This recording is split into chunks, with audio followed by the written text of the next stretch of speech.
Hello my lovelies, happy new year. Welcome to 2024. Wah! Thank you for the instant head pats. They're a little out of place, hang on. A little bit, there we go. There we go. First head pats of the year, thank you Green. Let me see who's in chat.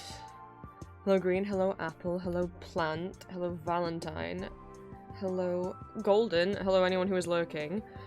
I see people noticed that I updated the fan art showcase. I was doing that yesterday. Ooh, I'm gonna pronounce your name wrong. If it's not pronounced, either it's Voreen or it's Vorine, but please let me know how to pronounce it. If you would like, thank you so much for the first time chat. Welcome in. Daydreaming Vampire, welcome in. I think it's been a while since I've seen you around. Jasper, welcome in. Oh my goodness, peoples. I haven't seen some of you guys in a while. Welcome in. For anyone new, where's my little, let me do little, okay, one thing. Yes, I updated the fan art showcase yesterday. I had 46 pieces to add. What the fuck?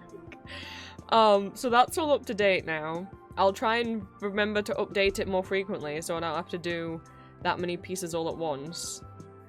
And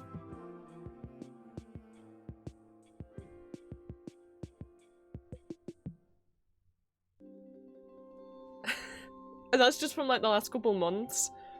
I wonder how many pieces alone Green has done. But glad you guys enjoyed that. For anyone, if anyone was credited in a way that you guys didn't want to be credited, like for anyone who I know the socials of, I will put like what socials they're on, so it's actually like a proper shout out and you guys can go like look them up because their art is really cool, so you should go look them up. But if there is anyone who hasn't been credited on a particular social, like I just put, if I don't know any of your socials, I just put your username that you have on Discord. Because that's where you will have sent me the art. But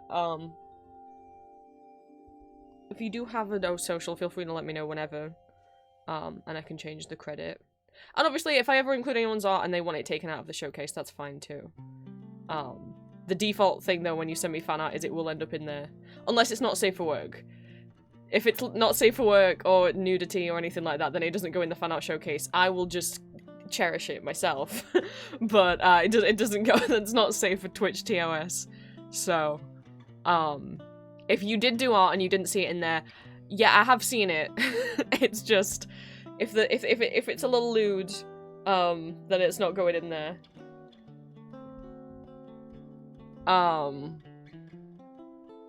But yeah, Apple, look, for anyone who has or wants to draw art, like, if you don't want it in the showcase, just let me know. And also, like, Apple, with being nervous to post art that you've done, one, please don't be, I promise, like, there's no judgment, in terms of anyone's art skills or anything like that. And also, two, like, you don't have to share anything that you don't want to share.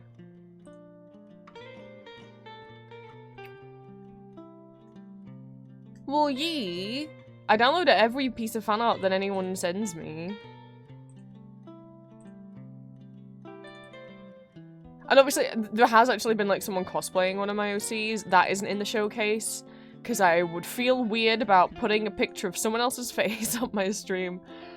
In terms of how many pieces... There are a few pieces that I haven't included, because either they were a bit more personal, like, a couple pieces from Lucio or Julia that were more directly referencing my,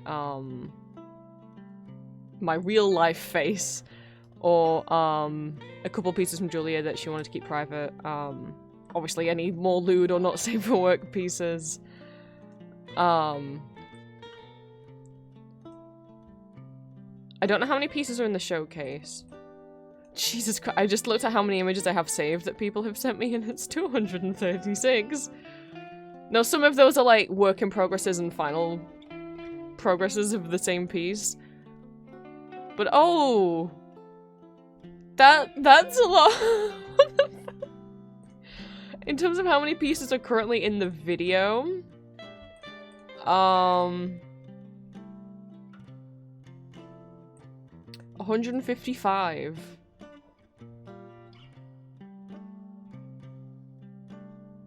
What the heck? Oh yeah, Apple, of course. I wouldn't, like, just put somebody else's face. That would feel quite... Even if they gave me permission to do so, I would still not be really comfy doing that. I don't know. But yeah, no, I wasn't. I'm not gonna put anyone's pictures of anyone else's faces on my thing, especially not without their permission. Julia speaks with that. Julia uses she/her pronouns, but ye.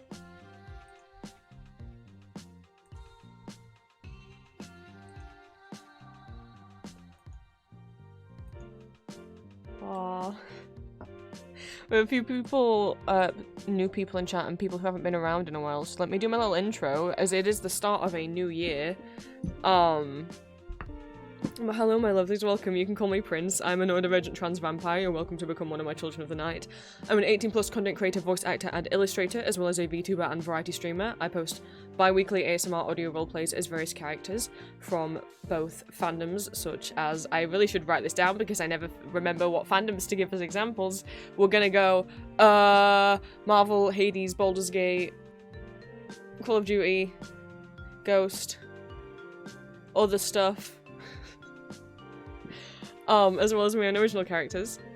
All my socials are listed on my card if you type !socials in chat, and I also have an Etsy shop where I sell original art and fan art under the name Empty Masks, including now merch of my audio OCs. Thank you so much to everyone who's already bought some. We will be getting some of those orders ready today.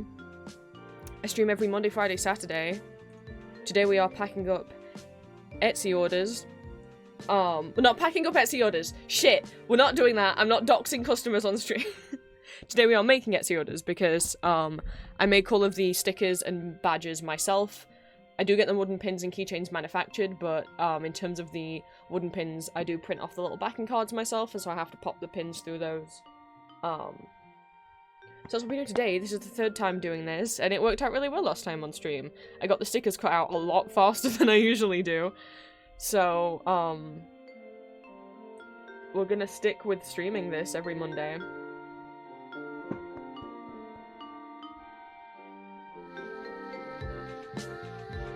Fridays we game. We just finished Alice Man's Returns, so on this Friday we will be starting a new game. We'll be starting, Ace Attorney. I've never played Ace Attorney before. We'll be playing Phoenix Wright.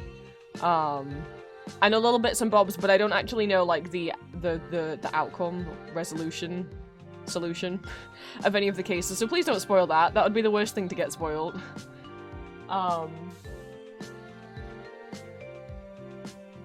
And then Saturdays I do arts or stuff. I might not be streaming on... No, I will be streaming on Saturday, won't I? It's Julia's birthday on Saturday, so it might just be that I end up streaming a bit later. She is going out for the day, but we're still going to be on call in the morning while she, like, opens her presents and stuff. So, might be a bit of a later stream on Saturday, because, of course, I'm going to spend time with my girlfriend on her birthday, so, we'll see. I should still be streaming. If not, oh well. But yeah. How long is it going to take me when I do my accounts to remember to type 2024 and not 2023? That we shall see. But welcome in. I hope everyone survived last night. I did my best. Dinner with the family was really bad. It was really bad. You know, as per usual. You know, Mum screamed at everyone the whole time and Dad was in tears the whole time, so that was fun. And then I cannot cope with fireworks, so Julia was on call with me while the worst of it. Pretty much, on the plus side, by,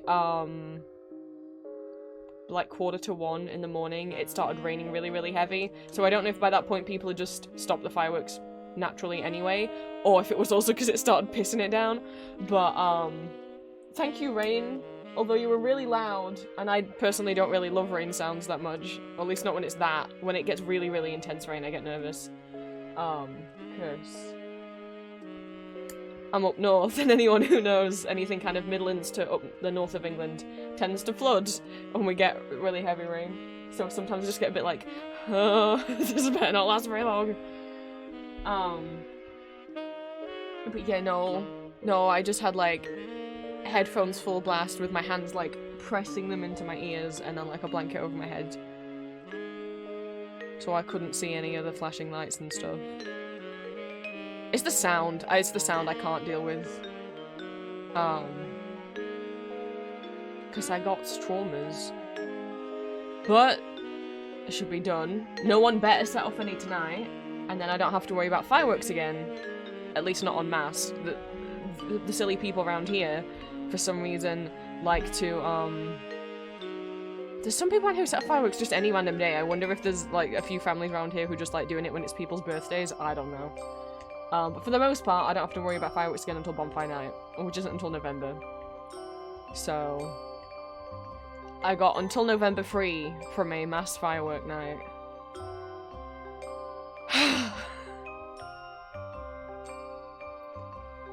Last night was cool knowing that 2023 ended on 123 Well, only if you're American. Because you're right, your date's strange.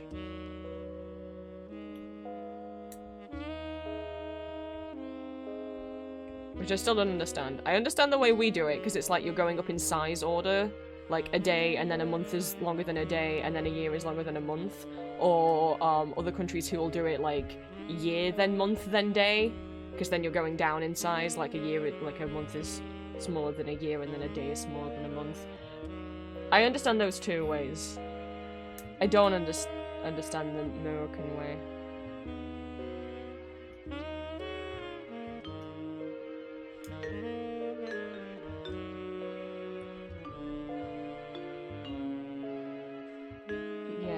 I hope everyone survived. No more fireworks for a while, at least. And, yeah, I think I just turned the music up too high. Oopsie, turn that down a bit. Happy New Year's. I only saw you guys on Friday, so I don't think I have any updates or anything. Oh, I could read out my goal thingy, though. Where's that gone?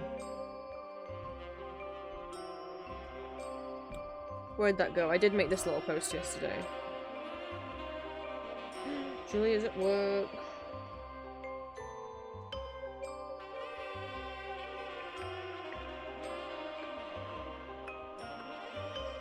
I didn't at everyone for this announcement because I didn't really feel like, it was necessary to talk about. Necessary to ping everyone for, but I just put it on Twitter and Blue Sky and on Discord. I guess I should have put it on Tumblr too. I just forgot. Personally, I always free from fireworks. I'm very. Oh, I hope we get better soon. Hey, plan. Your first words of 2023 were indeed 2024. Whatever. Were indeed fuck yeah.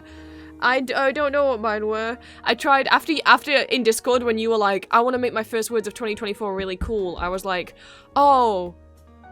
By that point, it was already 2024 over here, but I don't think I'd spoken yet, because I was just curled up in a ball, kind of just, like, whimpering and crying because of the fireworks. I was like, I don't think I've spoken yet, because I just kind of went a little bit non-speaking-ish while all that was going off.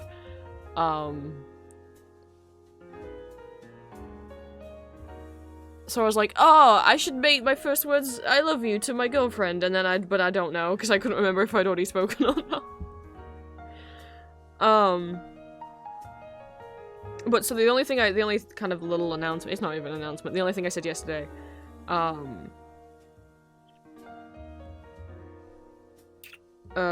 was I made goals at the beginning of 2022, Jesus. I made goals at the beginning of 2023.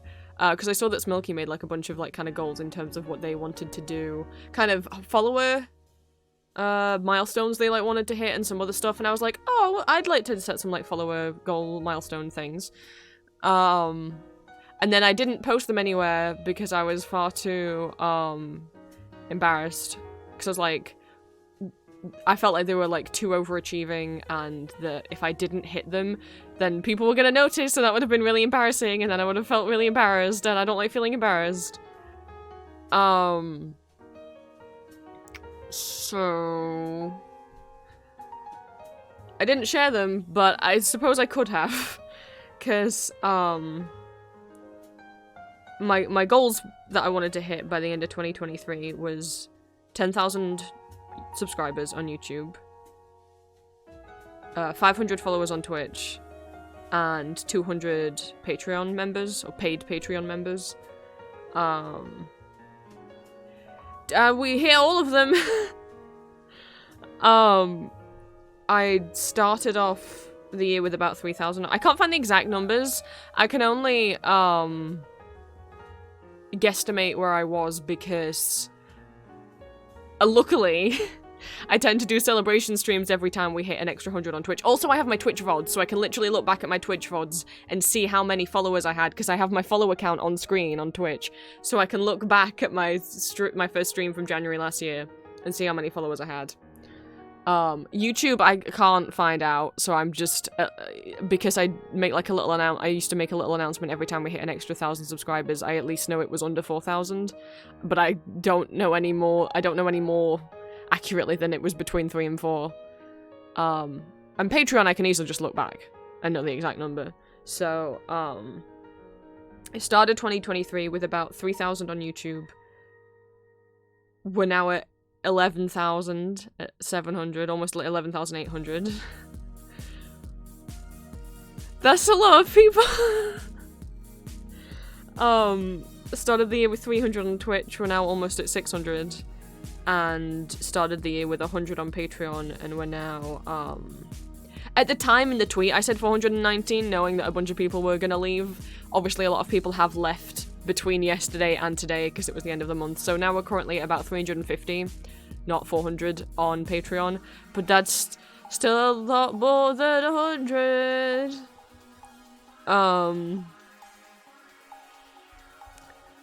Thank you. I don't know what to do with that. But thank you guys so much, because, you know, Patreon especially, but every little, even if you aren't a member of the Patreon, even if you don't directly pay me any money, you do help me earn money just by watching my content on YouTube and sharing it around, so, my income this year from last year has tripled. Which is crazy. / positive. That was positively crazy. And, you know, I've mentioned before, my goal is to be moved out. I have my own place by July.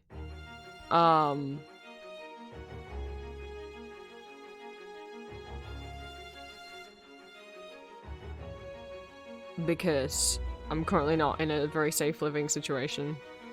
I'm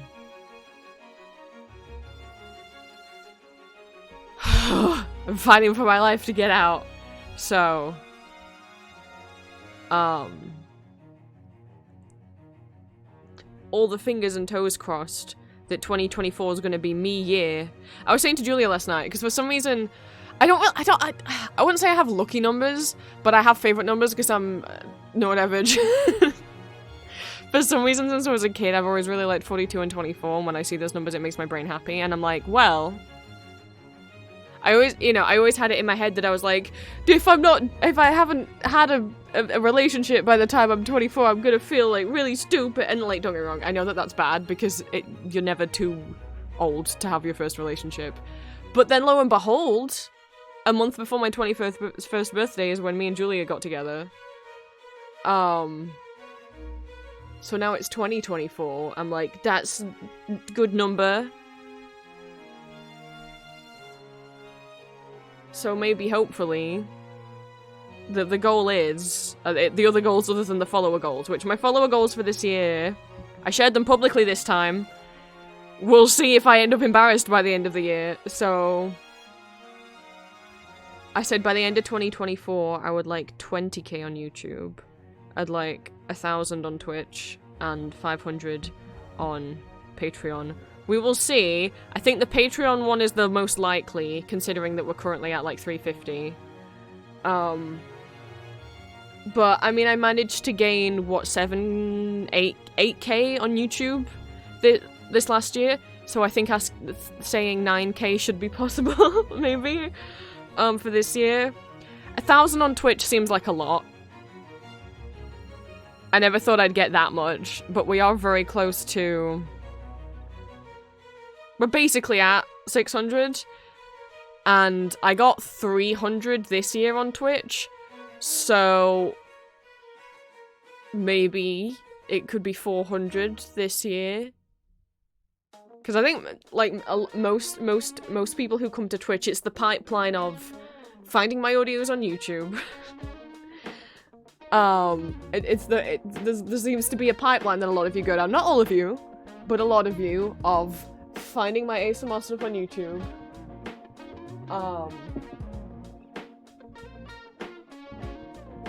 Finding out about my Patreon and joining my Patreon, and then joining the Patreon-only Discord server, and then getting the I dropped my phone.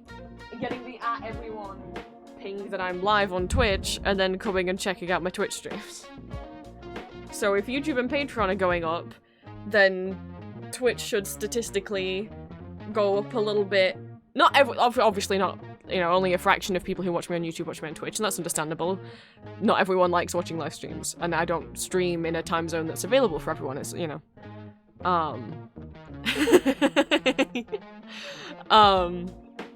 Yes. It's I hope people enjoy the ride down the pipeline. So I would like 20k on YouTube, 1k on Twitch, and 500 on Patreon by the end of the year. Plus, I want to be moved out, and I want to see my girlfriend for the first time. Mine and Julia's plans, we've kept having to push them back, purely because of money reasons. But now that I'm making enough to financially support myself and be able to move out, we're hoping that Julia soon will be able to as well. You know, within the next year or two. So the plan is that we're gonna meet in person in October. Nothing's gonna stop me! Even if I end up having to pay for everything myself, I don't give a shit! By the time we meet in person, we'll have been together for 2.5 years, so, like, I need to see her. I wanna see my girlfriend. So, those are the life goals, is move out, see Julia, and then the work/online goals is the 20k on YouTube, 1k on Twitch, and 500 on Patreon. We shall see. Obviously then, this is dependent on me moving out. Because when I move out, I'm gonna get a new PC. My current PC is 15 years old. Hi, Victor. But another goal dependent on, whether I move out is if I manage to move out, and therefore I'll be able to get a new PC, would be I'll be able to upgrade my stream setup and be able to stream in, like, 720 or 1080p HD, export my VODs at a higher quality onto YouTube, because they're currently at, like, 360, I think, on YouTube. And be able to, like, upgrade my overlay and upgrade my model a bit more, because, like, I'm not the biggest fan of Live 2D. I definitely don't want a 3D model, and I'm not the biggest fan of Live 2D.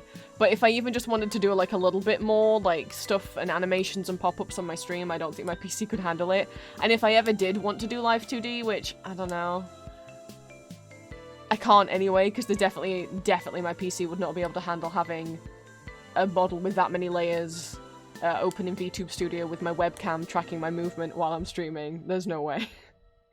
So, dependent on whether or not I can move out, if I do manage to move out, then therefore I will also be able to upgrade the stream setup for everyone. So, the streams will be higher quality. I'll be able to play more different games that have, like, higher graphics, and, we'll be able to upgrade, like, the background and my model and stuff to stuff that my PC, that a new PC will be able to handle that my current PC cannot. We had an ad. Twitch did not tell me in advance, even though it's meant to. But for anyone new who hasn't been here for a while, there are ads on my streams. If you do not want to get ads, you can always subscribe. Subscribing to me on Twitch gets rid of all of the ads. and also gives you access to all of my emotes. But if you are just a follower, you still get access to the 5 follower emotes we have here in Twitch.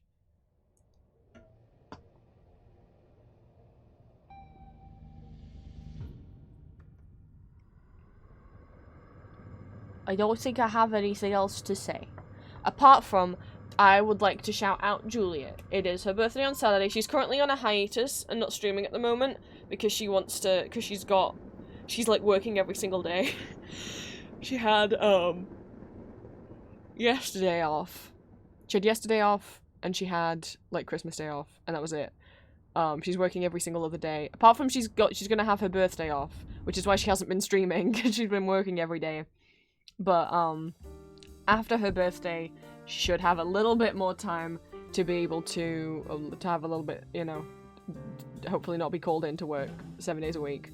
That she'll be able to stream, and also, after her birthday will be her subathon celebration for reaching 200 followers on Twitch.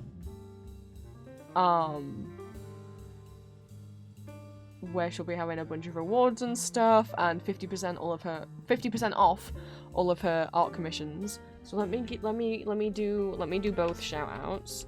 Julia streams art and gaming, mostly like Minecraft and Sims. She also has an Etsy shop where she sells fan art and original art stickers and makes jewelry.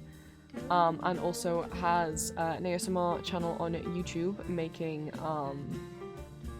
ASMR roleplays of original characters and fandom characters. If you like my content but you also like girls, perhaps you would like her stuff. I still don't have a link. I need to get a command sub so I can easily just get a link to her YouTube, but if you go to my YouTube channel and scroll down, you'll see Julia Boo audios. If you would give her a follow on Twitch, that would mean a lot, and if you, especially if you gave her a, well, give her a follow on Twitch, that would mean a lot. I'm often over there collabing as well. Pretty much, if Julia's streaming, you'll always see her in, always see me in her chat, and if she's streaming, like, Minecraft, normally she just lets anyone pop on VC with her, so often I'm also there. You'll be able to hear me in her streams, and, that's the wrong command. If you would subscribe to Julia Boo ASMR... Is it Julia Boo Audios? Oh no, I don't know. It's Julia Boo Audios. I'm a fake fan. If you subscribe to her on YouTube, we're trying to get her YouTube channel up to 1,000 subscribers because you can't monetize your YouTube videos until you have over 1,000 subscribers. And as I say, we're really trying to get Julia to a point where she can be, either self-employed or at least making enough money off the top of,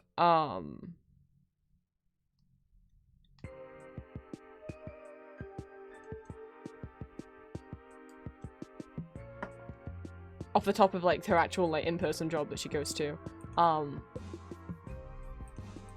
Yeah, so that she can support herself, financially. Supporting Julia helps support me. Okay, I got a link. It is Julia Boo Audios. Alright, here we go. Do the little clip shout out. What we gonna get, what we gonna get. She's a little sheet ghost. Where's the clippy? Fucking. Looking for bamboo. Hit. Looking for bamboo. Looking for bamboo. I always want the Chimkin clip and I don't get it anymore. I have to go manually find the Chimkin clip. I'm just gonna manually find the Chimkin clip. Twitch can't stop me.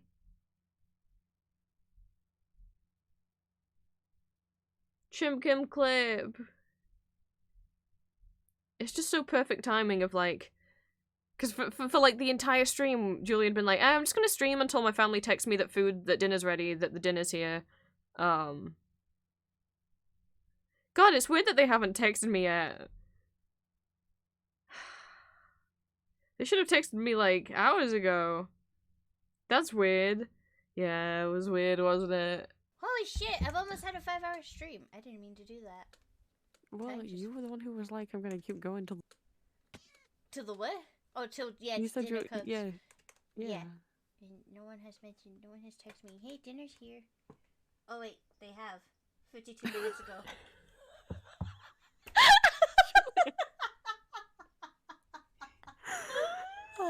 Oh no. Did you say 32 minutes ago you were told dinner was 52! ready? Like an hour ago. It says 52 minutes. That's so much worse. That's like an hour ago.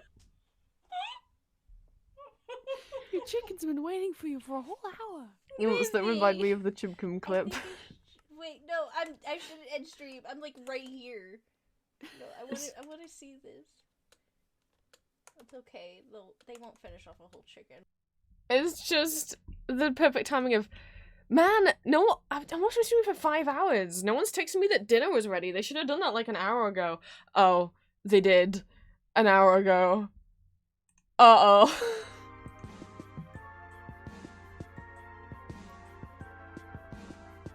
Oopsie daisy.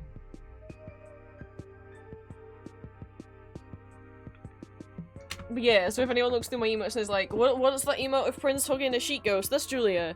She didn't used to look like a sheet ghost. She just looked like Julia, but then she redesigned herself on Twitch to be a little sheet ghost. I think I don't got anything else's to say. Let me switch the music up so I don't fall asleep. I like the lo-fi on while I'm talking, otherwise I like can't hear myself think if I'm trying to talk over really upbeat music. But then once it gets to like the work or drawing section of the stream, I need something a little bit more or I'm gonna fall asleep. So, what we feeling? Alex, welcome in.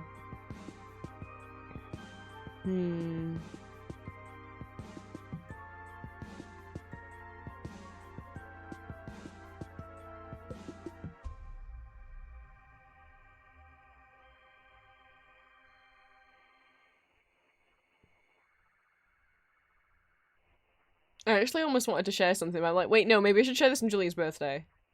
Which is that a while ago I made a little clip compilation / channel trailer for Julia. She didn't ask me to. It was just like a surprise. Well, kind of surprise. I kind of told her that I was, yeah, working on it. It's like an unlisted video on my YouTube channel, but I shared it in her Discord. Like, it's not like a private thing, like other people have seen it. But maybe I'll share that on Saturday. I'll double check with her that she's cool with me sharing it on stream. And if she is, then we can always play that on Saturday on her birthday to do a little Julia tribute.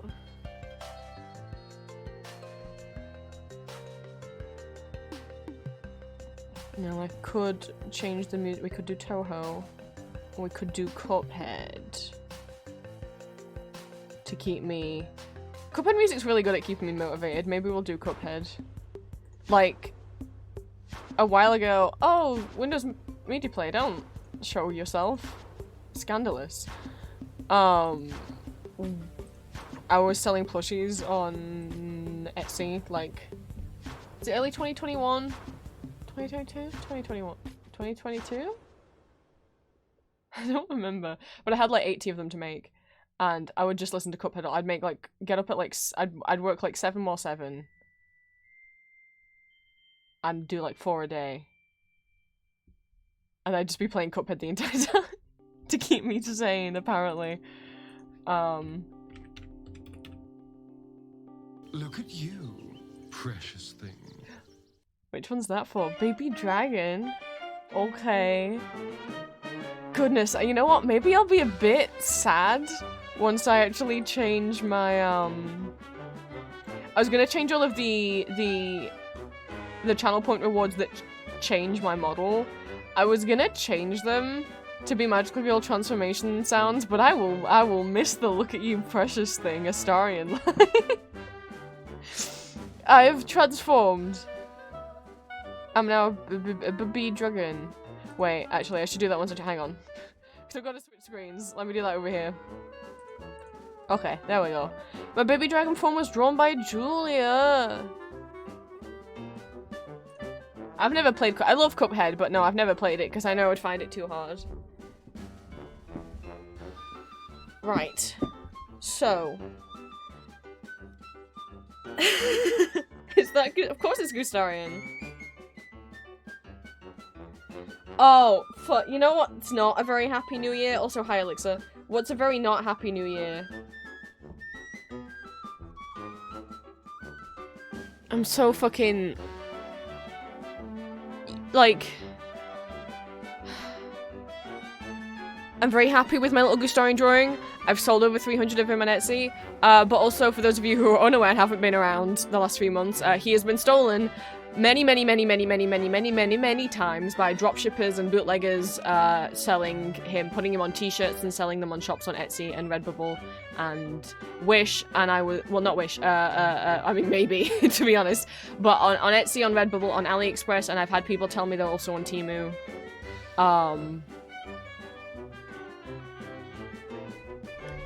And a couple days ago, someone on TikTok... Look, don't repost people's art. Doesn't matter if you credit them, don't repost people's art. It's not cool. Okay? And in some cases, literally is breaking copyright law, even if you credit them. So, don't. And, someone on TikTok, I got tagged, because they did, well, they kind of credited me. They were like, Gustarian art is by Empty Masks, I think. Like, 'cause that's my art, that's the name on my art account. And I'm like, it wasn't just like they, like, put my art on TikTok. They edited out my watermark and edited out the background and, like, photoshopped it into, the new Baldur's Gate scene. They added a new little scene in the most recent patch. I think it's just for Ascended Astarion, that he can actually react to seeing himself in reflection of a mirror.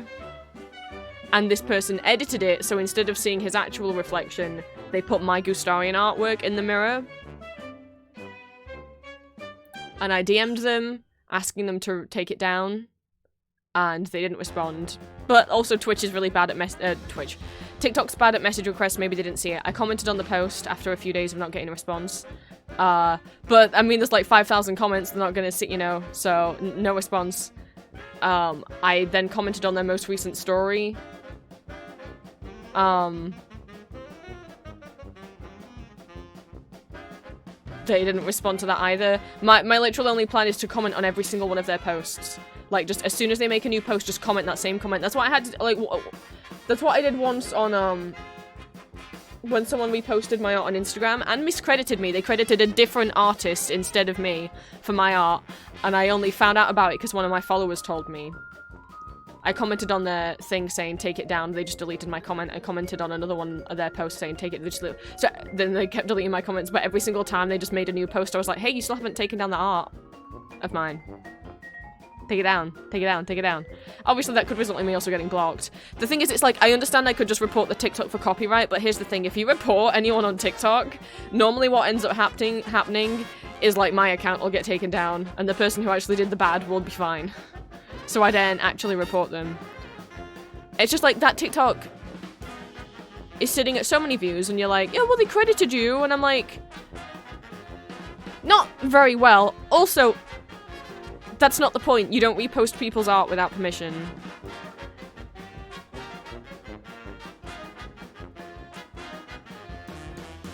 And to edit out my watermark as well.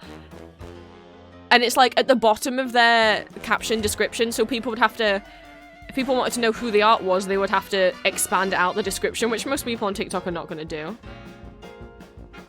Like, I sell these guys as stickers. If you really wanted to be like, no, I was using your art for good, I was trying to help promote you, then you could have put text on the TikTok being like, these Gustarian stickers are for sale on Empty Masks on Etsy. I mean, the TikTok's been viewed like 50,000 times. That's more than my Etsy shop's been, that item on Etsy's been viewed, probably, so like...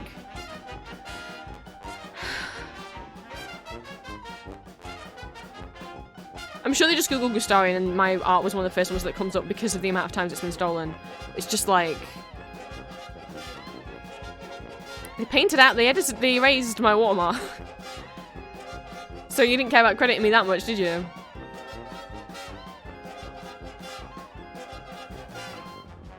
it's like they'd already done one of these videos where instead of the reflection of Astarion, it was like a bat. I don't know if they stole that art or if it was like just a picture of a bat. And then someone in the comments was like, do it with Gustarion, and so they used my art, and it's like, dude, you could have just got like an actual photo of a goose. You didn't need to take someone's art.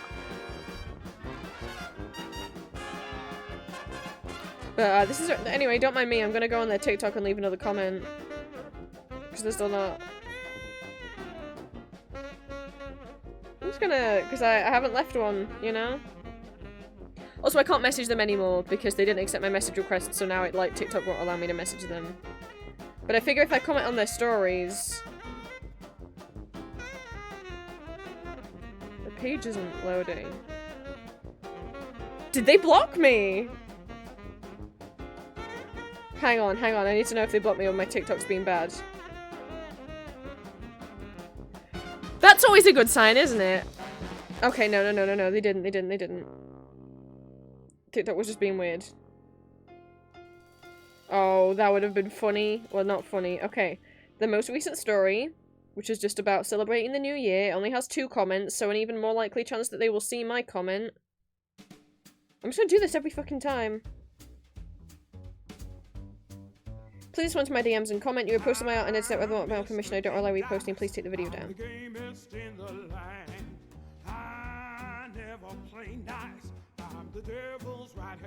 Like, how many views does that video have now?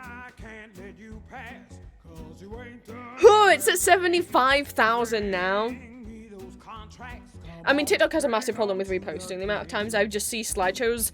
Like, I mean, I got recommended one this morning that was just slideshows of different people's fan art of Gortash from Baldur's Gate, with no credit to any of the artists on any of the slides.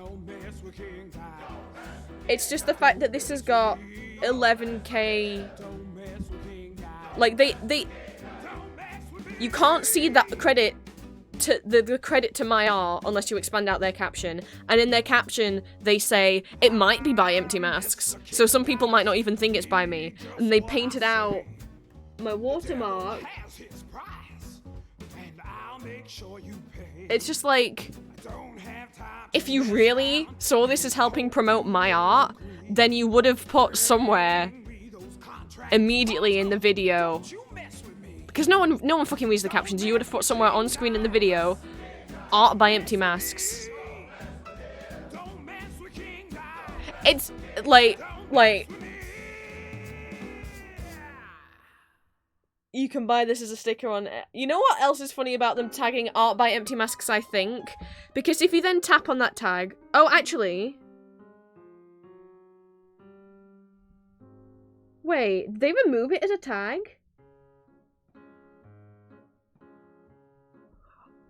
Okay, it used to say Gustarion illustration at Empty Masks, right? And you could click on Empty Masks. It was like a clickable thing. Gustarion illustration at Empty Masks, if I'm not mistaken. It doesn't say that anymore. Now it just says Gustarion illustration Empty Masks, if I'm not mistaken. The tag's gone. Because I'm trying to click on my name and it's not working.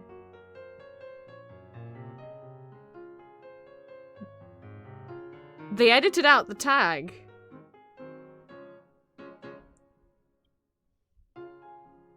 I know I was tagged because that's how I found this TikTok. I got a notification that I'd been tagged in it. So what? Well, never mind then. My point was, it's ironic that they tagged me and credited me, because if you then tapped the art by Empty Masks, I think, and you tapped on the at Empty Masks, it would take you to my TikTok. And my out of the three most recent TikToks I've posted, one is my Vampire Hunter D cosplay, one is don't buy shirts on Etsy, it's mostly stolen art, but my second most recent TikTok on my Etsy is my Baldur's Gate art has been stolen and sold as t-shirts on Etsy 15+ times, which is me talking about my fucking Gustarion art being stolen so many times. You had the audacity to credit my TikTok account when my most recent TikToks are all about my art being stolen.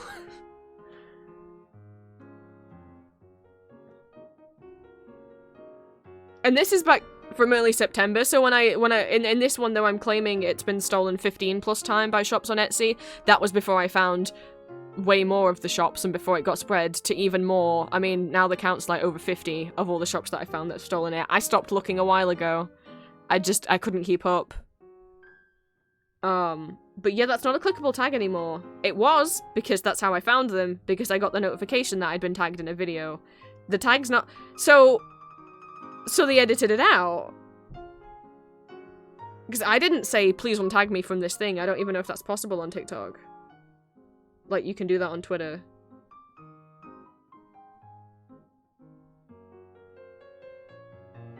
And they turned the ability to save the video on. That didn't used to be there.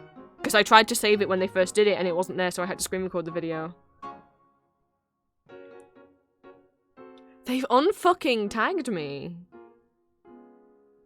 The audacity. No, I'm not sending the TikTok, and I'm not... the reason I haven't said the username of the person is because I do not want anyone to go and harass this person. I do not endorse harassment against anyone, even if they've been like all this person's done is steal my art, right? Even if someone was being like horribly transphobic to me or something, I still would be like, no, don't go harass them. It doesn't make anything better. It doesn't. So I don't. Because what I don't want is them to then make a video being like, Empty Mask complained that I didn't credit them, and then they sent their people after me.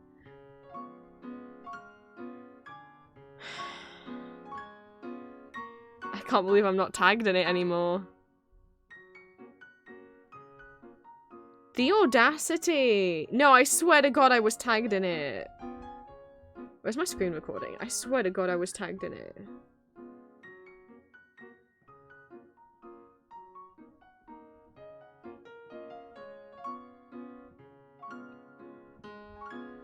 How do I find my own screen recordings?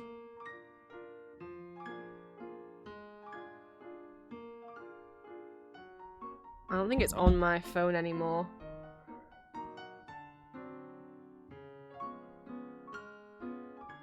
Yeah, look, the reason why even I have, like... I'm scared to just be commenting on their posts because they could report me for harassment. This is probably the last comment I'll leave. Like, I'm genuinely scared of even commenting saying, please take it down, because they could report me for harassment. Like, look, they keep commenting this thing. It's like, yeah, I keep... Because you solve for me. But TikTok won't see it that way.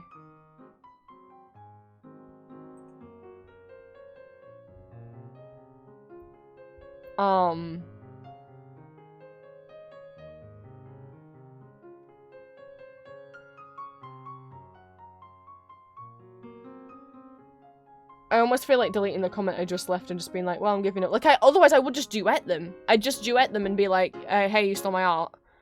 But again, it's the getting reported for harassment. Where's the fucking... I want to make sure I'm not going crazy. No, because I got a notification that I've been tagged in it. So they have to have tagged me in it.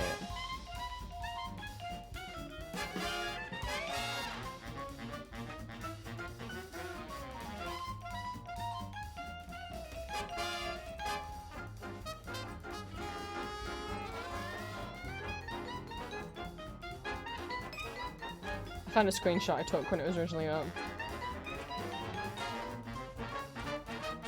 Oh, it never is. The amount of times I will see people, like, trans people get harassed on TikTok by transphobes, and then... Yep, it did used to be tagged. It did used to be tagged. It is not tagged anymore. So, I mean, they must have seen my comments. Well, I'll share a little bit so you guys can see. That's a tag. Like, that... Putting the @empty masks makes that a hyperlink. That @ symbol's not there anymore. I just went on my phone, it's not there anymore. And so that's no longer a hyperlink. I wasn't going crazy. So they've gone back to edit and remove my tag. So I mean, like, clearly they've seen my comments then. Why else would you go back and edit? I didn't even know you could edit captions on TikTok, I'll be real.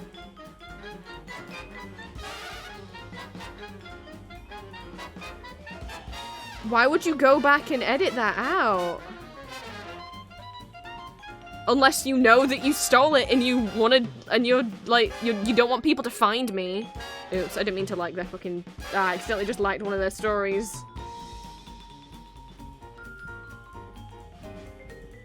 It's not stolen art. Literally, what they actually mostly do, they've got kind of a dedicated following, is just screen record bits from Baldur's Gate and be like, look at this hidden scene I found in Baldur's Gate, and look at this funny scene I found in Baldur's Gate. They normally don't post art at all. It's just literally mostly screen recordings of them playing Baldur's Gate and video edits of clips from Baldur's Gate.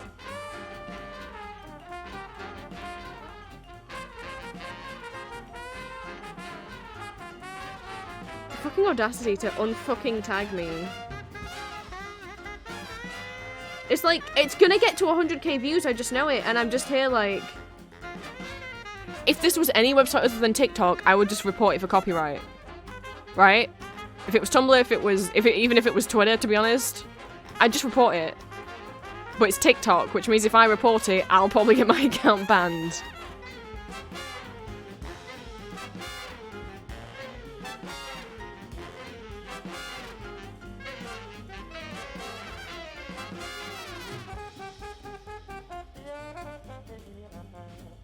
Can't believe the tag's gone.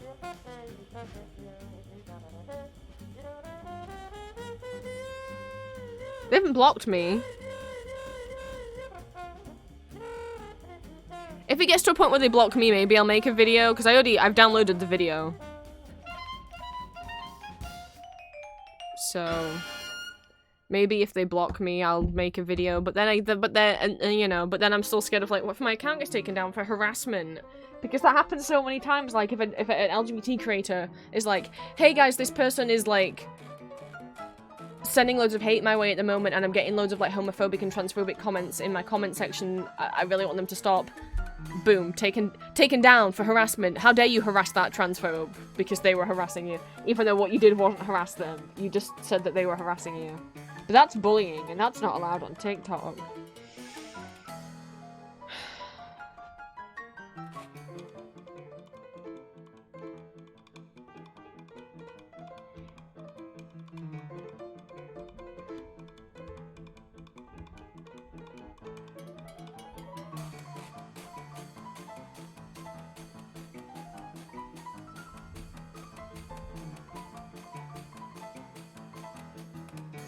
I've already had my account taken down and reported before. For being underage, can you believe it? Because I had a bunch of kids coming and harassing me because I made a Huggy Wuggy plushie from Poppy Playtime, and then I made a little video about it, and then a bunch of kids, because obviously kids are into that game, which I didn't realise, came and were like really transphobic, and so I blocked them all. And then after blocking a bunch of people, I randomly got my mass reported and my account taken down for being under 13, even though it's like, I was 23, 24 at the time. So, yeah, 23. And that was just from like blocking some people. And I did report a couple accounts. Not for the transphobia, because I didn't think TikTok would give a shit, but because they were visibly like 7 years old, and you have to be 13 to be on TikTok, and I was like, well, I'm too scared to report you for the transphobia, but I mean, I can fucking see that you are like, you are under 10.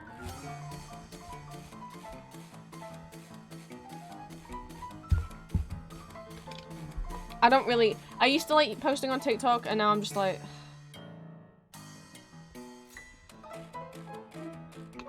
If there's a con coming up and I make a new cosplay, then there'll be some new cosplay videos up, but I don't cosplay as much as I used to. I've just been really busy.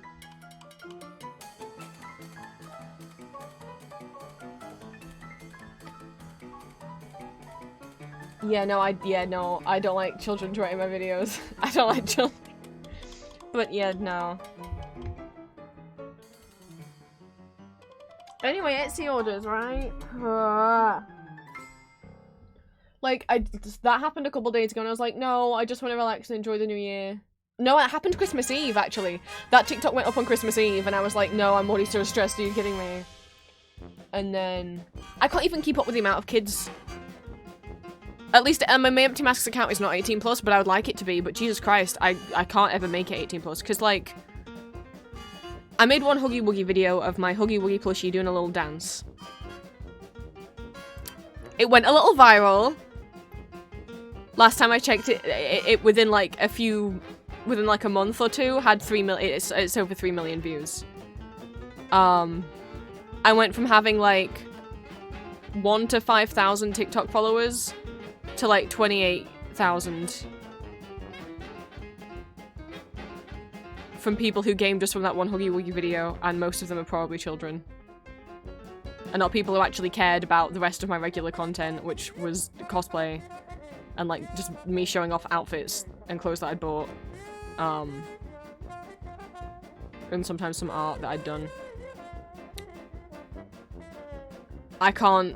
I don't have the time in the world to go through 28k worth of followers. So that's just that state of that account is...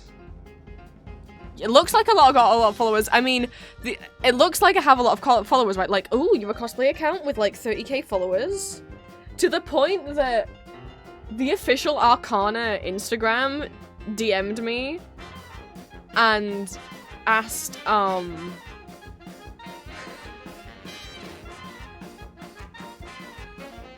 don't think they're asking to sponsor me. I can't remember what it was that they were asking. But it was something like, would I like promote Dorian as like an ambassador or something? Because they'd noticed that I'd cosplayed Julian and that I had 30k followers. So they were like, ooh, you'd be good to have. And I'm like, I didn't reply because I'm like, no, Arcana, you don't understand. Only like my cosplay videos get like maybe 100 or 200 views. And like maybe like 6 likes. The majority of those people who follow me are not here for my cosplay. They came because I made one silly video that went viral.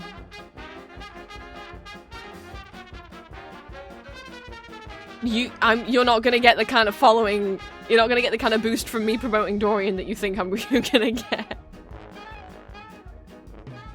I forgot they did that. Obviously they saw me cosplay Julian and then saw how many followers I had and was like, ooh, and I'm like, no, you don't understand, those followers aren't from me cosplaying Julian.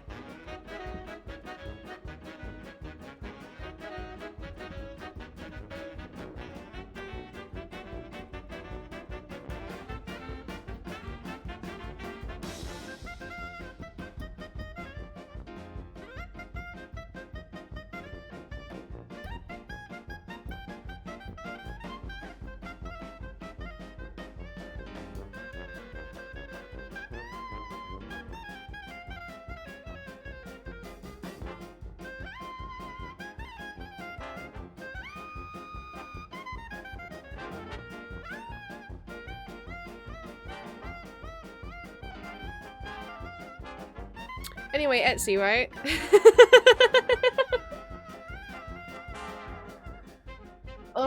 Right. I already wrote all the items out before stream because I just did. I got it out of the way. So, step 1 is already done, which is write everything down. Step 2, I gotta get everything laid out so I can then print them off to be able to put them out. That's what we're doing. Come on, Cuphead.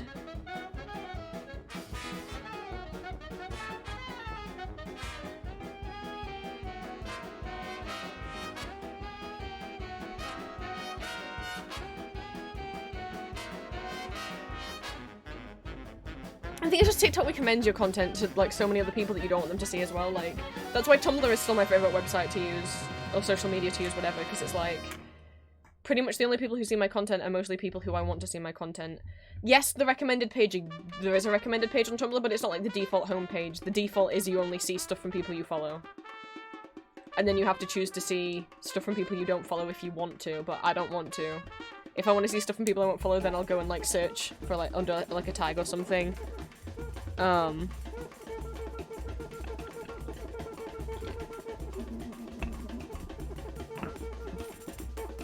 Right.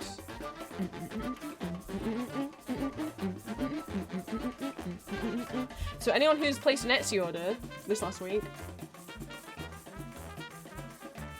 you might see your stuff getting packed. Well, getting made. Unless you bought any of... wondering when you'd invite me back for a thank you for the hydrate. Unless you bought any of the Ambrose and Arden keychains, those things are on a pre-order. They're not in stock yet. They're still not ready to go yet. In terms of when they'll be shipped, when do I need to ship them by? Let me see. I would hope by the end of January. I think Ambrose is sold out now, but there's some of Arden left because quite a few people just bought Ambrose and didn't buy Arden. So I'm pretty sure the Ambrose keychain is sold out. Which is crazy. What do you mean what do you mean enough people wanted him that he's sold out? Now, there's a potential that once I get them in stock, there might be a couple spares. Oh, I opened the wrong file.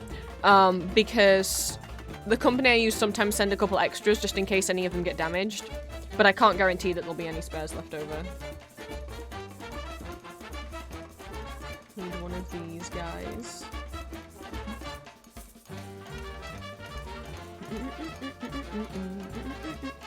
This is the first week since I started selling the Gustarians. This is the first week that I've ever had single-digit Gustarians. It was gonna happen one day.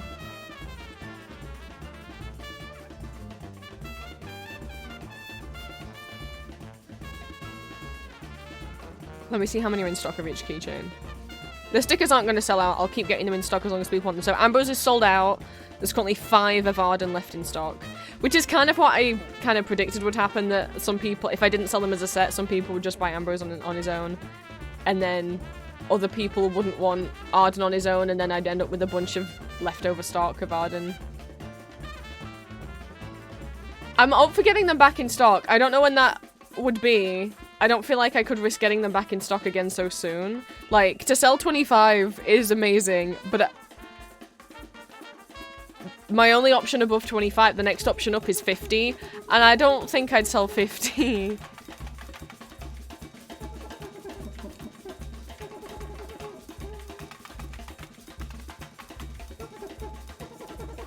This is not the one I wanted open next.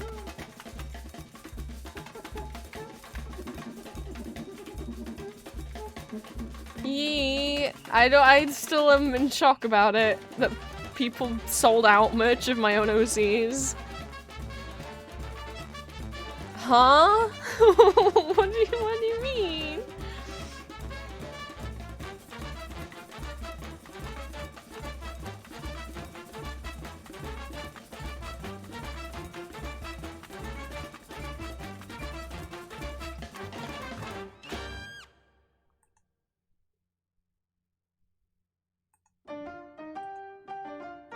It's still really surreal.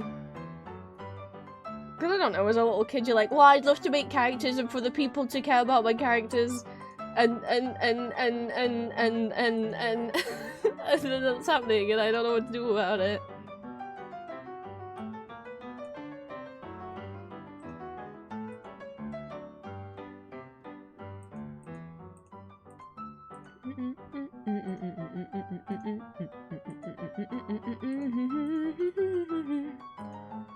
So much love for everything. It's because they created solely by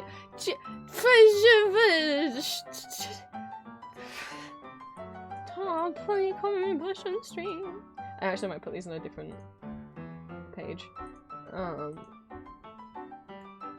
There's so much love about them, I think, because that's made solely by you, and that's what makes them all lovable. They're amazing characters, and they bring so much joy to my little brain. I don't know how to respond to things like that.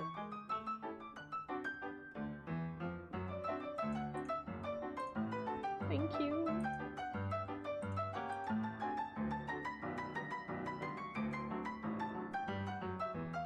I was an Arden or a Bon Pen. Autumn says I can't buy one keychain now and then one later, because whichever I get would be lonely and sad. Oh, plan. We'll see, as I say, there might be a couple Ambrose spare once they get in stock, but I can't guarantee. So if there are, then they'll go up for sale once I get the keychains in stock. But like I said, I can't guarantee that there will be any. I want to keep, because if there are spares, right, I'm keeping one of each for myself. For all of my merch, I always like to keep a copy for myself, just for, like, archival purposes. For everything I've always sold on Etsy.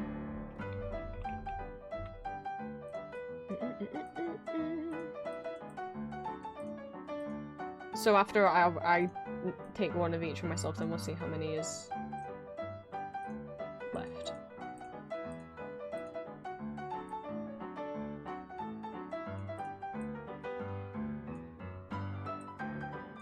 Mind you have Bubble Bobble? Oh my god, I haven't thought about Bubble Bobble in a long time.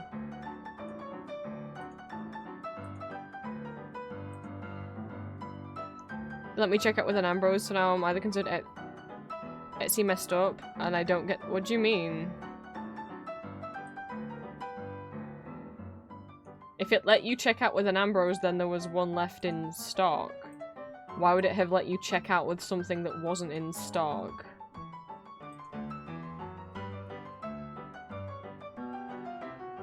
I mean, I'm not gonna read out the name or the location of the last person who bought the Ambrose keychain, but if you bought it alongside some Phantom of the Opera stuff, then yeah, you got the last one. And if you didn't, then you got like the second to last one or the third to last one. Why would you be upset about buying something that you wanted to buy? I don't... Whoever got the last one should not feel guilty that now someone else can't have one. As I said, I'll get them back in stock.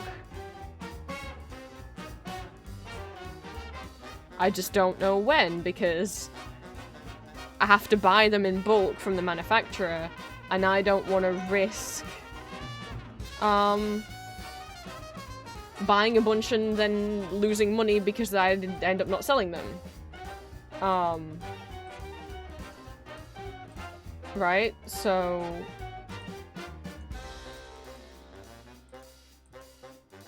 either it'll be a reward for the next subathon, so when we hit 750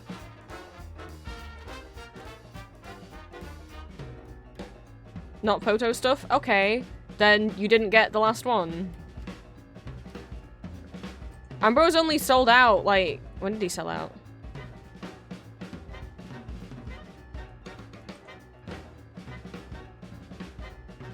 Oh, no, I was looking at the wrong thing. I didn't realize I had a new order. I hadn't refreshed Etsy for like an hour or two, so I didn't realize I had a new order coming in.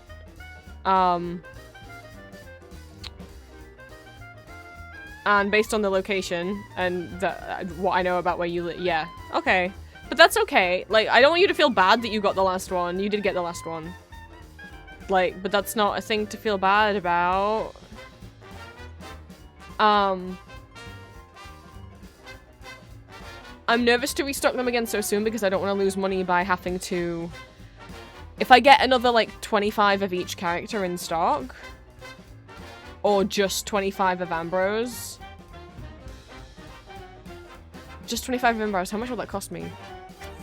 300 to 400 pounds? Which is a lot to drop all at once if you don't know that you're gonna make that money back.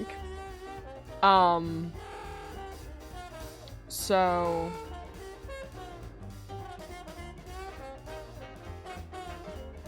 Because I think to get 25 of each of them cost 600, I think.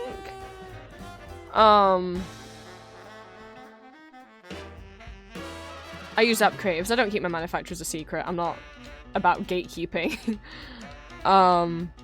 So...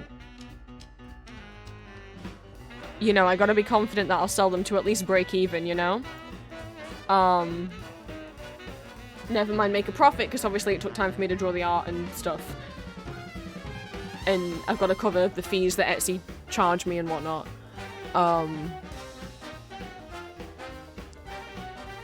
So I don't know when I'd get them, when I'd restock them.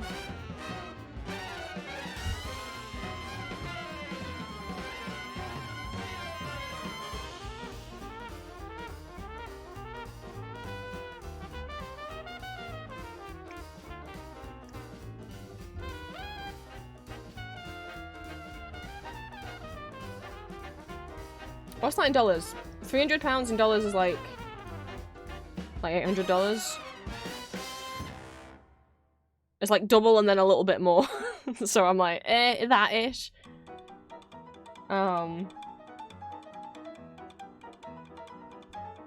Is that right? I have not converted anything in my brain for a long time. For some reason, I'm way better at doing dollars to pounds than pounds to dollars, even though it's like, it's the same thing. I'm like, yeah,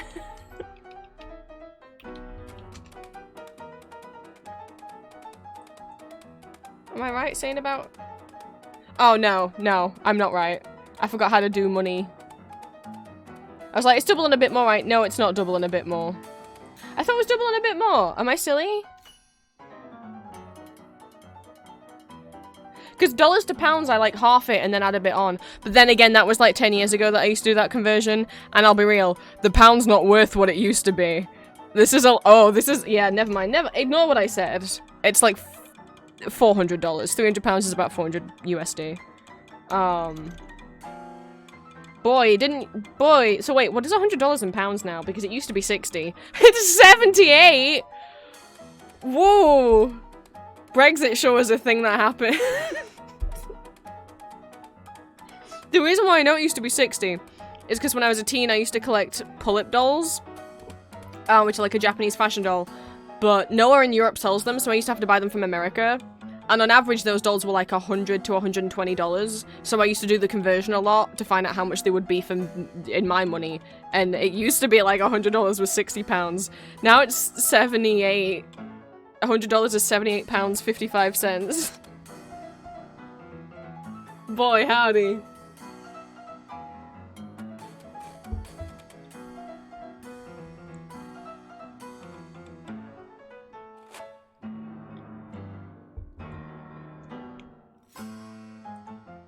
You still can't wrap your head around Brexit? What's the Cliff Notes version? We part of a little club, that, like, is beneficial for us to be part of, and then our Prime Minister, who wanted to be in the club, but, like, there was a cool little club in Europe, and we were part of it, and it let people have, like, better human rights, and, like, but, you know, we did have to pay a little bit of money. We had to pay a little fee to be part of the cool kids table, but, you know, we got, like, rewards in return, and, then some people in our country didn't want to be part of the cool club anymore, even though our Prime Minister did, but he was like, I guess I should give people a choice on whether or not we should still be in the cool kids club, even though he actually still wanted to be in the cool kids club. And so instead of just saying to the people, some people in the public who were like, mostly xenophobic and racist, and saying, no guys, we're staying in the club because ultimately it's beneficial, he was like, I'll let the public have a vote, and they can vote as to whether they want to be in the cool kids club. So then all of, like, the racists came out of the woodwork, and started being like, yeah, we should leave the cool kids club because then we won't have immigrants in the country anymore. By being in the cool kids club, we have to take more immigrants into the country. And then, our current, one of the current big politicians, made a bus and printed on the side of the bus that, we gave, like, £3 billion a year to the EU, to the cool kids club. And we should leave, because if we left, we wouldn't pay them £3 million anymore. And we'd have that money for ourselves to put into, like, our healthcare system. That sounds like a good point, right? Apart from he made it the fuck up.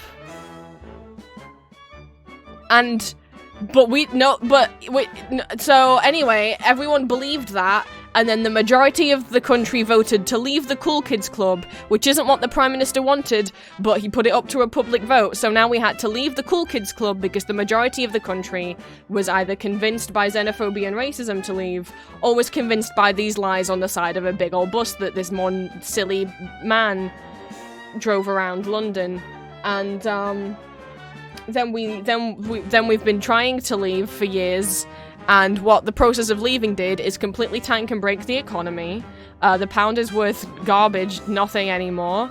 If ever anyone, if I want to buy anything from America, or if I want to buy anything from outside of the UK, I have to pay an extra big old tax on top of it. Like, if I want to buy, like, a £20 item, I have to now pay, like, £20 in tax just to have it. It's harder to, like, travel between countries now. Before, anyone who was in the Cool Kids Club, you didn't like need like a passport to go between different countries in Europe. You could just go, but now you'll need a passport to go between there and there. And then it came out, you know, the man with the bus admitted that he lied about everything that was on the bus, and now everyone overall is like, we told you so, we told you, everyone, you know, we're like, we told you guys, but you were too blindsided by all of the propaganda and you voted to leave the Cool Kids Club and now everything's a mess.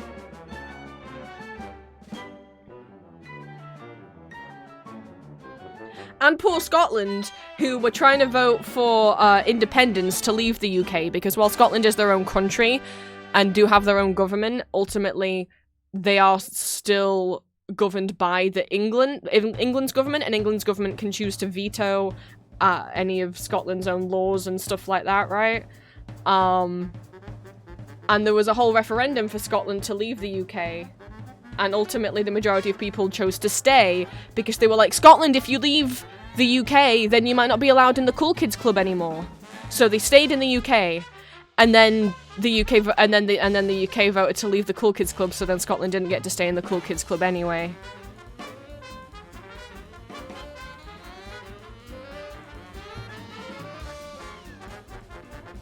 The Cool Kids Club being the European Union, by the way.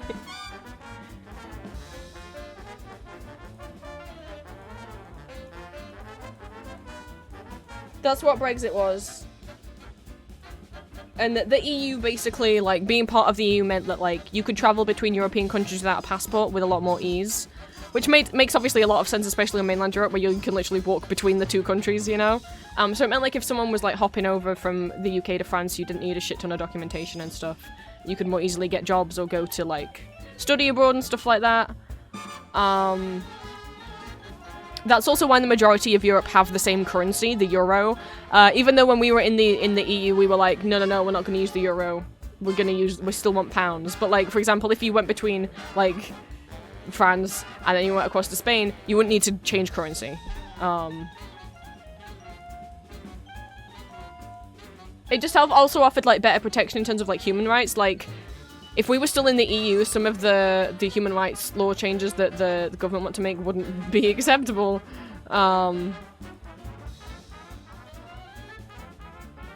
And basically it meant that you had to allow in a certain amount of, like, immigrants from other, like, countries to come and cross over.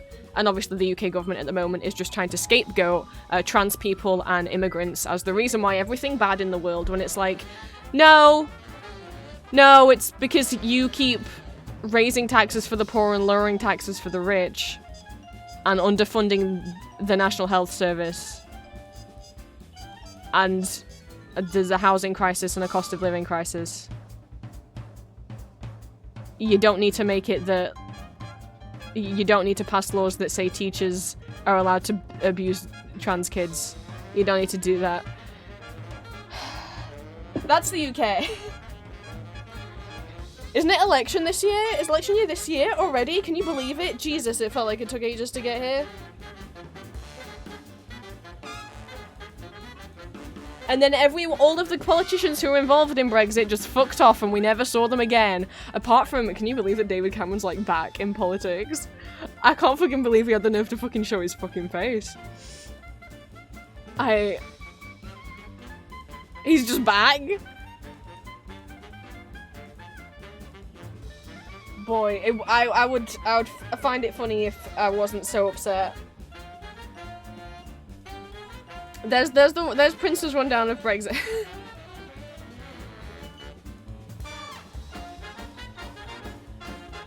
Yeah, and to also compare, like, to why our country's also in such a shithole. So, you know, like, over in America, you guys have kind of flip-flopped between having Republicans and Democrats, right? You guys have flip-flopped. Normally every election you kind of flip-flop between whether you have your Republicans, which is your right-wing party, right? Or your Democrats, which is kind of your left-wing to not so left-wing anymore party. But don't worry, that's how it is over here as well. Whereas us, we haven't flip-flopped. We've had our equivalent of the Republican Party in power for the last 13 years without a break. and then you wonder, and it's funny because then they'll be like, oh yeah, well the previous government, like, just put the country in a bad, it's like, the previous government was also you. You wanna know why the country's in a shithole? Because the fucking UK public is just like brainwashed. It's wild to me when some of like the poorest areas still vote Conservative. You're like, they're not gonna help you. Don't get me wrong, Irish when Labour was more left-wing as well. More people will be voting for Labour in the next election if they actually were more left-wing, and also if Keir Starmer was not the current leader. No one really likes him. I would vote for one of the smaller parties, but my concern is that none of them are gonna win.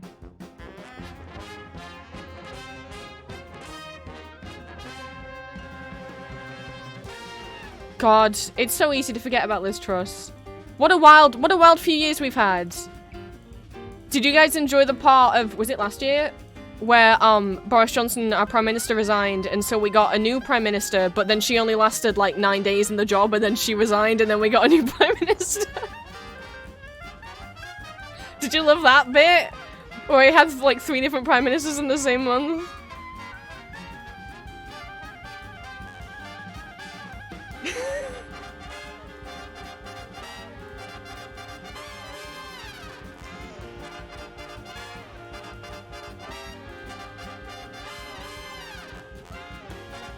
Oh man.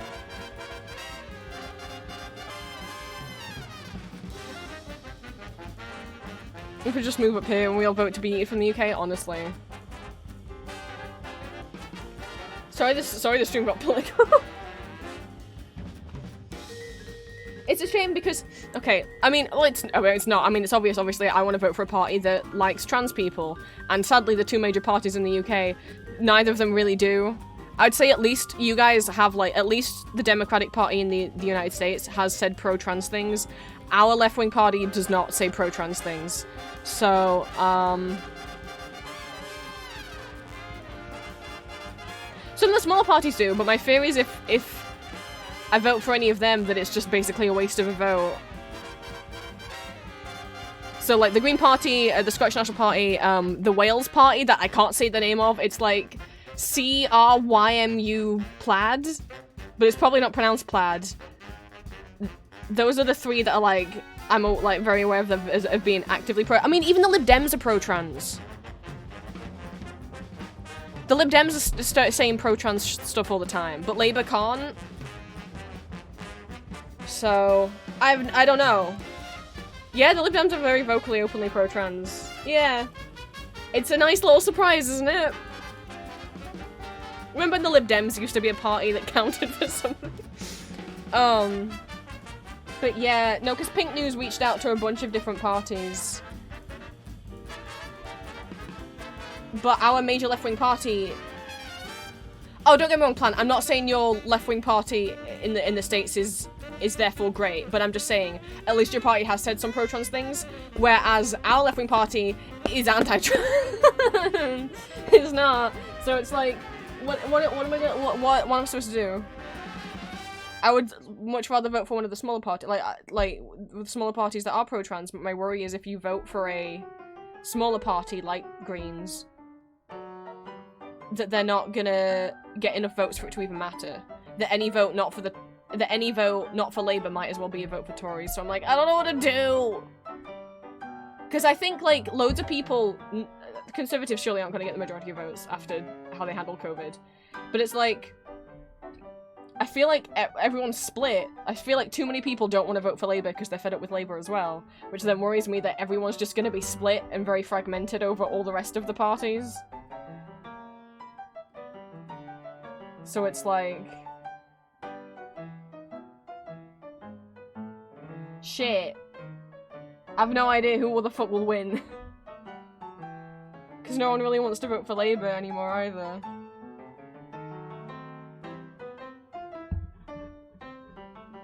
A majority of people just want to vote for a party that feels like it's actually looking out for the little guy, and neither of the 2 big parties are looking out for the little guy. What? I dropped my Robinson's real fruit in every drop, raspberry and apple. It's like, yeah. I mean, I don't want to put words in their mouth and say they're vocally very anti-trans. They're just not They're not exactly pro-trans.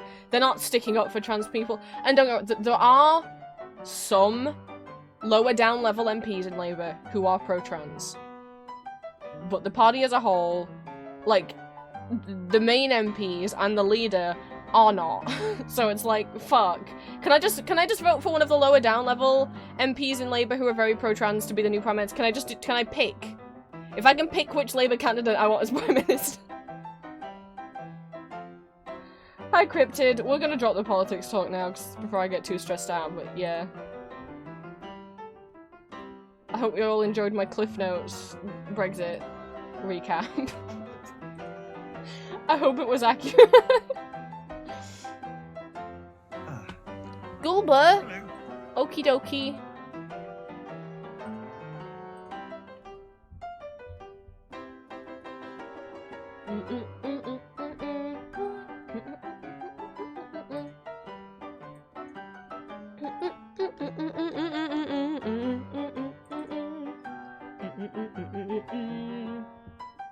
Look, I might be from up north, but I don't think I'd cope with how cold Antarctica is.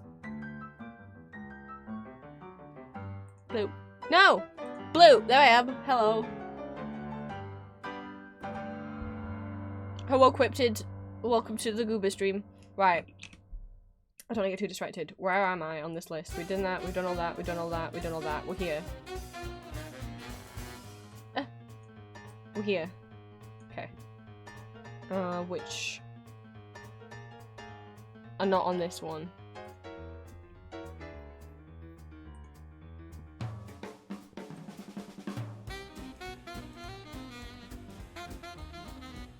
Penguin, seals, puffins. We can get seals here! Oh my goodness. I don't know if Green is aware or remembers this.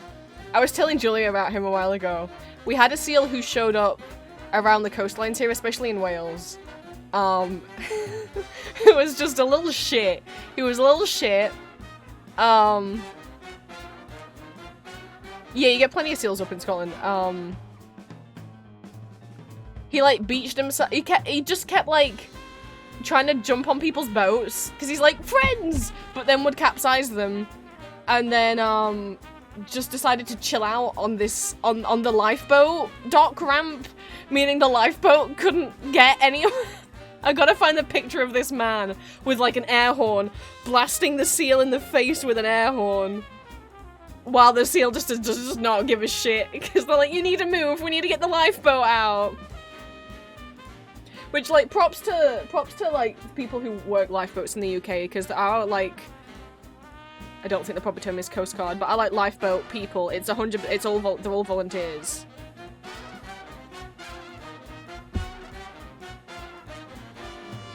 Was he a walrus? I couldn't remember. What if I put Wales Walrus Air Horse? He had a name. What was his name? They named him Wally.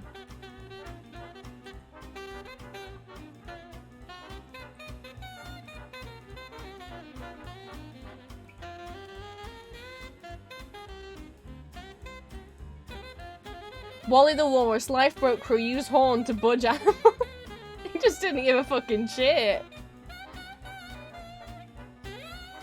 When was it? April 2021, how time flies. We don't need to see whatever garbage is down the left-hand side. Despite one crew's members to shoot Wally with a bush, the sturdy sea creature was not budging.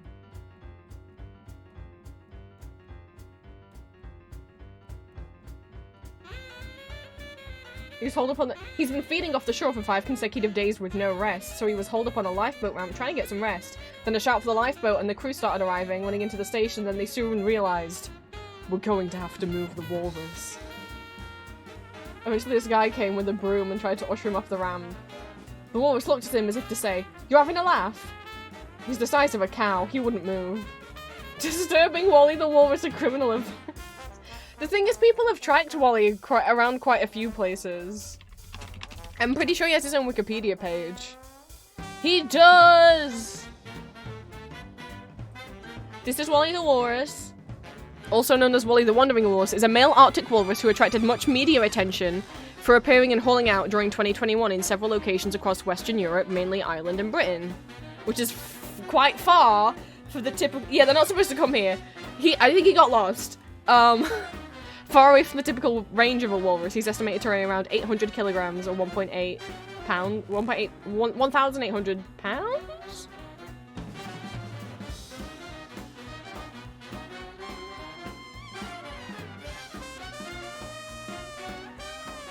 So he was around Ireland and then he was near Wales. That's when he was on the lifeboat ramp.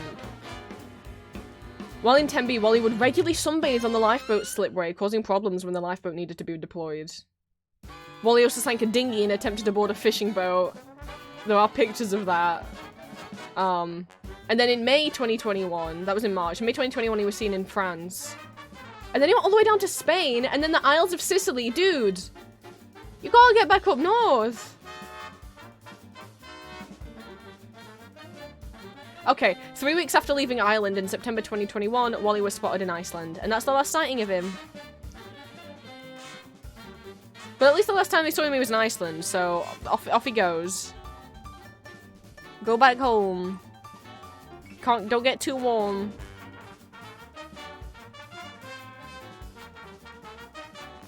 This guy. Okay, he's just chilling, it's just like, lifeboats, no. This is Wally's home now. This is the iconic picture.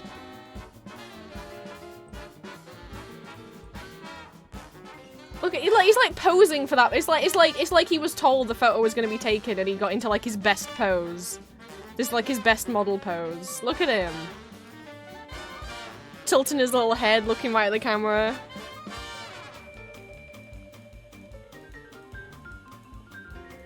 So really about the seal that unintentionally inconveniences community and he literally prevented one lady from going to work because he decided to chill out.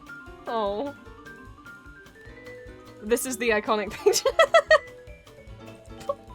It's just like air horn straight to the nose. That walrus does not care. I love this picture so much. Your air horn does not bother this man.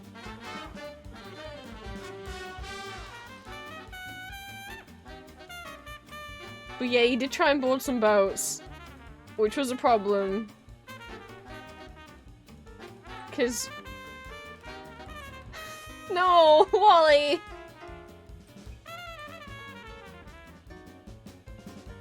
The boats weren't made for you, sir. No! Wally, stop! Oh god!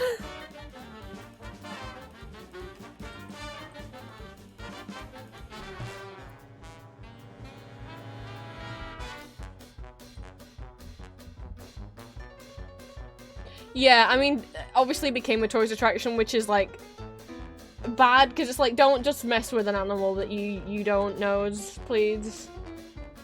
Oh my god, these are the pictures of him in Iceland? Wait. No, because that picture's great. It's like he's been driving the boat and now he's just drifting at sea, taking a little rest, chillaxing.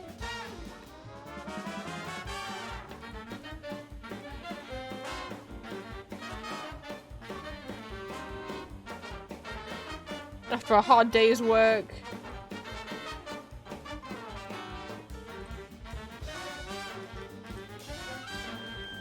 This is his boat now. Oh my god, wait, that's even better. Are you kidding? It's like he's driving the boat. Prince, hey guys, we're gonna do it to go to my tours. Like, look at this funny look, Dream. This is what my streams are. This is what they become. Just me talking about random stuff. No, because it looks like he's driving. Look at him go!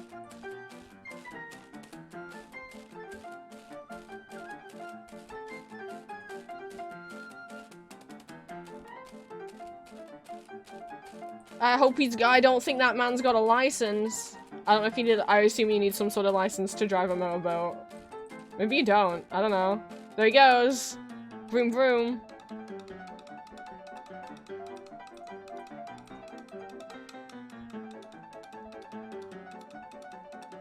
We don't know why no one's seen you since September 21, Wally, 2021. I hope you went home, and I hope you're doing well. I did tell I did from the- oh no.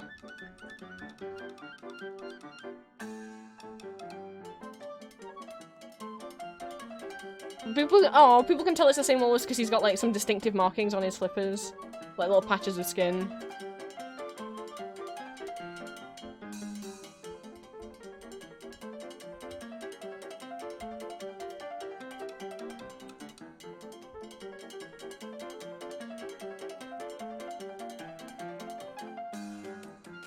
Right.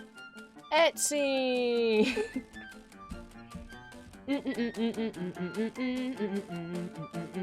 I opened the wrong one! Fuck! I opened the wrong one!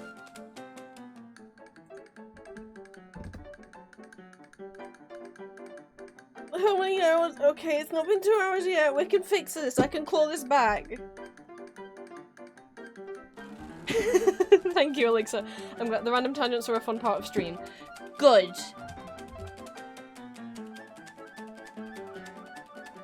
Look, we talked about some stinky... We talked about stinky British news, and then we got to talk about a little bit of funny British news.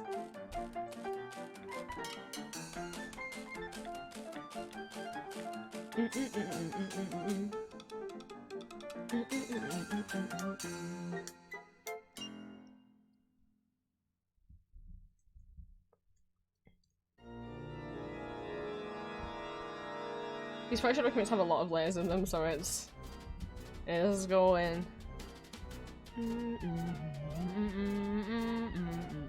That's the charm of the stream. Okay, good. You never know what you're gonna get on a Prince stream.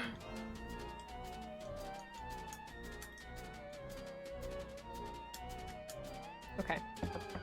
Someone bought a bunch of the lighthouse stickers.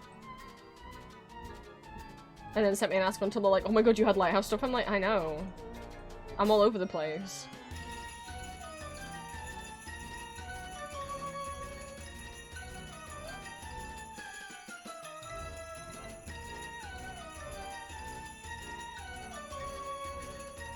God, I've had like old fandoms on my brain lately. I mean, I was thinking, you know, my current kind of thing I was thinking about and fixated on. I was thinking about Ghost from Call of Duty again. And then I opened up Twitter the other day and there's a piece of Vilco art, which is the ship of Victor in Silico from Arcane. I'm like, oh, that's the Arcane, that's my favorite Arcane ship. So now I'm thinking about them again. And then people were talking in the Discord and I didn't realize, or did know and then forgot, that AO3 has a... We're talking about like AO3 and like people were talking about how many words they think they've read all year, including like fanfic. And I was like, well, I don't know, because AO3 doesn't have, like, a history like YouTube does, and they were like, yeah, it does. I'm like, what? Oh! So I went back and I looked at it. Obviously, it only keeps track of any fics you've read while you were logged in. And I'm not logged in on my phone, so that won't have all of them on there. But I was like, once I saw what the first fic I'd ever read while logged into AO3 was, because I've never cleared the history because I didn't know it was there, I'm like, yeah, that checks out. Because when I got my AO3 account was when I was knee-deep in a certain fandom. And I wanted the AO3 account specifically because I wanted to be able to post stuff that I was writing about this fandom. The first ship that I ever... the first thing I actually put on AO3 was actually poetry because I wasn't confident enough in my fictional writing. So it was the first thing I ever posted on AO3 was poetry about this ship. And then the first fic I ever wrote was still about this ship. And I made like my first like online friends and community from being into this ship, and was part of like a group blog, and I would constantly make edits for a fanfic author that I became friendly with, which was Barduril, which is the ship of Thranduil and Bard from The Hobbit. Boy is Thranduil been on my brain all day. I'm back in the building! That was in 2014. I'm like, oh my god. No, 10 years ago? I can't be 10 years- Jesus, that was 10 years ago? Oh no! Maybe it being 10 years ago is the perfect time for me to fall back into it. It was also the first ship I ever drew fan art for. Like, I've drawn fan art before, but never, like, slash art. I just really got into that. Look, they're both, one, you got the angst of immortal plus mortal. Two, they're both single bisexual dads.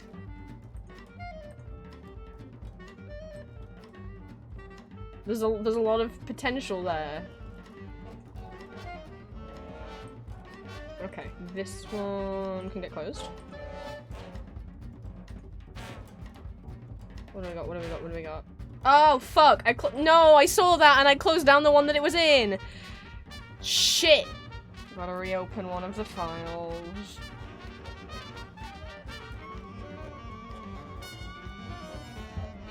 It's interesting because I don't often get really on board with ships anymore. Like, there's stuff that I'll ship when I'll watch a show, but I'm much more likely kind of fixate on a singular character rather than a couple or a pairing anymore.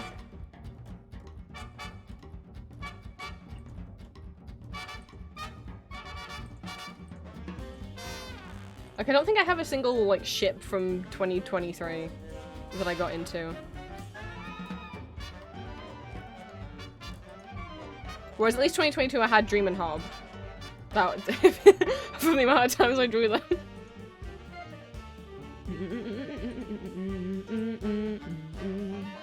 Okay. So that can go. Now, where's Arcane?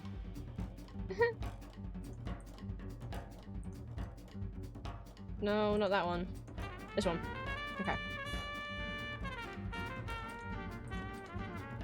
Page 3.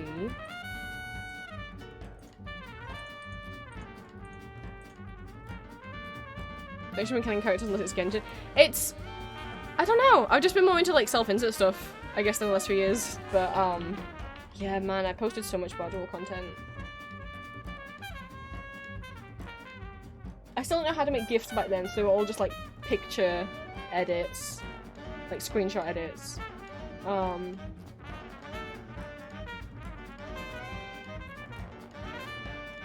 then there was this whole thing on Tumblr. God, this is such a niche thing. Called the Mirkwood Trash Squad. So, there's a bunch of elves in the Hobbit movies that don't have names. They're just like background character elves. Only one of Mirkwood's, like, so you got King Thranduil, you got his son Legolas, and then there's one named elf, which is this brunette elf who's, I guess, like Thranduil's kind of squire, kind of. He's not, and I can't remember his name. It begins with, it's not Fenrir, because that's a character, that's from Norse mythology. But he's the only one who actually is credited with a name. None of the other elves, like, obviously Tariel, but then other than that, none of the other elves have names.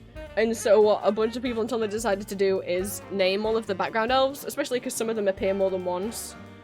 And almost turn them into our own little OCs. So a bunch of people started doing that, including myself. And then would come up with headcanons together about like how our different elves would like interact with each other.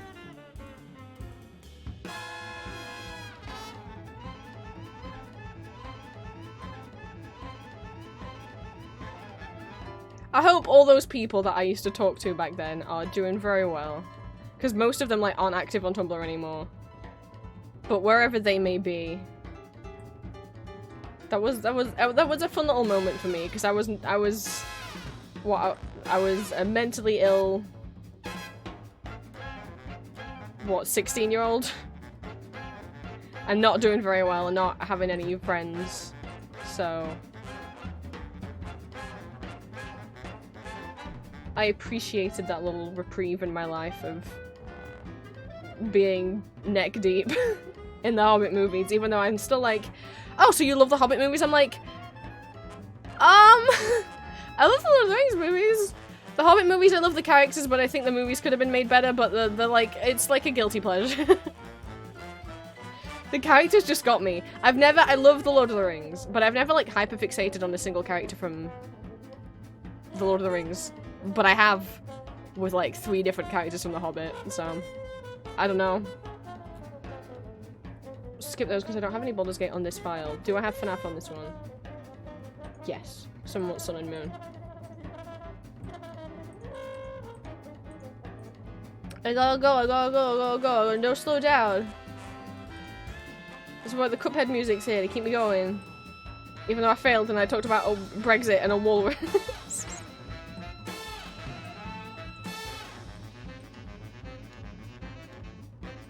Okay, and then Victor's the last one from this file. Where is he? I'm blind, he's there.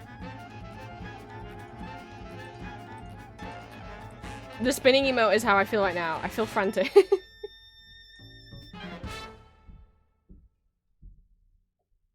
Actually, hang on, because there was a bit of space left on the first one, wasn't there? Yeah.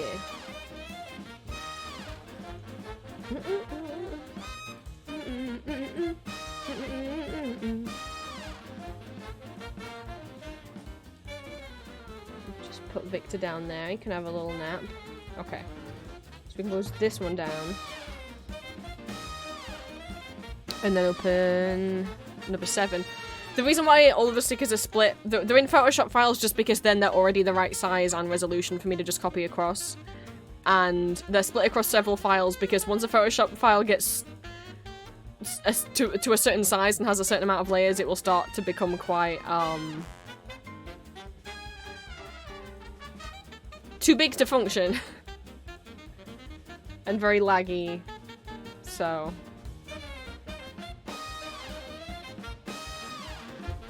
Silly art is complete, what did you do? Oh my god, I was so bored. I was like, why is something plugged in next to my phone? I'm like, oh, because I got so bored last night. Okay. I've taken a bunch of stress off myself by closing audio commissions and dropping back down to 2 audios a week. And I do have a lot of stuff to do, but I just didn't know what to do last night. And because now I have a little free time. I had 0 free time before, and now I have a little free time. I don't know what to do with myself when I have a little bit of free time. I don't like being bored, and if I don't have a clear, like, here's a bunch of deadlines, here's a bunch of stuff that needs to get done, panic, panic, panic, I don't know what to do with myself. I'm very bad at relaxing. I know that's something I need to work on, because I have the terrible mentality of, like, I need to be doing something useful all the time, or doing work all the time, and that's a bad thing. No. I know that that's not true, but,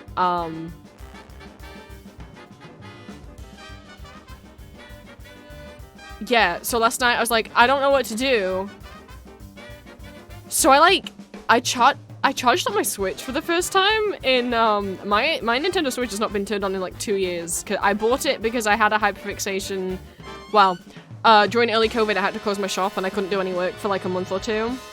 So I just bought a Switch and played Animal Crossing for 2 months and then never touched Animal Crossing again. Alright, what did you do, Green? It's nice to rest your eyes. I'm losing my voice already from this cold, this is not helping. What did you do? Oh, it's Wally the Walrus. For those not in the Discord, and I don't have Discord up on stream at the moment. Wait, I can still show you guys. If Green will allow chat. If Green will allow chat to see. You don't have to. Okay. This is the best I can do, is I can just show you my phone, which is, you will not be able to see too well. But it's, no, you can't see well at all, can you? It's Wally there he is. It's Wally the Walrus. It's Wally from Welcome Home as a walrus. Look what top tier quality content you can get as a member of my Discord server. Oh, and you still give him his little blush.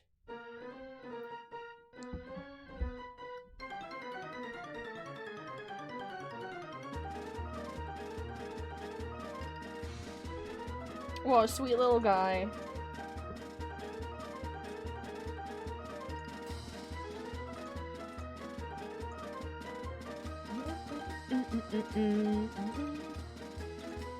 Thank you for sharing that, Green.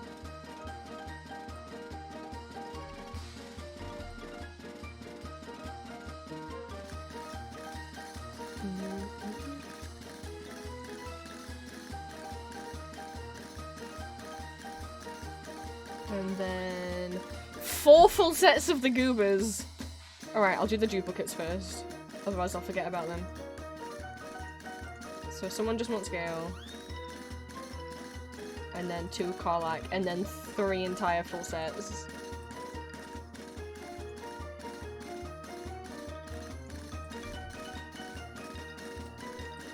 I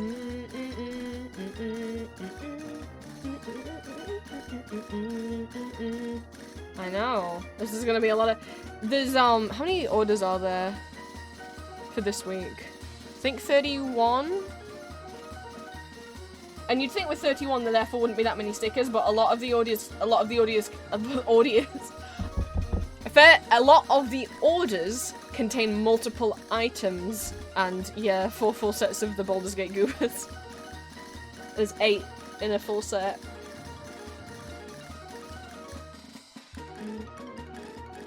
Yes, 31.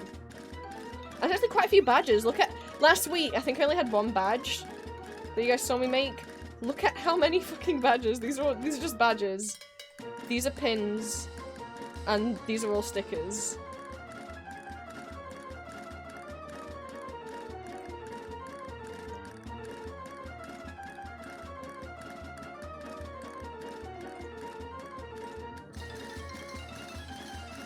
Prince Stream generates so many silly ideas. I'm more than happy to generate silly art for the silly ideas. Aww. Green's an unstoppable art machine.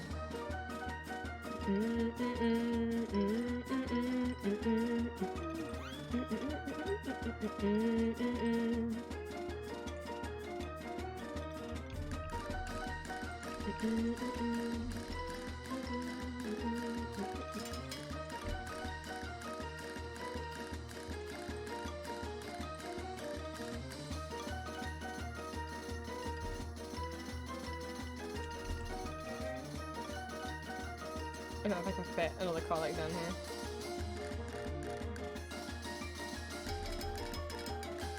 here. Incognito, welcome in! We doing Etsy orders.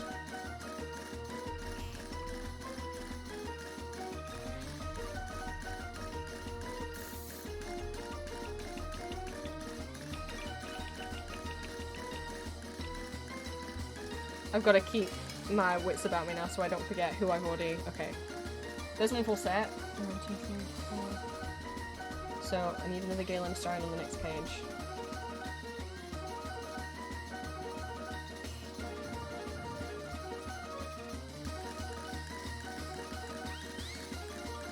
I haven't got to the cutting out stage yet, because we're talking about walruses. You put all your skill points into art, got bored of fine art, and immediately just lay out forever. Oh. Ah.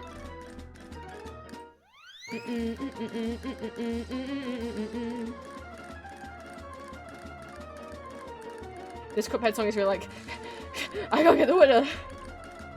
This is what I mean when Cuphead is good at motivating me, because I'm like, done.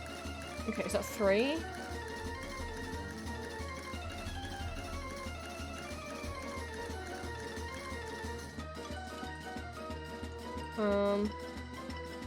That's 1, 2, 3. There should be 3.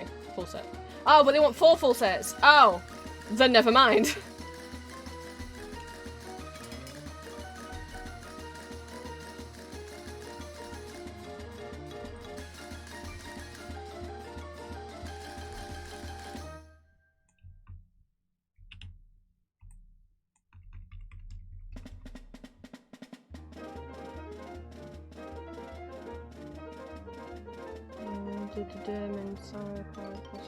And then I just need shout out Lazel Galen starring on the next page. And then that should be 4. I think.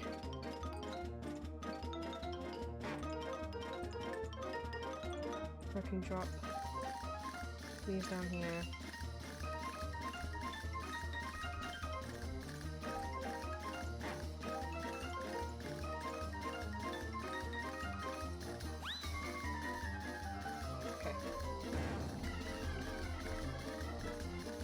And then we're at this point. So Spider-Verse feels like running good music. Well, it is a running good game. This is which stage is that for? Oh, that's just called that was high score when Coin Op Bop, so I don't know exactly when the game that plays. I guess when you beat your high score? I don't know. Okay,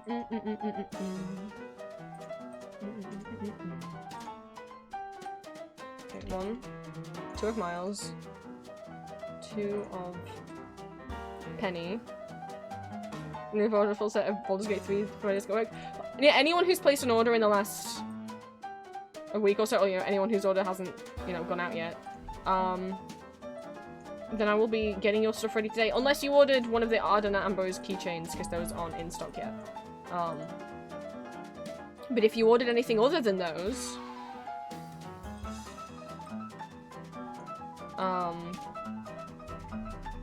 then some of these goobers on screen right now are yours. And one of Gwen.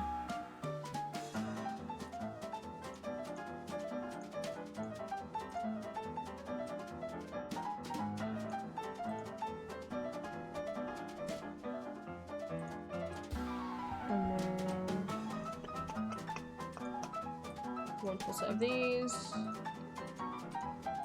I've gotten like 2 different people, I assume these are not bots, but it's just that the Etsy profiles make me concerned, of people messaging me about my Call of Duty stickers saying, ugh, like, I don't know, it just comes across very demanding, like them being like angry and annoyed that I haven't drawn any of the female characters from Call of Duty, and it's like, look, I'm not trying to be mean by doing that. The fact is, the reason why I only drew these few guys, I haven't drawn all of the men either, I only drew these few guys because I've never played a Call of Duty game, nor do I want to. The only characters I'm familiar with are those, is like those who are closest to Ghost, which is Soap and Price and Gaz. Like, that's Ghost, Soap, Price and Gaz, their own little team, right? And then I also did Koenig because that's a lot of people thirst over him. I'm aware that there's many, many more, but I don't know about Call of Duty to know which ones would be worth making stickers of. And also, even within Call of Duty, there aren't that many main female characters, and the ones that are, no offense, I don't think I'll sell that many stickers of them. The reason for me picking these characters is because I'm marketing these towards the people who ship Ghost and Soap together, and the people who, you know, the people who draw and consume porn of Ghost and Soap being drawn having gay sex together. These are the only characters they're interested in. So... But it's strange that it's happened, like, twice now, by people just, like, it comes across a little bit rude when people message me and it's like, make stickers of this character. Why haven't you made stickers of this character? And I'm like, because I haven't, like, and then I'm not gonna draw, and then they basically want me to, basically are asking to commission me for free, like, draw a sticker of this character and sell it, and I'm like, no. What? I mean, do you want to commission me for it? No. I'd hate, you know, it's like, oh, people will reply to, like, not just with Call of Duty, but with any of the stickers I've done, being like, do one for this character. I'm like, no. Not if you ask it, like, no.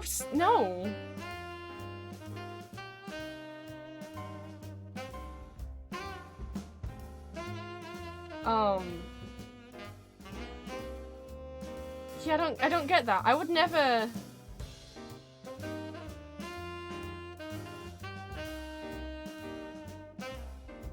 I don't know, imagine going into a store and being like, oh, they've got, like, this many flavors of this food that I like, but they don't have this other flavor. I'm gonna go to an employee and be like, get this other one in stock, do it for free, just get them in stock because I want to buy it, you know?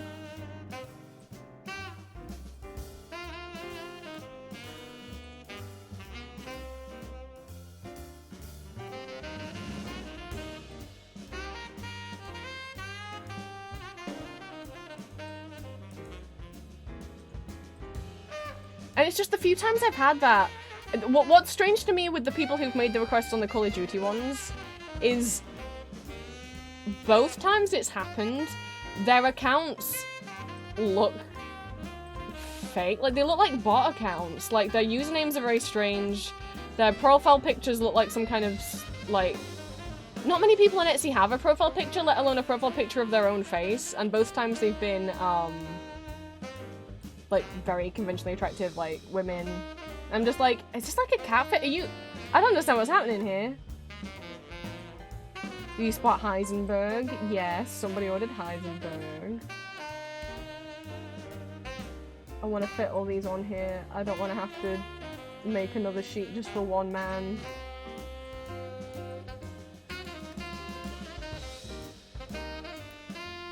That'll do. Okay, that's all the stickers. But like, no, I'm not taking drawing requests on my Etsy shop to make you a sticker of a character that you want. Just for you.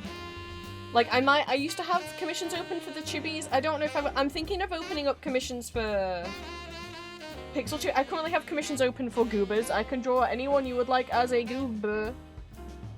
And the flower portraits and a few other like emote things. I might open Pixel Chibi commissions. And the thing is, like, I haven't said this anywhere. Oh no, those aren't all the stickers. Shit, there's more under here. The thing is, it's like, if you commission me for a piece of art, I could easily print it as a sticker and also send it you as a sticker. I don't have that written anywhere in my art commissions, but it's like, it's really not much more work. I've already drawn it. It's not much more work for me to print it out as a sticker. I haven't put that anywhere on my art commissions, but I don't mind doing it.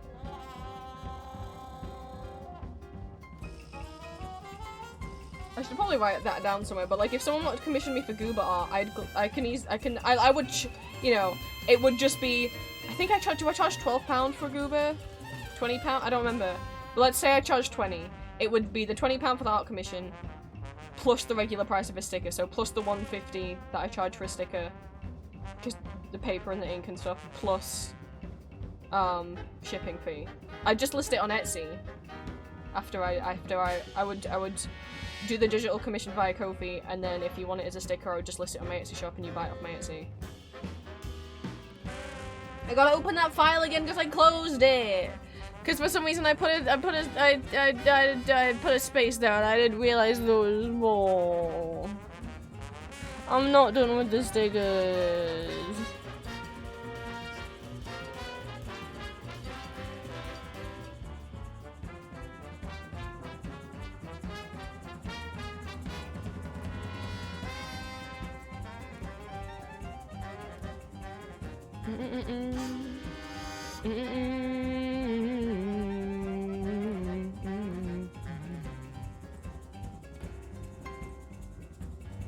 I gotta wait for that big old file to open again. Photoshop will not like this. And you can see it doesn't. It's egg timering me. I still say the word egg timer when there's like a mouse scroll thing. Not mouse scroll thing. The little cursor icon that means something's buffering. I still call it an egg timer, even though there's two things wrong about that. One, it's not an egg timer symbol anymore. It's the little circle that goes around and round. It's been a wheel for a long time. And two, it never was an egg timer. It was an hourglass. But for some reason, other people around me would always call it an egg timer. So I started also calling it an egg timer. It wasn't an egg timer, it was an hourglass. And also, the cursor symbol for something buffering hasn't been an hourglass for probably about 20 years. I'm probably thinking of, like, Windows XP.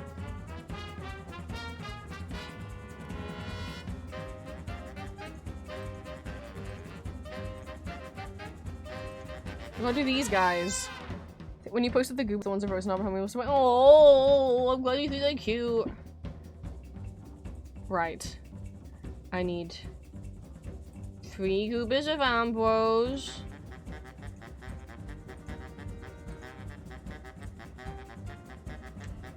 Which, if you are in the Discord, all these are emotes in my Discord, and if you are a subscriber on here on Twitch, you get access to little goobery goos. Arden and Ambrose are subscriber emotes, and if you give certain amounts of bits, you unlock more goobers. So if anyone's given 1,000 bits or more, you get access to the Satin Goober. 5,000 bits or more, you get access to Orpheus, and 10,000 bits or more, you get access to Ellis.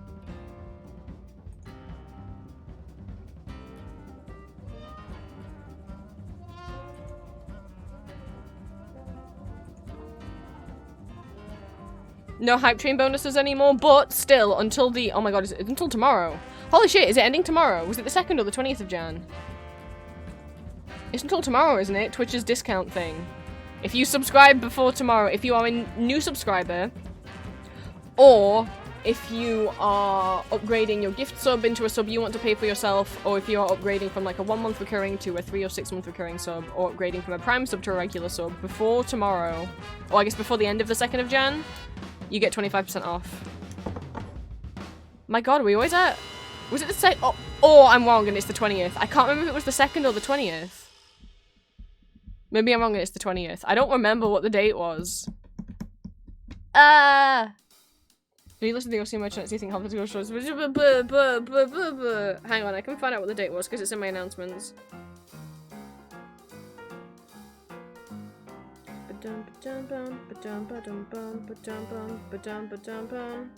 It's the 2nd of Jan. Okay. Before the end of tomorrow, so before the end of the 2nd of January. First-time subscribers, new first-time subscribers get 25% off. Anyone upgrading from a prime sub to a regular sub gets 25% off. Anyone who previously had a gift sub but now wants to pay for a sub themselves gets 25% off. And someone else told me that actually also for the next 24 hours, gift subs are 25% off, but I didn't... Don't quote me on that. Someone told me that in someone else's stream, but I don't actually know if that is correct. Because I haven't seen it say that myself. That's until the end of the 2nd of January. I assume PST, maybe? I don't know what time zone.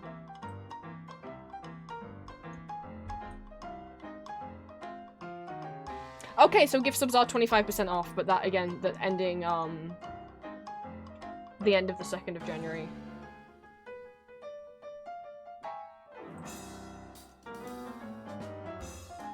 As in, it's 25% off money-wise. Two of sorrow. He's so small compared to everyone else because he doesn't have any hair.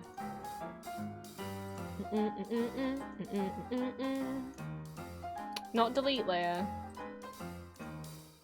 And I don't know if that's the last Twitch sale for a while. I don't remember. I didn't remember that Twitch did an end of year sale last year. Obviously they do September, which is every September gift subs are like 10 or 25% off, something like that. Oh,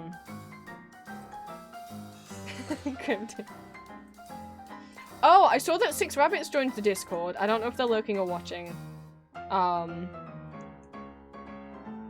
I presume that's the same 6 Rabbits who drew that fan art of Sorrow that's in my fan art showcase. That they emailed me that. So I didn't know where any of their socials were to credit them. But that's the name they signed off the email with.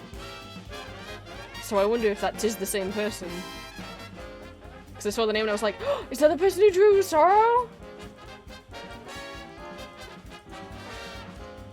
But I didn't want to say anything and like single them out if they just wanted to lurk in the Discord, so I didn't say anything. But I was thinking like, I wonder if that's the person who drew Sorrow.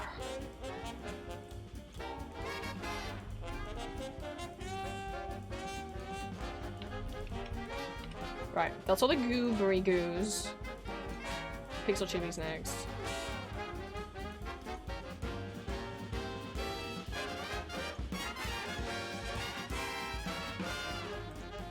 See if I can fit one at the bottom. Maybe if it wasn't Ambrose. Maybe someone who's not got as much hair sticking out.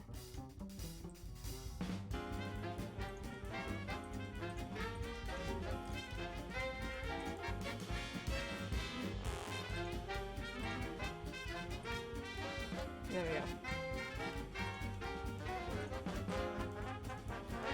Oh gosh, this is page 8 of stickers.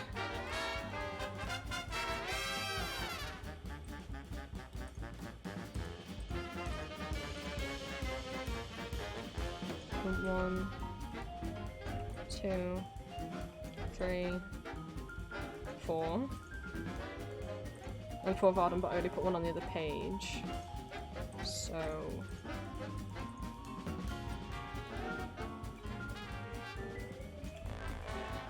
1, 2, 3.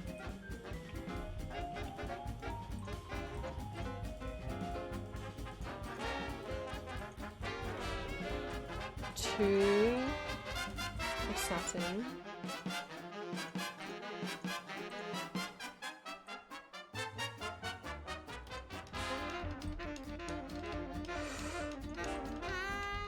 I haven't mentioned this. The pain I was experiencing is quite strange at the moment, because I know you guys know, like, I hurt my neck. It's a lot better today. Last night, the pain weirdly traveled from my neck into my shoulders, and then back into my neck, and then up into my head.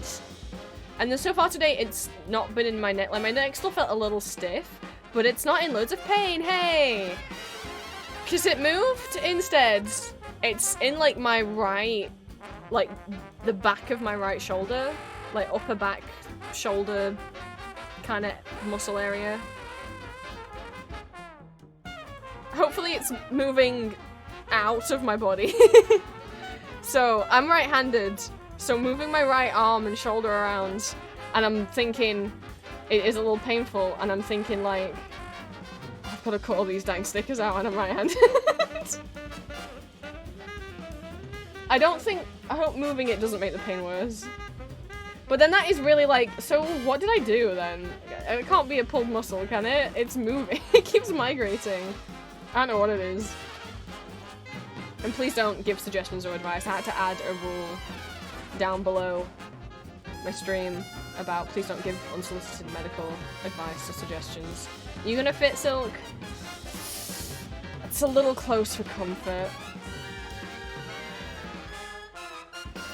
I don't want to risk him getting chopped off. I can budge people up a little bit. That's pretty close to the edge of the paper though. That's not much room. Because he's a little bit wider because of his little cape skirt situation.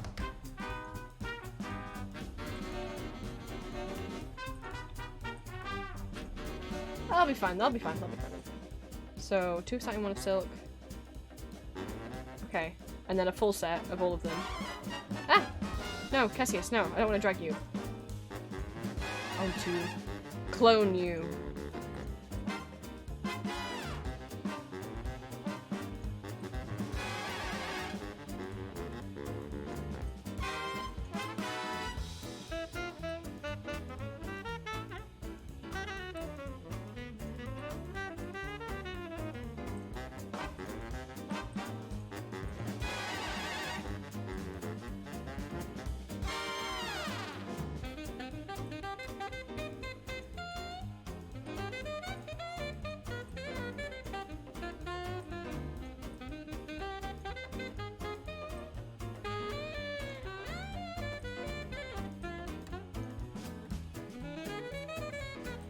And then 2 of these. These 2. Shame I can't fit them on the other page. I don't know. If I try and squeeze them closer, I don't know. You're a bit close.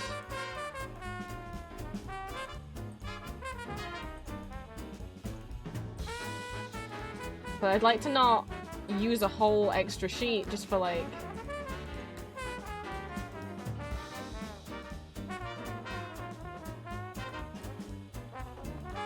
one or 2 stickers. I mean, obviously I can still reuse the bottom half of the sheet, but it will mean I'll waste a little bit of... Oh, they're not both gonna fit!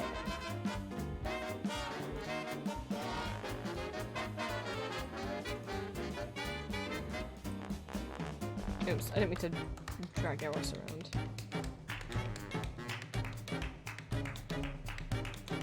Can I fit him on a different page?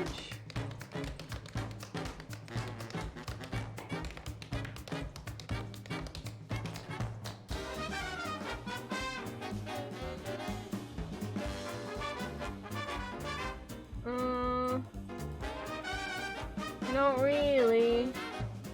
I don't want to do another sheet just for this one. If I try and use the tippy tap song. Fucking love the sounds of tap shoes.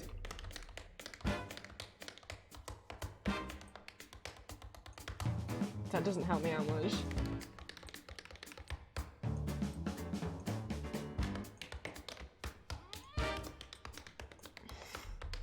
Dang it.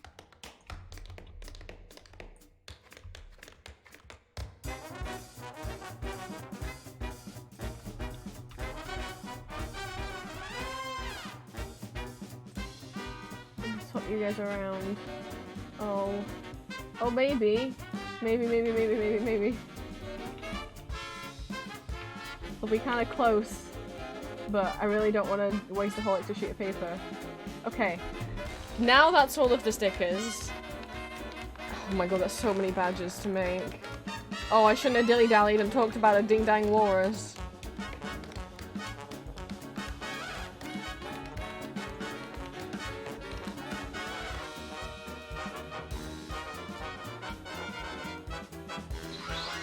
What? Rag, Happy New Year! Oh, sport, that's me. Thank you so much. Thank you for the resub. 15 months, holy shit, dude. Thank you so much. Happy New Year to you. I hope you have a wonderful year. I hope you had a good holiday period. Whatever you celebrate.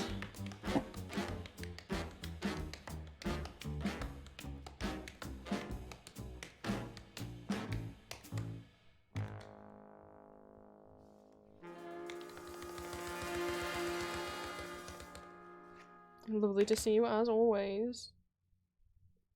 It's been loud. Yeah, I feel that. I don't like the sounds of fireworks, man. Last night was not fun. Oh, it's so dark out here. I need to close my curtains. So it was covered in smog? Oh no!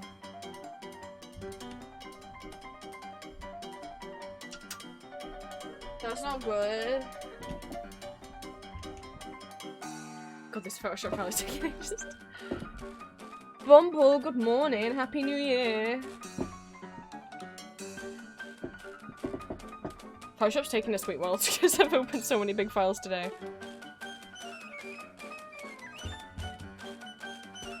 Ooh, when I get that new PC. Right. Who is first? We get Etsy orders together to print off today.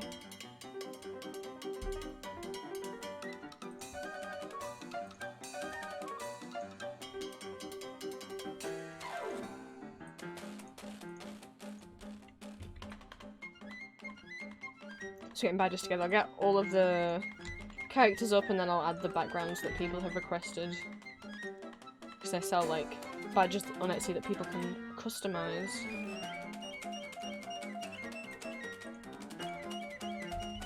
Oops, I didn't mean to Control J that.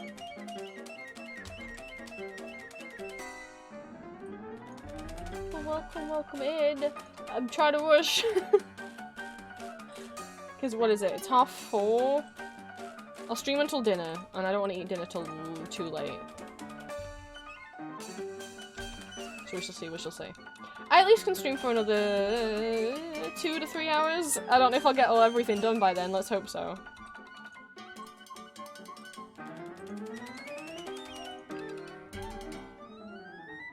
But I hope we all survive New Year's Eve. Okay, König. Ghost, König, Price. So, okay. That's all of the card ones, and then I need this stinky man.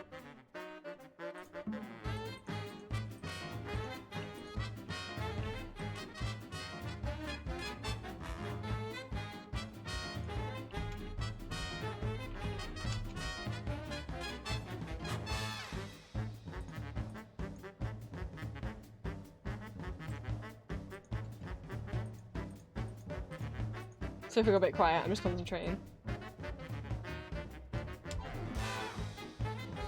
And then Good Omens.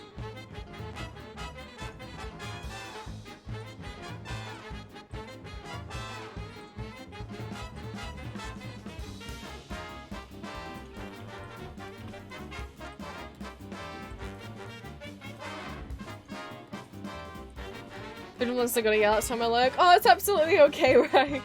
Thank you for stopping by. I hope you have a wonderful new year. And thank you so much for the resub.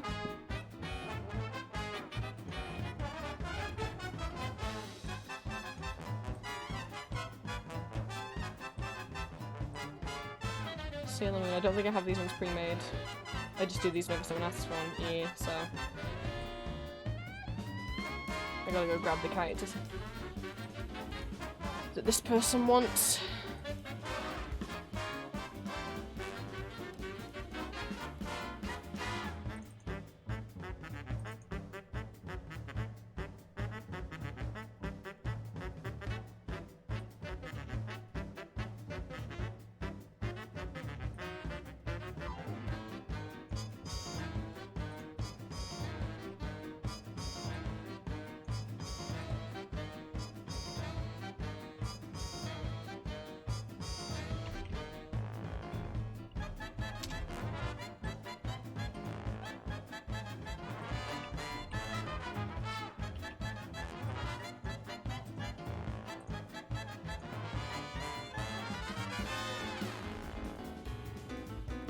I think badges might be on 2 pages today.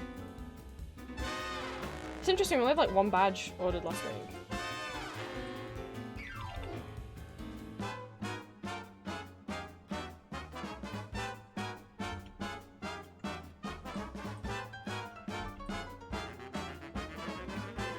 Ah! No! Go back! I didn't mean to do that! I want to duplicate all of this.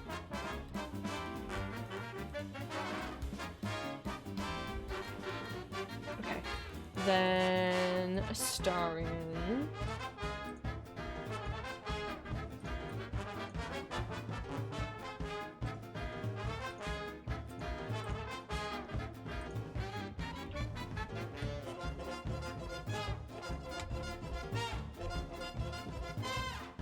And then I'll need to start a new page.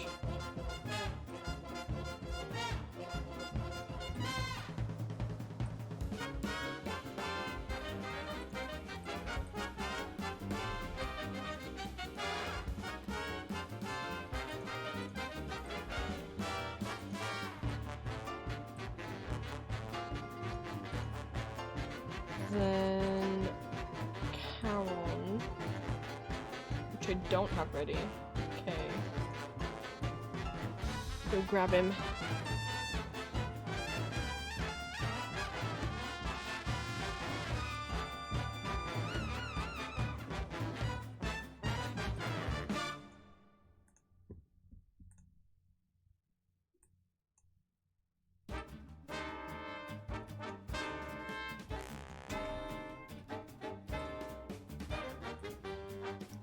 So Shreya, but she's quiet.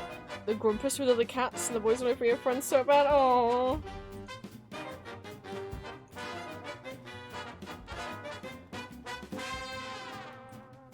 How big I'm gonna make this map? 'Cause obviously his head and his paddle and everything take up a lot of room that you won't see the flags in the background all too easy.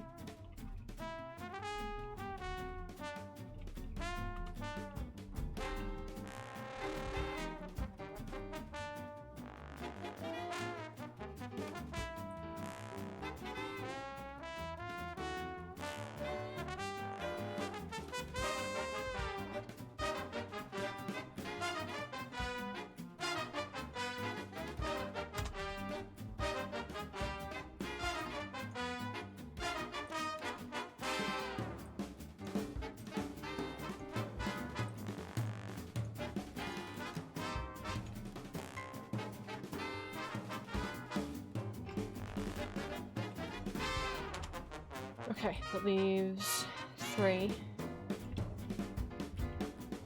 1 custom badge. So do offer complete custom badges and stickers. You can build yourself. So they want 2 flags and pronouns.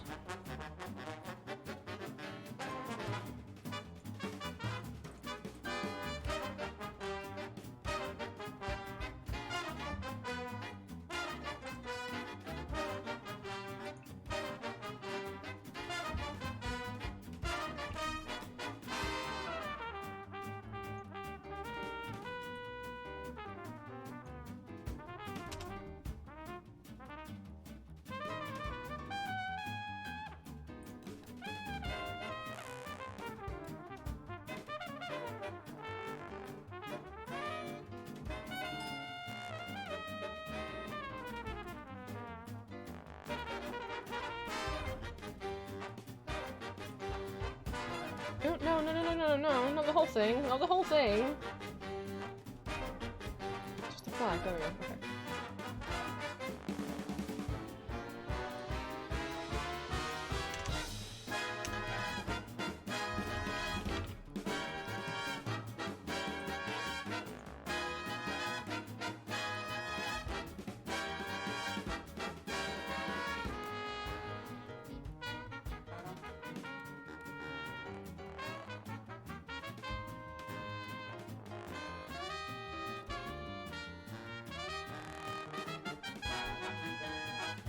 And then I need to grab from elsewhere.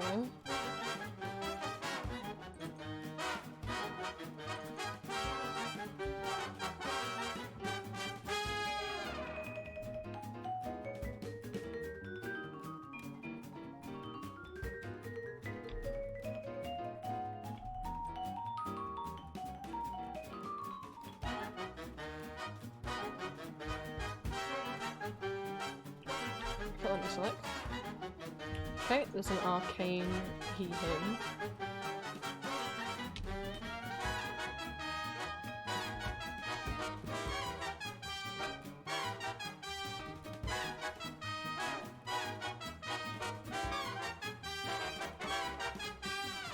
And then also an Undertale he him.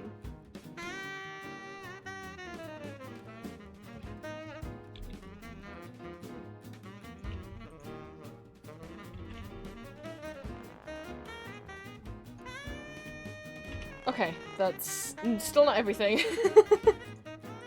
Now I gotta add the backgrounds.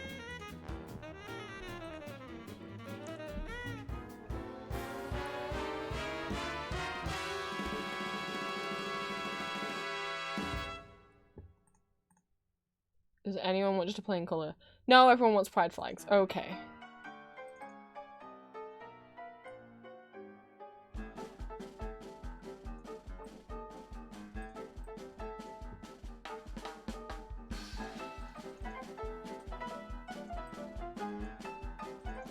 Making my life hard. The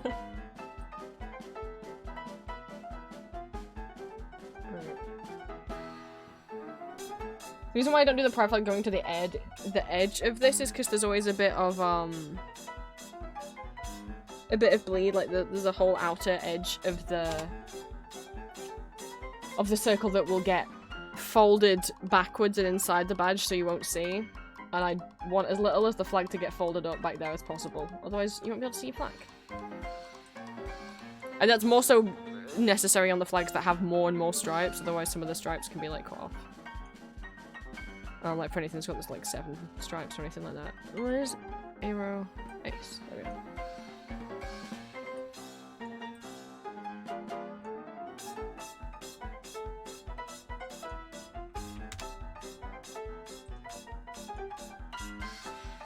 And then I need to check. They specified which intersex flag they wanted, and I want to make sure I use the right one. Let me see here.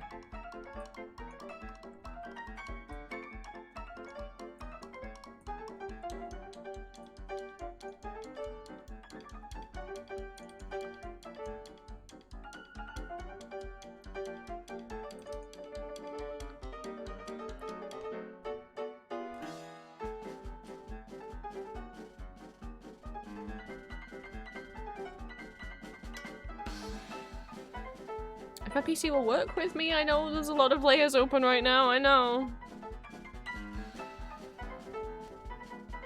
But you can do it, PC.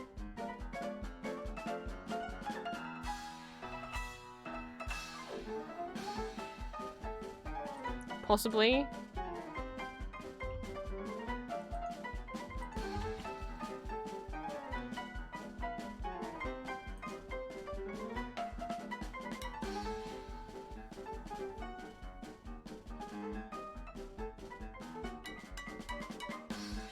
Uh-oh.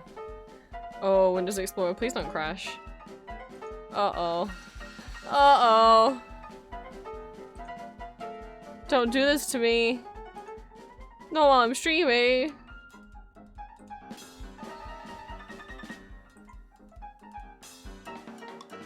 Okay, they want the yellow with the purple circle. Oh no. Oh no, I can't select any of my files. Oh, I can. Okay. Well, that other window can just be left there to freak out by itself, I suppose. I can't get it to do anything. I can't even move it. Oh, went away. Oh, thank God. Okay. What did I just say? The yellow one. Okay. Ah. Hush, PC, it's okay.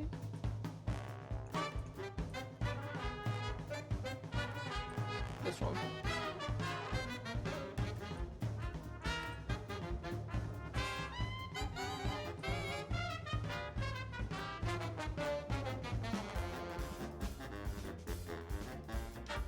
Well, you can be able to see any of this while it's behind, because Connie takes up so much room.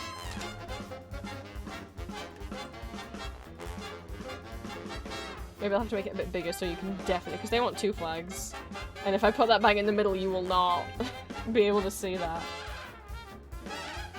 So I'll pull that out a bit. Okay, I'm gonna have to make it a lot bigger so it's visible.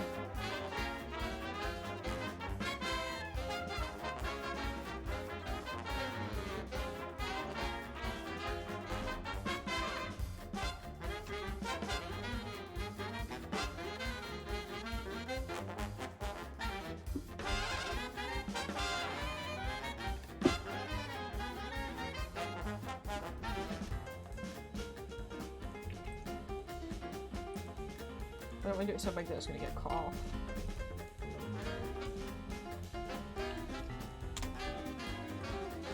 Okay, they want that, plus Vincian. I don't know if that's how you pronounce it. The gay male flag. Is it Vincian? Vincent? I always say Vincian. Maybe it's Vincian? I don't know.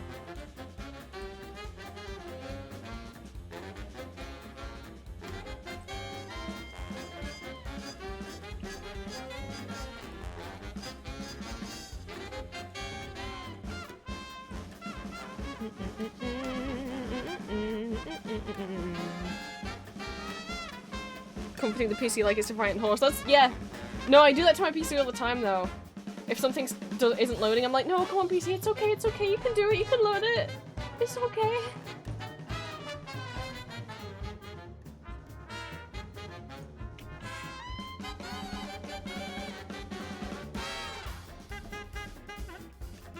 Because if it thinks I'm angry at it, then maybe it'll not work on purpose, you know? I don't know.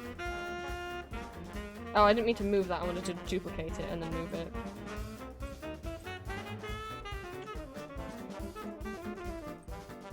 If I'm mean to it, what if karma comes to bite me in the butt?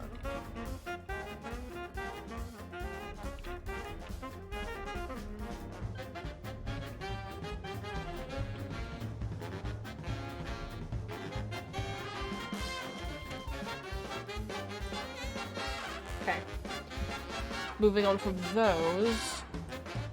Heisenberg. Don't give me the head pats, by the way.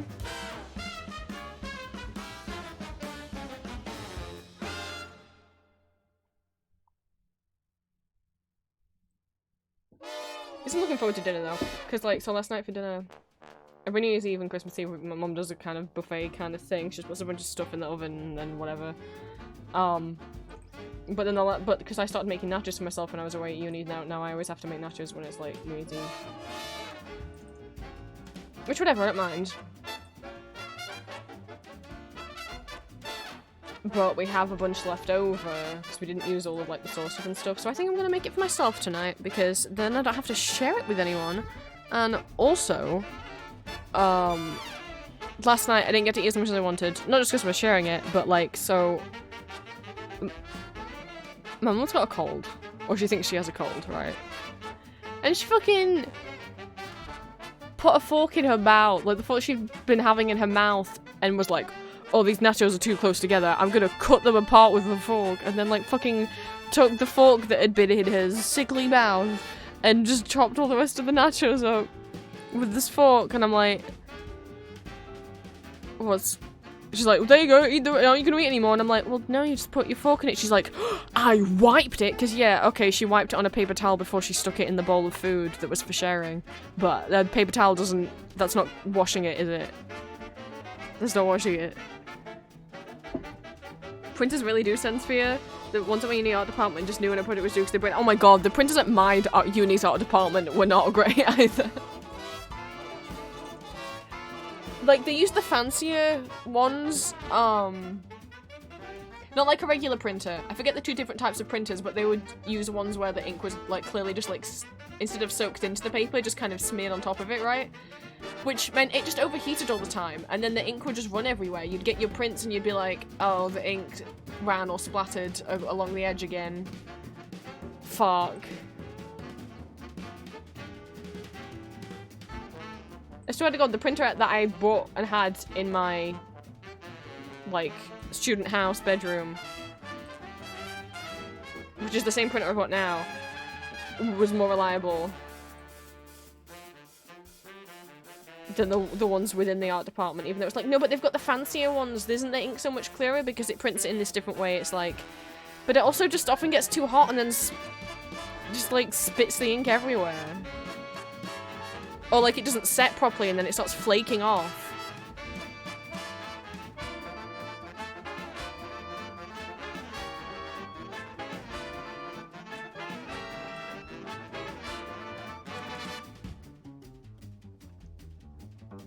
And to use one of the printers there, we had to, so we had, like, ID cards that had, like, a barcode scanner on them, and that barcode scanner was, basically, it loaded up credits. You had to pay to use the printer, because paying $9,000 a year for the fucking course wasn't enough money.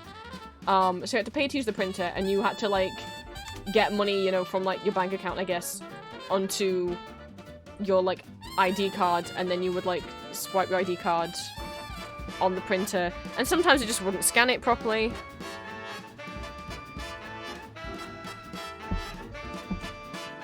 And then you couldn't use the print because it couldn't charge you the money that it wanted to charge you.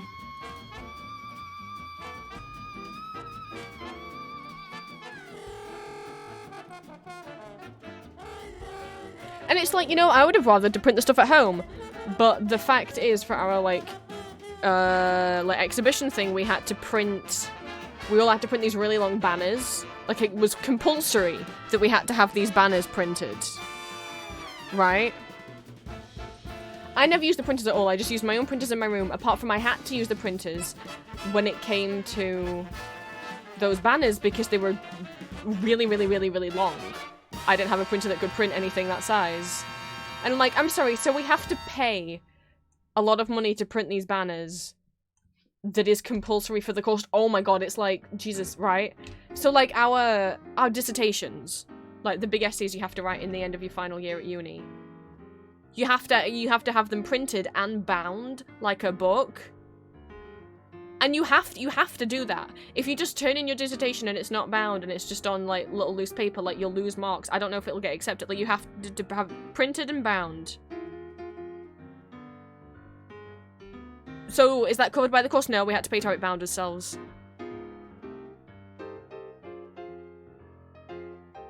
You had to, I mean, you could print it yourself, I guess, if you had a printer, but yeah, then you had to go to the library and pay to get it bound.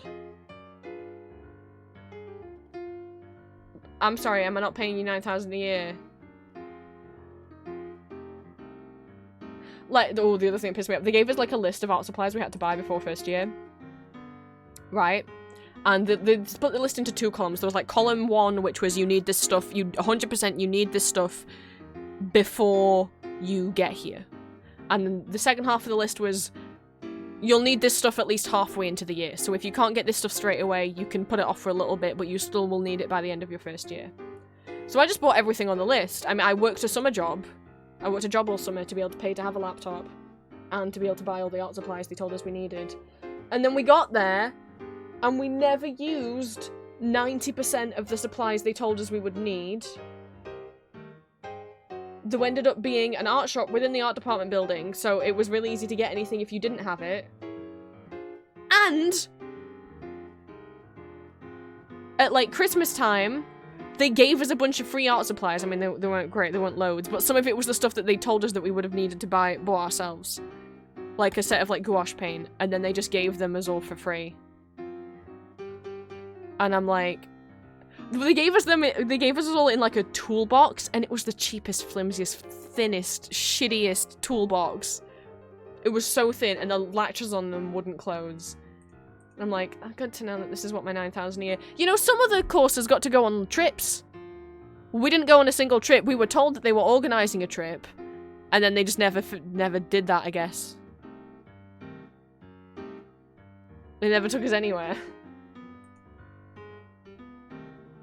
I mean, they covered as Adobe subscription. I'll give them Adobe Creative Cloud subscription. I'll give them that. But like, that's only 300. That's 600 a year.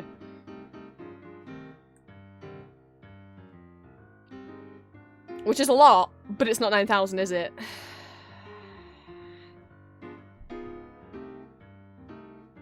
Fuggy sucky.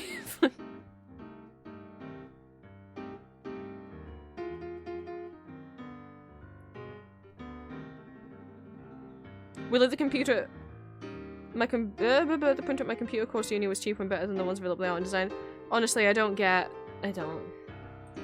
what was with the printer lab there. The computers often wouldn't fucking work anyway. And also, there were only like a few computers in the room, and that printer was only hooked up to those few computers. So if you really needed to print something for your course, you couldn't just log into any computer in the building and print. You had to log into like one of the 5 computers there, and if they were all taken, tough shit.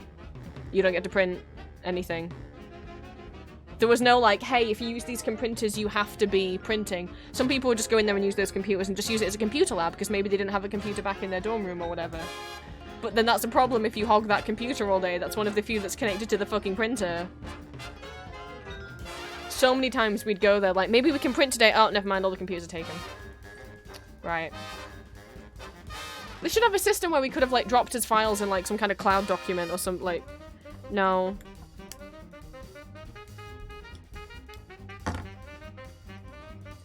Fucking stupid.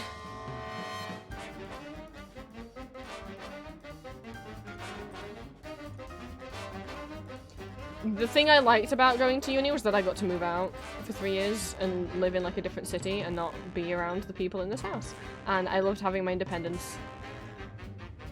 I like living on my own. As for the course,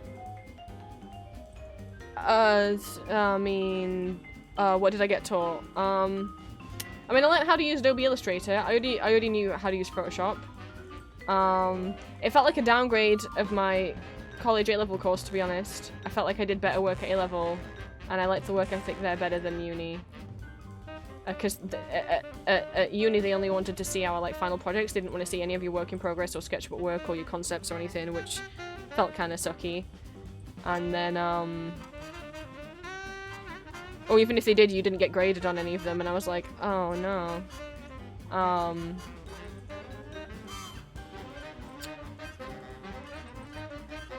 The on-campus accommodation and the staff there were terrible, and I ended up with a lot of trauma from the things that happened with the people that they roomed me with.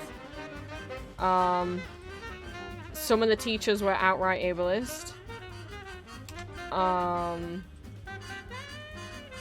I worked real hard to get 100% attendance, and then the register system was just completely glitched and would just mark most people as not attending even when they had.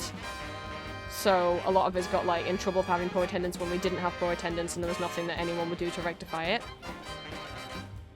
The on-campus counselling, which I kind of needed because I was not in a good way while at uni, especially because of the stuff that had happened because of the on-campus accommodation I was in the first year. Had a wait list of like 4 to 6 months, like from when you signed up to when you get your appointment. That's not helpful for people who need help straight away, is it? I needed an extension on my final project, and I couldn't get one because you had to have like a permission slip from the counsellors, and 4 months. Like, even if I'd got an extension at the start of the project only lasted like 3 months long. By the time I would have got an appointment, the course would have been over.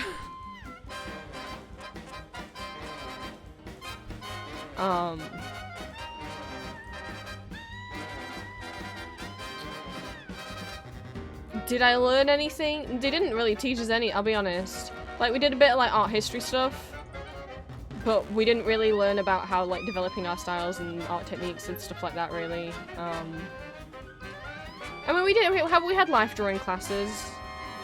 In a room that was, like, a tiny tin can with, like, one tiny window, and we would just boil. Did I learn anything? Well, we were meant to get a bunch of careers lectures, so each kind of department had their own kind of liaison who worked in the careers office, and those people would come and give lectures, so like, which is great because, you know, before like college and high school, whenever there'd be like a careers talk, it would never be specific to art, and if you asked them about art, they'd be like, that's not a job, you know. So it's like, cool, we'll actually get like talk from someone who works directly with the art department and finding jobs in the art field.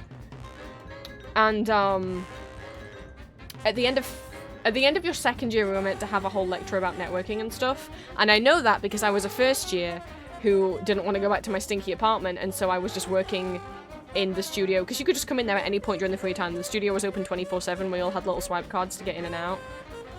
So I was just working in there in my free time while the year above me were having their networking lecture, and that really scared me. Because I was like, oh my god, in a year that's going to be me.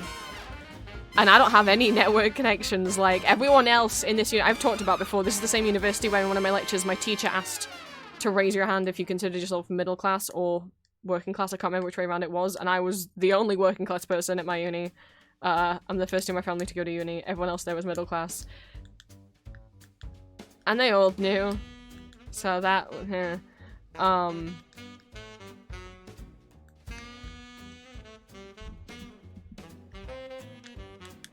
This is that same so like,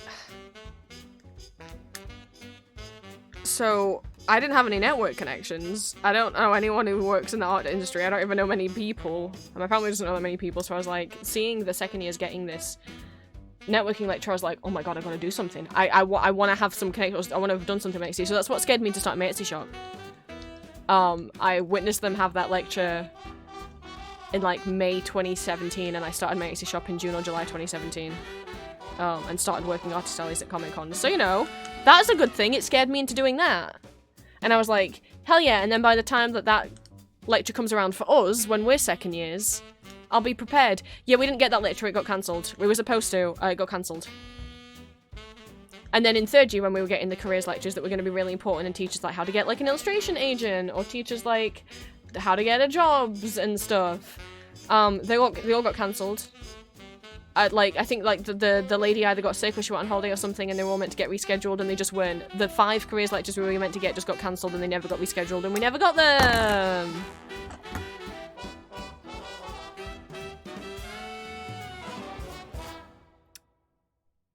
So, you know, when people then, when fucking, I forget what they're called, but there's this thing, at least in England, I don't know if it's in all the UK, that make you fill out, hound you about filling out these, like, postgraduate surveys, like, how long did it take you to get a job after? How would you rate your course? Blah, blah, blah. I was just like, fuck, are you fucking shitting me? Like, I do have a job now, but I've been self-employed since I graduated. Because, I mean, well, one, I graduated in 2019, and obviously COVID happened pretty soon after, so it wasn't like anyone was, like, gonna hire me. But also, I didn't know how. I didn't know where to look for art jobs. They didn't teach us shit. I just kept going being self-employed with Etsy. And then when Etsy started going downhill, that scared me into doing, YouTube ASMR. And now we're here. So, you know, not really the path that I think my uni wanted for me. But, people like to ask about fun. We were doing, it was a whole lecture about, like, classism in art or something. I don't fucking know. Somehow they were talking about, like, class structures. And I didn't think it was a big deal, because I didn't think I'd be the only working class person there, and then I was, and I was, like, on the front row as well, so I know my lecturer saw me. I mean, props to her, though, she wasn't super horrible, I will say, because I came out as trans while I was at uni in my 3rd year.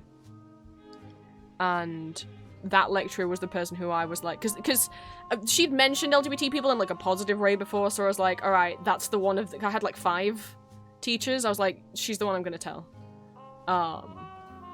And she was also head of the course, I think, as well, so that was helpful. So I emailed her, and she was very sweet and supportive. So at least, you know, but thank you for that, uni. You know, and living away from home gave me the opportunity to be able to come out as trans. I couldn't have done that while I was at home. I wasn't going to do it while I was at home. I was not going to do that, but then my mum found my Instagram. Luckily, while I was still at uni, and then I just couldn't come home for Easter, for the Easter break, because it would not have been safe, because she did not take it well.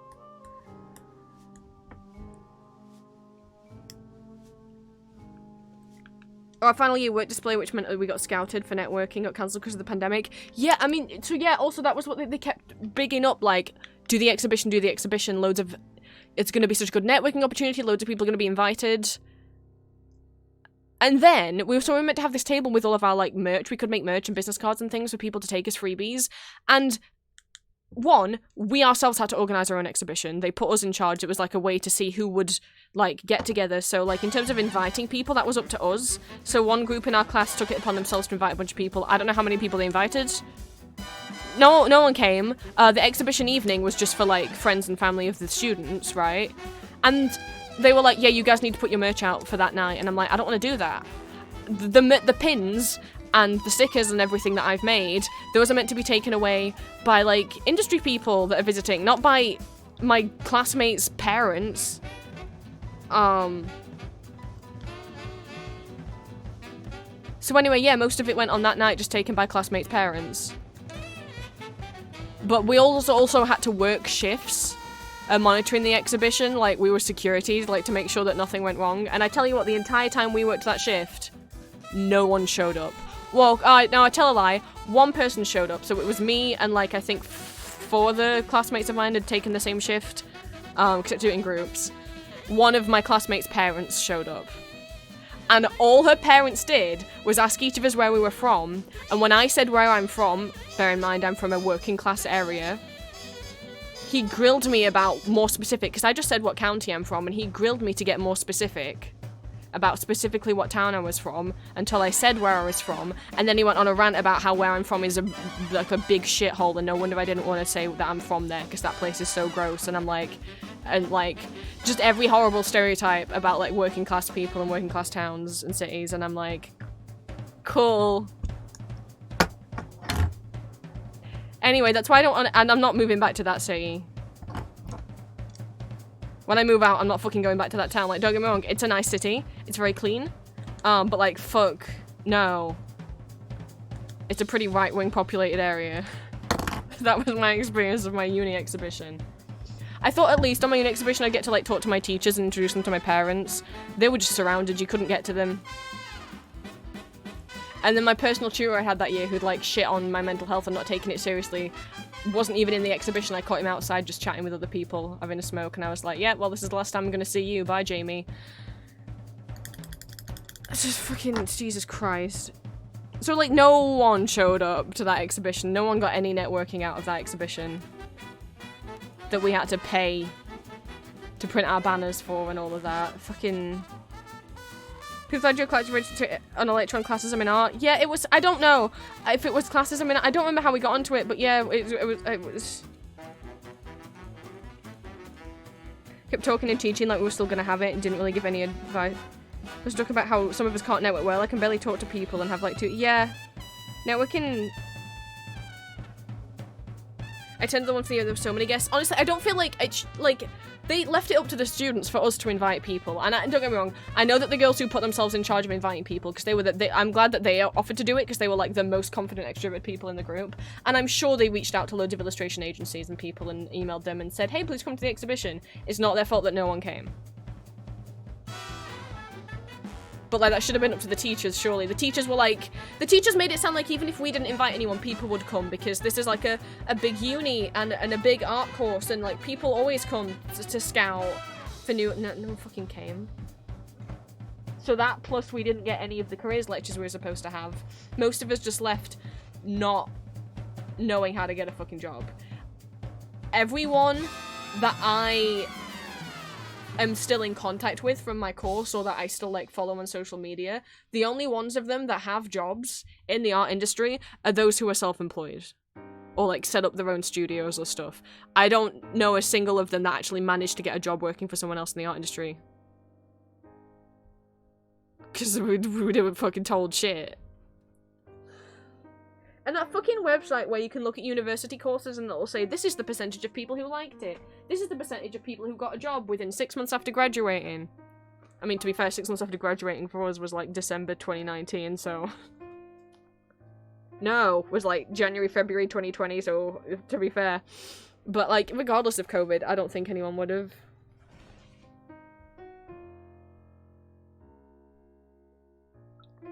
I'm glad I did uni because I'm glad I got the experience of living on my own.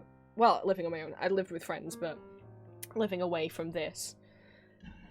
But the course itself... You know, and obviously, like, the fear of, oh my god, they're not preparing us for work, I need to have something, made me start my Etsy shop at the end of my first year. Because I was so scared that by the time I was gonna leave, I wasn't gonna know how to get a job. And I was right!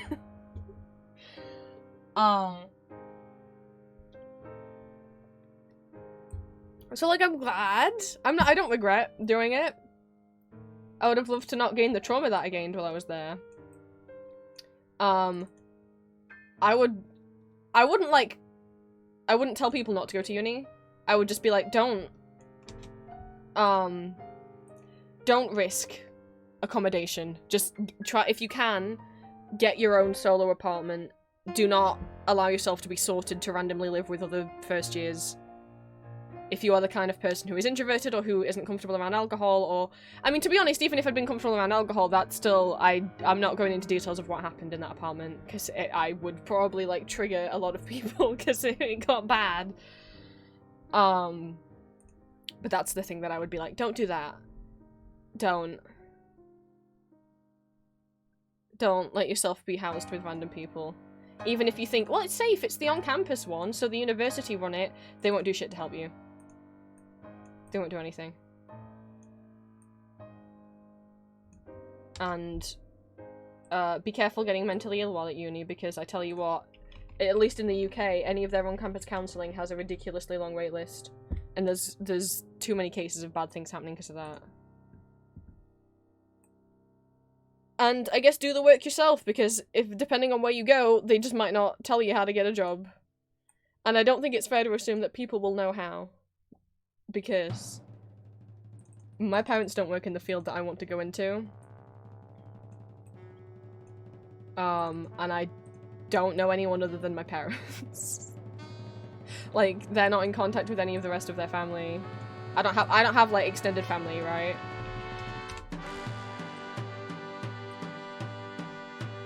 Not anyone knows what's I don't know anyone who got mentally Huh?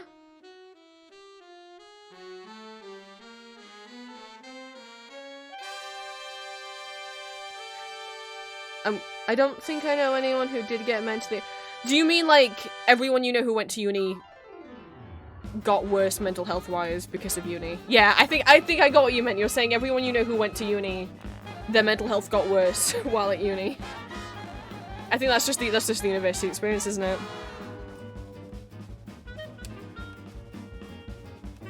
Who did not get yes, yeah. I don't think I know anyone who did not get mental health problems while at uni, yeah.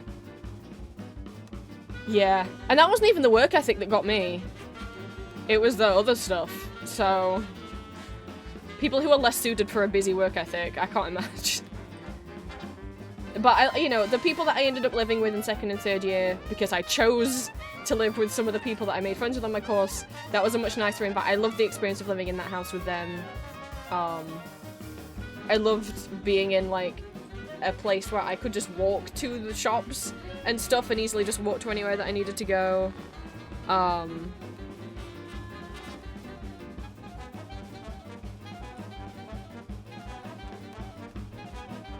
The course itself didn't teach me jack shit. And don't get me wrong, you don't need to do an art, you don't need to do I did an illustration degree. You don't need to do any kind of degree to get into art as a job. But the reason why I did it is because I thought like, you can have access to a lot of code without going to uni, plenty of people do, but I thought, yeah, but if I go to uni, they'll help me, like, direct me towards, like, agencies, and, like, illustration studios, and, like, career paths. No. No. No. I'm still glad I did it, because I got to move out the house for a bit, and I think I would not be, I think I'd also not be well if I'd stayed here, because, I mean, you guys know what happens here, but, the course itself. I didn't even talk about the guest lecturer we had, which was the old head of the course.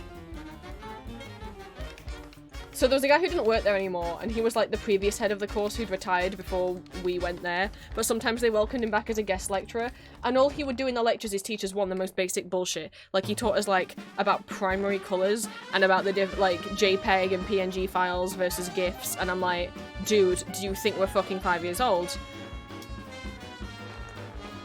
I know that red and blue and yellow are primary color. And... ooh, we had to do a project in second year, and I did some LGBT themed art for my project. Was it second year or was it first year? It was first year. And bless, like, the teacher that I had as my tutor in first year, he wasn't around a lot because he only worked, like, 1 day a week. I liked him a lot. He was very nice to me. Because he was aware of what was happening with my accommodation. He had no power to stop it, but he was, like, constantly like, my god, I hope you get that apartment sorted out soon, because that is terrible. So props to him for, like, listening to me. That was not his job. This fucking guest lecturer, man.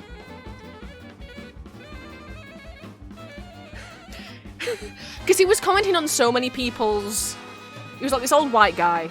And when he was commenting on some of the other people's, little postcards we had to make,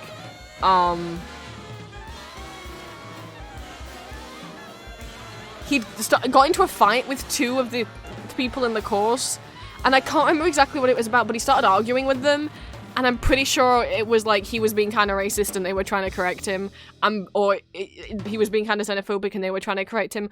Like, it was bad. And because the 2 people who were arguing with him about it was one of the people of color on our course, and a foreign exchange student from Norway were, like, arguing with him while he was being like shit, and I'm like, oh no. And then he was just picking up random postcards to give feedback on them, and he, like, picked up mine, and I will never forget the look that I shared with my teacher. Chris, wherever you are, I hope you're doing really well, because you made me feel seen in this moment. Because Chris, he saw, that was my teacher, who'd been my, like, personal tutor in my first year. He saw that this guy had picked up my cards, and he looked over to me, and he just, like, was shaking his head and being like, I'm so sorry. Like, just mouthing. Because he knew, like, I'm really shy and I'm really introverted, and I would not want to talk to the man, and, also, he was, like, did not like this guy either, and was like, but you could see he was like, oh, stop talking, please. Because also, at this point, the clock had ticked over to when we were supposed to be let out of class, so he was, like, keeping us all here, and just this look between me and Chris in his eyes, and him being like, I'm so sorry. I'm so sorry, he's gonna look at your work. He did not understand that it was LGBT themed. I had, like, a whole one that said, like, clothing had no gender, and I'd drawn, like, a boy in a skirt and, like, a woman in a suit. He did not understand that that was a boy that was in the skirt. He did not get it at all, which is better than, because I'll be honest, I never had these beliefs confirmed, but I 100% think that he was a transphobe and a homophobe. I'm just gonna put that out there. That's just the vibes that he gave off. And then when we were in, I don't think we saw him in second year, and we were like, thank God, and then in third year he came back, proceeded to be ableist against my partially deaf friend.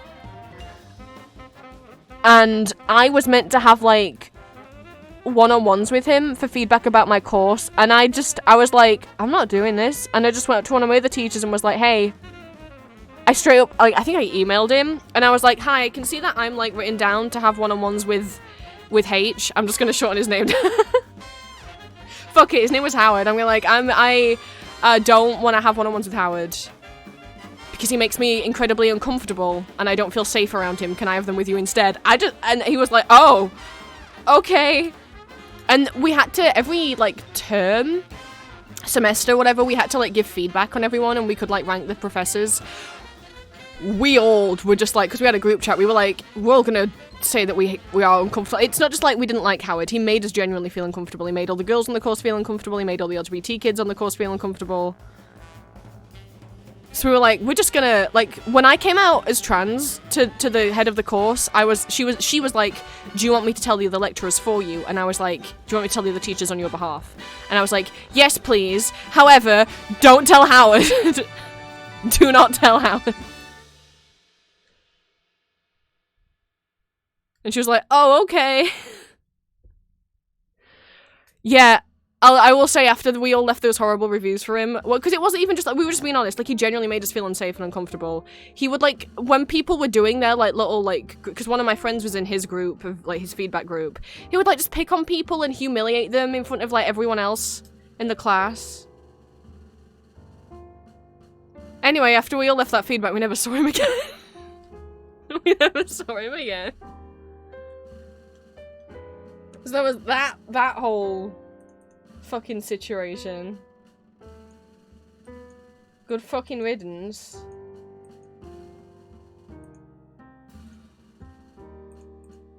There's some of my university story. We had actually genuinely a couple of guest lecturers who were actually published illustrators. Those were some of the best lectures that we had.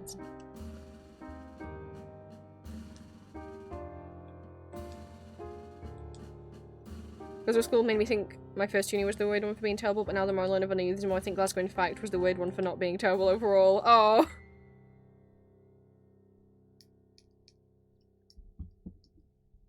I can't really compare my university experience to anyone else because all the friends I have, the only friends that I still have in the UK are like the ones who I went to uni with, so obviously we had the same experience. My sibling did go to uni, but during COVID times, so they didn't really get the regular experience. Most of their stuff was like Zoom call classes, so that was a whole other experience that they got.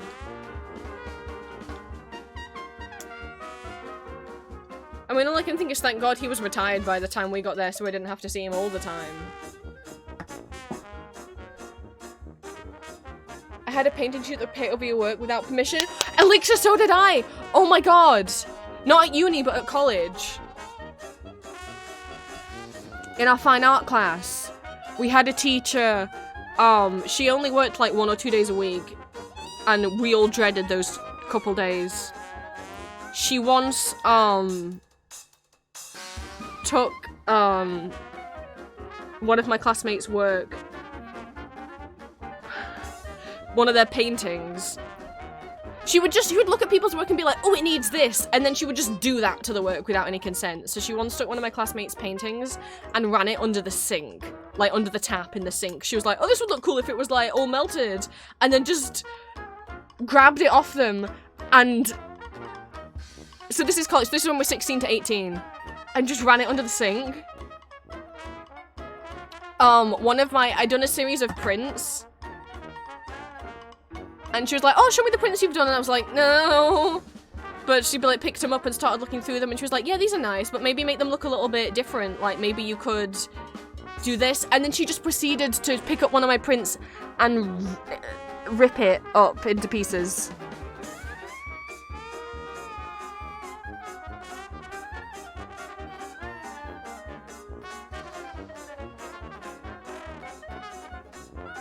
And I'm like, try not to cry.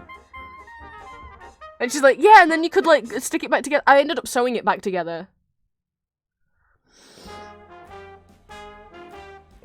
We hated, and like,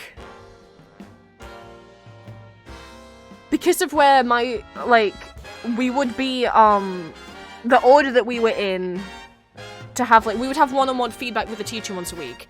My regular teacher, I did graphic design, and I did fine art. My regular graphics teacher was so sweet. She was one of my favorite teachers I've ever had. She was so sweet. But we would have Stinky Lady at the end of the week, and where the order of our feedback would come in is that my feedback day was the day that Stinky Lady was there, and every week she'd just tell me that my work was so bad, and she would tell me to change everything, and it got to the point where I'd have my feedback with her, and then at the start of the next week on the Monday, I'd be like, hey, regular nice teacher, can you, like, double check my work for me? Like, I think she clearly started taking the hint that I was avoiding Stinky Lady, because sometimes I'd just be like, hey, I know I've got my feedback session with Stinky Lady, but can I don't know if I'm going to be in on Thursday, or like, I don't, can I just see you today instead if you've got time? And like, she was really like, oh, I mean, okay, and I'm like, I felt bad, I'm not trying to mess you around, but it's just like, I'd be like, Stinky Lady said I need to redo all my work, is it bad? And she'd be like, no, you don't need to redo anything, what are you... And, you know, you're thinking like, well, maybe Stinky Lady's art is subjective, right? Maybe she just has different opinions. It doesn't mean that while she's a terrible person, maybe she's not a bad teacher. So, we also had to do, like, dissertations, like, final essays at college. And, obviously, so I had to do 2. Because I was doing art and graphics. So, I did my art one, and the head of the art department marked it, gave me an A star. That's the highest mark you can get. Stinky Lady marked my graphics one and gave me a D. And I'm like, and marked so much in red and said I needed to change so much, and I'm freaking out because I'm like, I'm really good at essays. I got a first in my dissertation at uni, right? And people won't understand. So the way that our university's mark is like, you can either get a 3rd, which is kind of like getting a D or a C, a 2-2, which is like getting a B, a 2-1, which is like kind of getting an A, and then a first is like getting an A star, right? I didn't get a first overall at uni, I got a 2-1, but I got a first on that dissertation. I can write a fucking essay. I like writing essays, I'm a nerd. So the fact that I'm like, no way, that's a fucking D. And that, like, my fine art one was an A star, and you're telling me this one's a D? And I was so upset. So I went to the head of the art department, and I was like, hey, you know how you marked my fine art essay and gave me an A star? And she's like, yeah, it was great. I'm like, well, Stinky Lady marked my graphics one, and she gave me a D and said I need to rewrite the whole thing and that it's really bad. Could you remark it for me? I'm not against going over Stinky Lady's head. I'm like, look, I know, like, teachers are swamped and stuff, but, like, could you remark it for me? And she's like, okay. Next week, I'm at the printing press, and we're doing the little crank wheel around, and she goes, oh, Prince, can you come in for a second? And I'm like, okay. And we walk off, and she's like, hey, so I remarked the essay that Stinky Lady marked. Yeah, it's also an A star. It's not a D. Please don't mind what Stinky Lady said. And I'm like, huh? 1, vindication. 2, are you gonna fire her? How can you willingly employ a teacher who marked an A-star essay as a D and told a student that they needed to rewrite the whole thing when actually it was fine? It was fine, and it was ready to go off to the examination board. And instead, she told me last minute that I needed to rewrite the whole thing because it was a pile of shit. Yeah, anyway, when it went off to the examination board, it was an A-star. So, yeah. No, she just kept working there, but this whole time I'm just like, how can you employ her? So it's like, it's not just that she was, like, bad or had a different opinion of art. She straight up just was, like, an idiot to mark an essay that is an A as a D, as a fail. Because anything below a C is a fail, right? It's not a pass. And I'm like...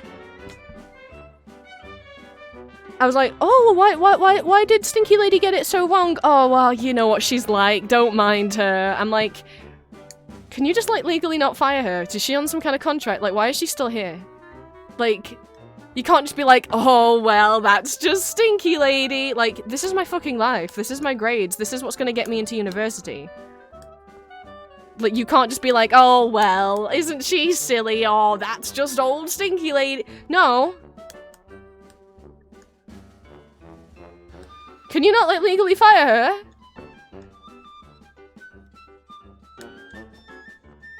What is... No!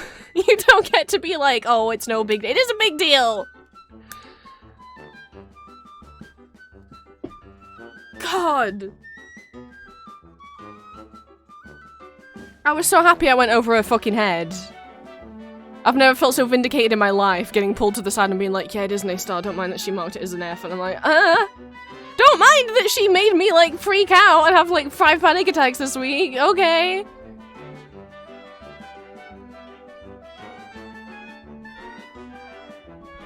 I had to ask someone else's lecturer to give a second opinion on my dissertation. Like, I wasn't expecting a high mark, but there was feedback that just did not make sense. My lecturer wasn't bad by any means. We just couldn't communicate smoothly. Yeah, it's bad, right? Maybe by default, people should have to have their mark worked twice by 2 different teachers. I don't know. I feel bad for anyone else who got their essay marked by Stinky Lady, because half of us got it marked by Nice Lady and half of us got it marked by Stinky Lady. I feel bad for anyone else who got it marked by Stinky Lady and didn't go over her head to have the department leader remark it and just actually rewrote their whole essay, because I'm sure she marked everyone's as bad.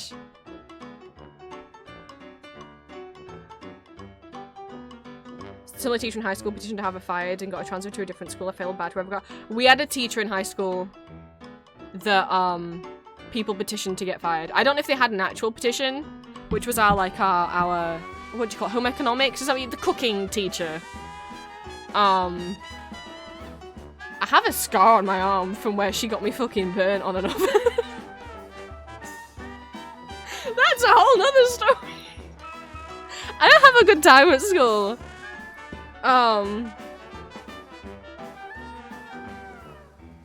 But one of my classmates' sister actually chose to do home economics for her GCSE, and so she was like, yeah, my sister and all of her friends are getting together to like all complain about her on parents' evening, so we'll see how it goes. And well, how it went is she got fired.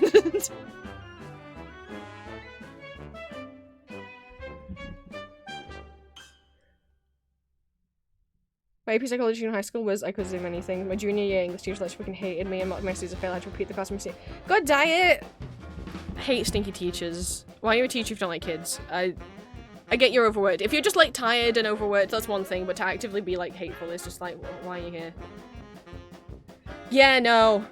I mean, it was a mix of something like her like micromanaging and telling me to do a certain thing when like, because it was like 2 people to an oven. And the girl next to me was taking food out, and then she made that girl put it back in because she liked picking on me, and then made me take it out instead. And the oven gloves that we were supplied were not oven gloves. It was like a tea towel sewn into the shape of an oven glove, and they weren't. Like, oven gloves are meant to be padded for like a reason. Anyway, suffice to say, long story short, my bare wrist made contact with a shelf in the oven that had been on for hours baking cupcakes. And she didn't care. Bear in mind, I was 2 weeks into high school at this point. I was 11 years old. I was only 2 weeks into being at this school. I did not know where the school nurse was. And I'm incredibly shy and scared. And I've just come out of primary school, and when I was at primary school, which is when I was like 4 to 10, I was severely bullied and abused by various children and a parent of one of the children, so it's like, I'm not doing well. I've not had a good experience so far with school. And I'm very scared of people. She didn't do anything to help. There's no way that she did not notice. She was stood right there. So the other kids in the class were like, I guess run it under the cold tap, and they were like gathered around me as I'm like running my wrist under the cold tap. Other 11-year-olds are trying to help, but we don't know what to do. We're 11. We're just little year 7s. And I didn't know anyone who was in a higher year, and I didn't know where the school nurse was. So it never got seen by a nurse, and then when I got home and told my parents, they didn't believe me or think it was that serious, and so I never got to see a doctor about it. And it was bad. It was the 3rd degree. And I just had to let it heal on its own. My parents wouldn't take me to the ER. Yay! So I have a scar. Hi, Bae. Welcome in. Welcome into the stream where I don't do things. To be fair, it was when I was 11, so you can't actually see it that much anymore. Like, you have to, like, it's not actually that visible, you have to know where you're looking to see it.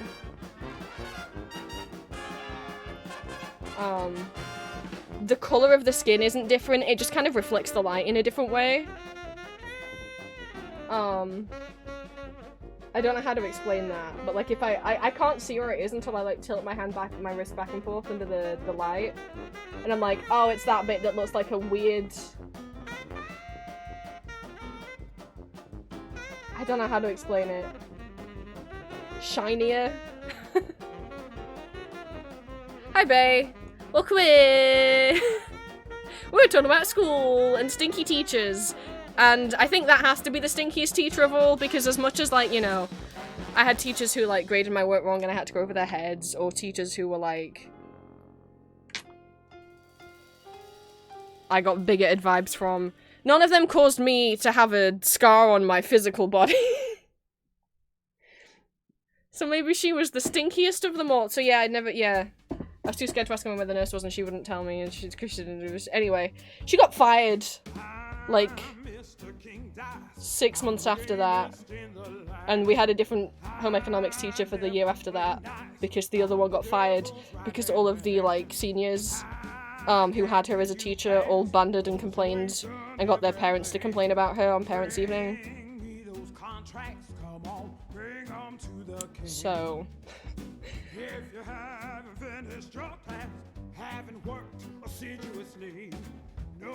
Hi, Bae.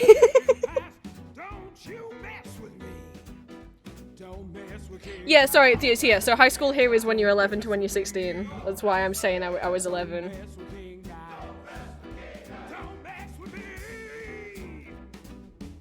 I only had 2 bad burns in my life. I don't think I've got a scar from the other one. The other one was from, when I was making fish bones. It's hard to see if I've got a scar from it because it's on the same finger that my eczema is really, really bad. So it's like the skin there is all dry and cracked anyway, so I'm like... Like, I can't tell if that part of my skin is red because that's where the scar is, or just because it's red because of my eczema.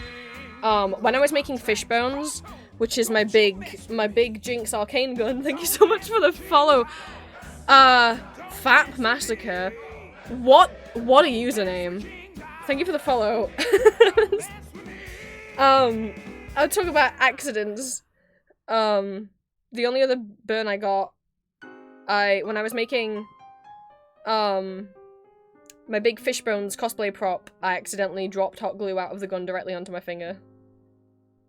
Don't do that, kids. No, well, to be fair, I, like, hot glued 2 pieces of cardboard together, and as I was pressing them together, there was too much glue, and they just slipped apart, and then the glue fell out from between them onto one of my fingers. Onto the side of one of my fingers. That's the only other bad burn I've had. Everything else has just been like a, ow, and then I'm fine. But that was a, uh-oh. Uh-oh. That was an actual proper bad, that was a bad one. That was like a 2nd degree. But that wasn't good. Welcome in! Sorry that we're talking about injuries.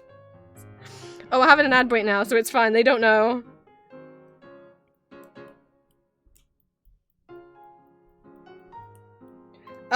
You graduate at 16? I mean, we don't graduate from high school. So primary school is ages 4 to 10. 4 to 11, and then high school is 11 to 16. You don't really graduate from high school, there's no, like, graduation ceremony or anything like that. We only use the word graduate to mean university. You do not graduate from high school here, you just finish high school.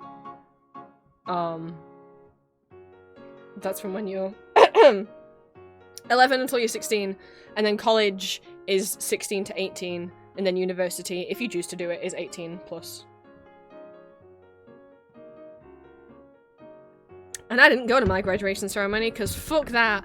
I have scopophobia. I can't be on a stage. I just didn't go.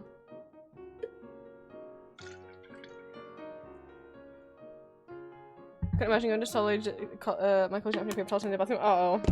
Oh no!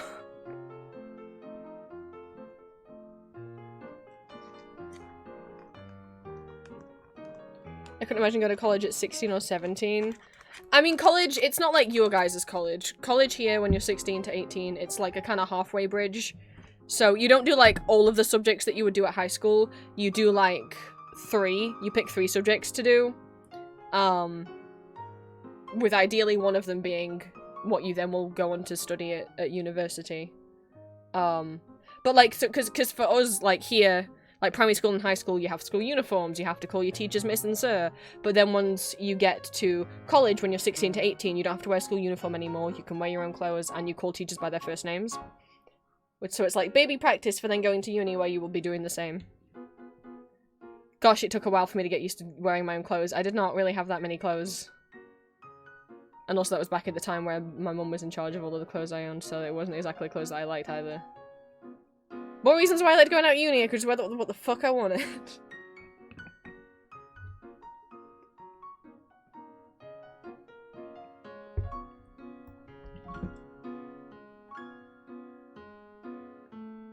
Got my GSA cord at my head. I don't know what that is. I don't know what that is.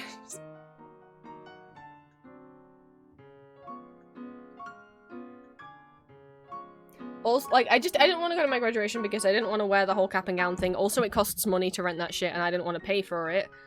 I didn't want to stand up on a stage in front of, like, hundreds and hundreds and hundreds of people.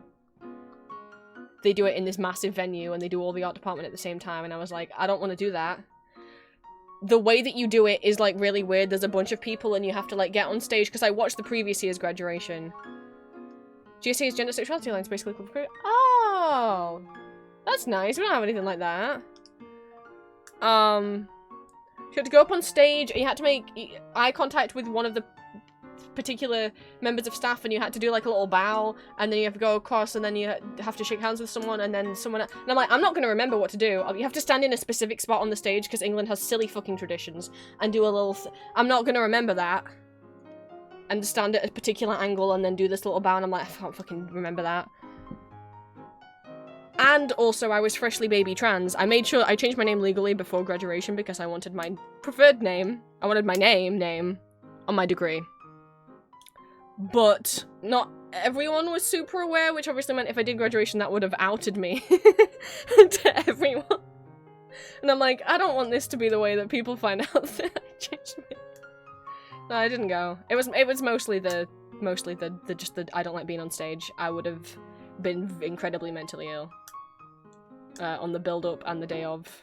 I wouldn't have been well. I can't have loads of people's eyes on me. I'll have to wear my own clothes. Like, if I remember essay practice. They used, should we wear school uniform as a practice?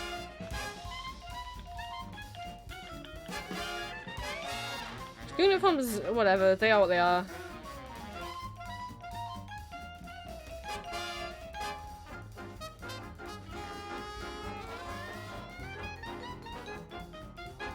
I didn't hate the idea of having a school uniform. It took pressure of me having to think of what to wear every day. I think I would have been more freaked out if I had to pick what I was going to wear every day. Though I'll be honest, the few days that the one day a year that we would have like a non-uniform day, because in the UK schools you normally, for like a charity event, every kid will pay £1 to be able to wear non-uniform, and that £1 will go towards charity. I guess 2 non-uniform days in a row I wore the same shirt, because normally for me, like, if I get like a new favourite shirt or a new favourite outfit, then I want to wear that all the time until I get tired of it. And I guess 2 non-uniform days in a row wore the same shirt, because boy, first class of the day was music class. I went in, I sat down, and all the girls sat on the other side of the room decided to start pointing and laughing at me and making fun of me for wearing the same shirt that I wore last non-uniform day. I couldn't remember that that's what I'd done. Yay! So I didn't like not wearing my uniform. Uniform was easier. I didn't get picked on when I wasn't wearing my uniform. Obviously also because I couldn't figure out what I wanted to wear because I didn't know I was trans yet, and I didn't like wearing skirts and dresses and stuff. But that's what my mum would have forced me to wear. So, just a lot. Let's print some stuff out! Wait, no I can't. I'm not done. Oh my god, there's still more!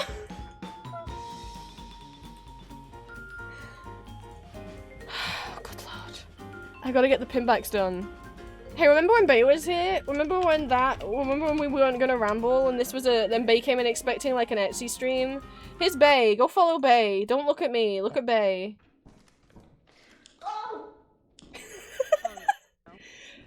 Don't mind that. Oh, that's just the sound of my girlfriend dying in Lethal Company. Oh my. Oh my god. Bay and Julia are besties. Bitch, fuck you.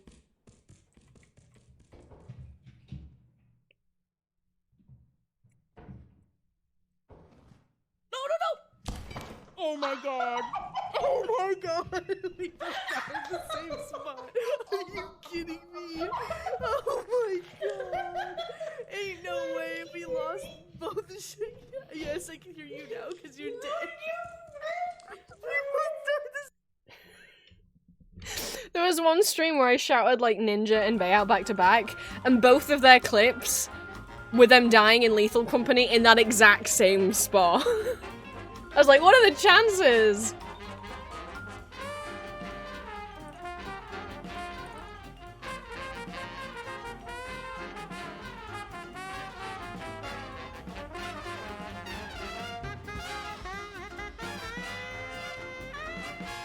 But Bay's gonna come back to streaming soon, I think. Bay's gonna try to come back to streaming.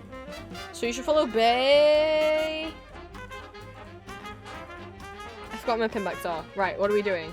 Somebody wanted pins. One. This one. This one.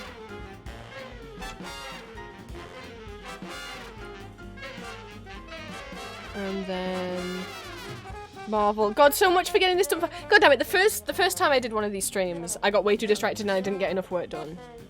I'll transform. And then the second time, last week when I did one of these streams on Christmas Day, it worked really well, and I got everything done. And actually, the process of cutting out the stickers went so much better than usual. I got them done so much faster because I was with you guys on stream, and somehow that's just a better environment for me to cut out stickers. I got like way less distracted because I was just so focused. But today, maybe it's just because of how bad yesterday went, that I've just been like, oh thank god I need to talk to people. I need to talk to people who aren't horrible. What did you redeem? I already forgot. Plush Prince. There we go. Plush Prince was made by Lucio.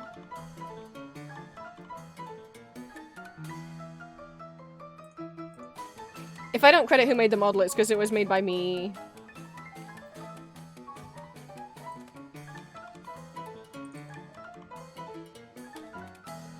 Okay, Marvel. Thank you for the head patch. Are they in the right place? Sort of. I'll take it. No, that's not good enough. Hang on. Where are they? There you go. Moon Knight. Come on, get up. Oh, can I do that after I'll do it. Okay. I will do the stretch in a minute, because if I don't just very quickly get all these pinbacks up, I don't know when I will do that.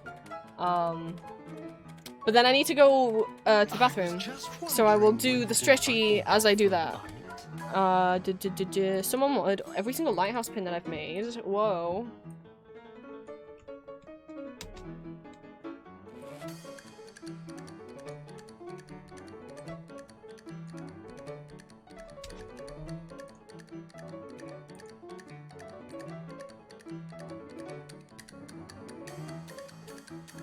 Most of my school stories I don't remember because they're traumatic stuff. Yeah, look, I mean, I know I've just been talking about, like, shitty school stuff, but that was, like, the funnier, lighter, less serious stuff, because, you know, I don't allow trauma dumping or serious venting in these streams, and I wouldn't do that to you guys either. Like, I know you might be like, that was the lighter stuff? Yeah.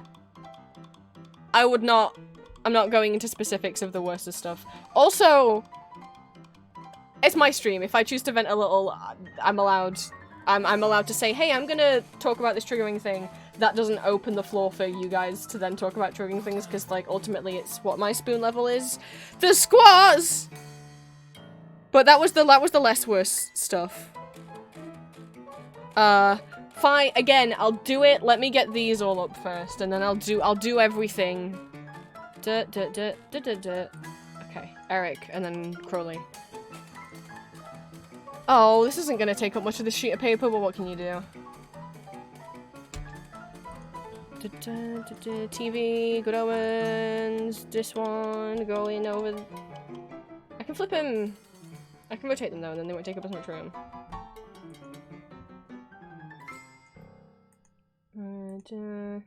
And I can do the stretchies and everything. Oh, I clicked flip. Oh, I wanted to rotate them 90 degrees. Whilst they are printing. Because while they're printing, I'll just be waiting for them to print. Okay. 1, 2. There's everything. 12 pages I gotta print. How long has this taken me? 4 fucking hours. Right. That's fine, because I won't be able to make dinner anyway until like 7, and it's not even 6 yet, so.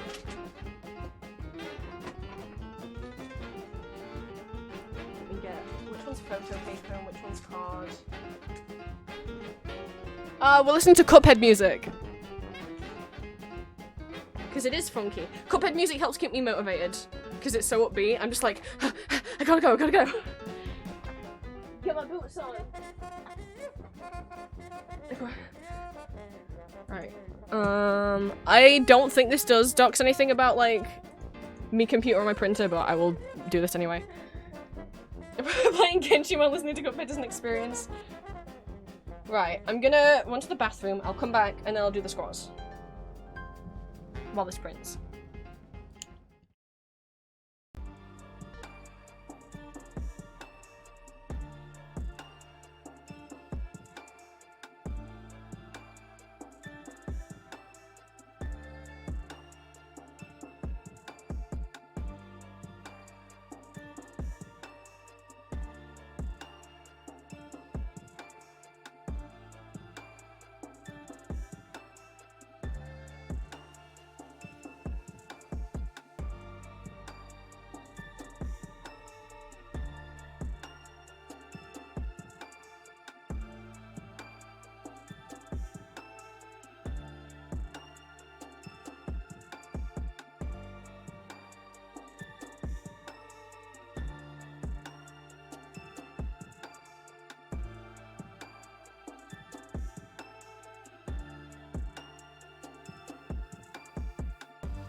Okie dokie, I've got squats to do.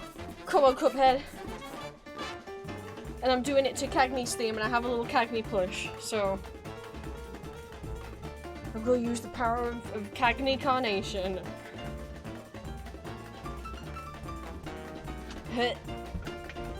My knee didn't crack. Don't look at me. 1. It's always the same knee as well. 3. 4. Pop. Ha!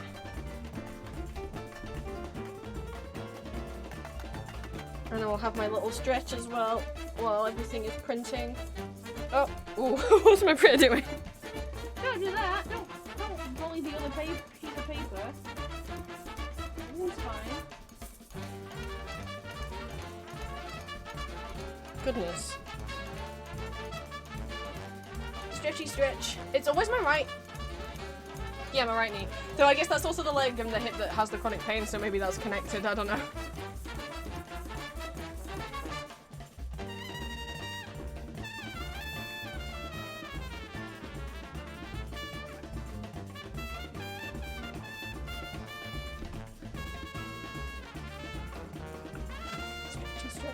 Oh, I could be, if I don't want to share my screen at this point, hang on. Let me get this set up, because now we're moving on to phase 2 of the stream. This is kind of how we did it last week.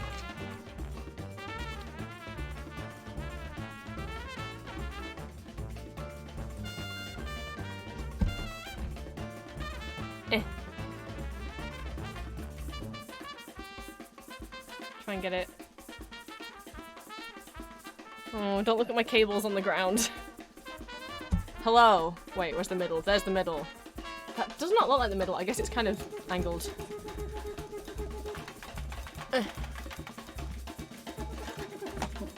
God, that one has a lot of ink on it. You see how it's curling?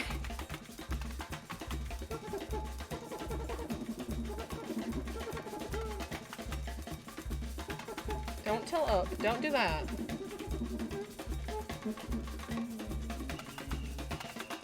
You don't need to expose my feet for free.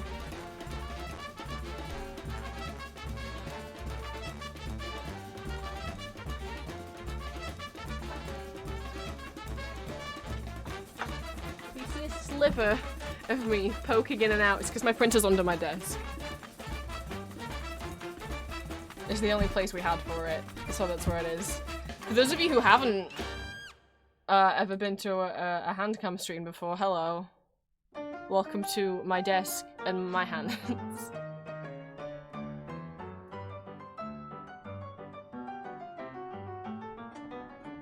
I have a weird like L-shaped desk because that's the only place I could have fit a desk with stuff on it, so.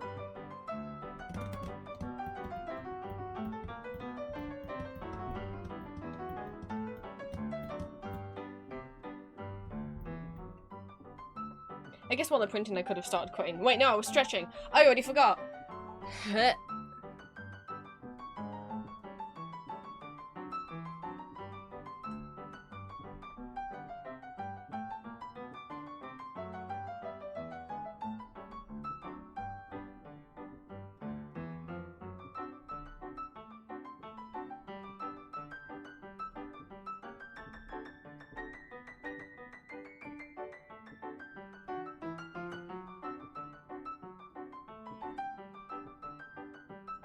Stretch gently, because I still got a little bit of that upper whatever pain that is going off. My neck's stiff but not super painful. The pain's kind of moving to the back of my right shoulder now. It keeps moving, but hopefully that's a sign of that it's going away. It's the third one.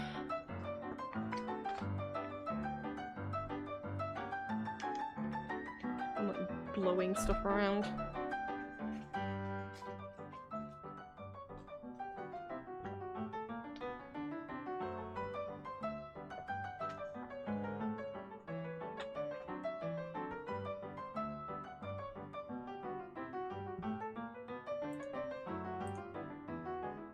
I could start cutting them out while the rest of them are printing. Oh, I could have gone downstairs and got the stuff I need. Nah, I'll just do all the stickers first. I'll just do all the stickers first. It's fine. Alright. And get back up.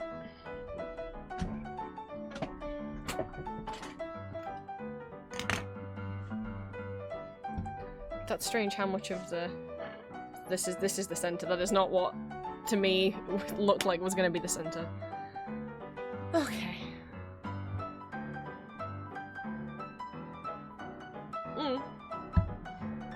Wait, I should have a companion.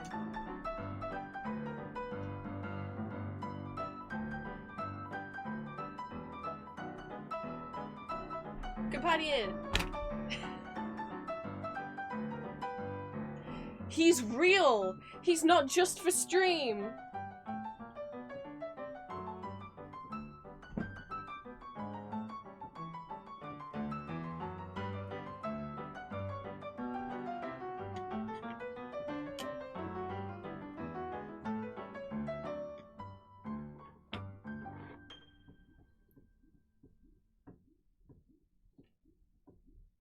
But you won't be able to see him though. He's too big.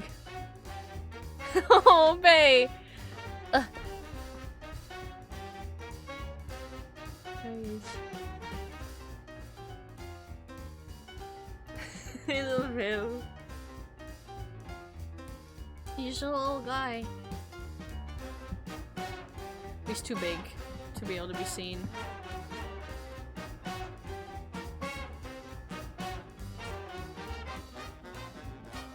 He do got little beans. There's his beans.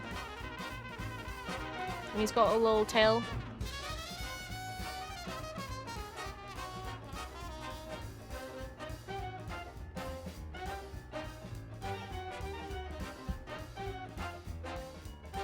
Secret tail. Print another page. How many? Okay, I've got a whole nother unopened pack of sticker paper after this one runs out. Don't need to buy any more quite yet.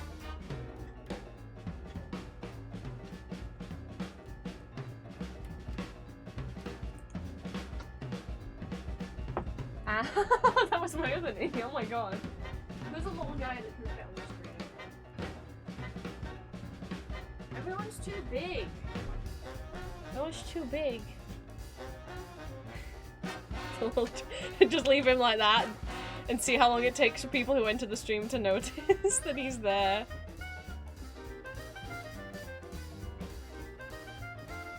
It's not creepy at all.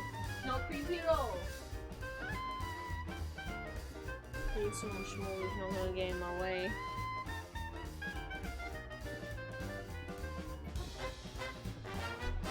Are you small enough? Oh, you can only see his feet. I can kind of see him. This is my little paws pal. No! He's fine! I love him very much. I always wanted this one. And I never saw any paw pal. I never saw him anywhere. He's a little wolf. And he doesn't have a lot of stuffing in him. So he can just... He's just very squish.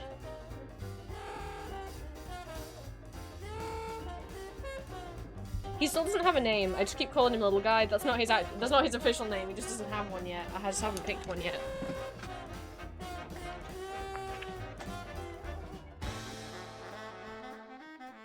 But I was so happy. I found him in person. I'd seen paw pals at con before, but normally, and like in a few little shops, but normally people sell like the toast one and like the star one and the sun and the one and like not like the regular animals.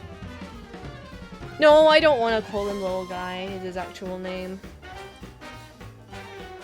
But I'm glad because now I have a tiny little. If I do want to take a little friend when I go out places, because sometimes I like to have just a little comfort buddy in my bag.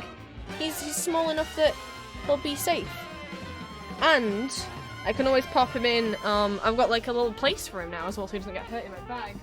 His makeshift when they send you a plush. So I have two makeshift plushies now. I have Wally, and I have Duck Shuffler. They come in like a little canvas bag situation. I think My favourite character on the bag. I don't know. There's this little frog in a suit who looks like he smelt something real bad.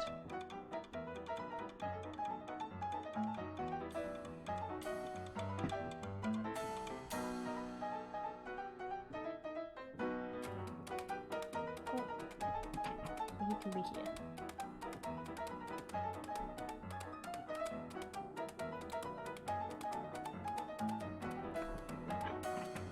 I don't like starting cutting them all out until I have every sheet done though. Because I like cutting them out in a certain order, and I like doing them like whatever I put on there last to whatever I put on there first.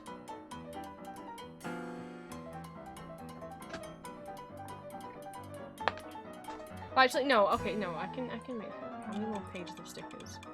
Oh, a few. Oh goodness. I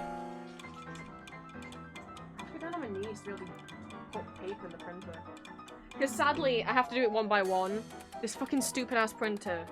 I used to have one that had a, you know, like the tray underneath? This one doesn't have a tray underneath. It can only have paper put in it by you putting the paper in, like, the thing that sticks up at the back. And it can only handle one sheet of paper at a time in there, unless it freaks out. Pop, yeah. Or it freaks out, so.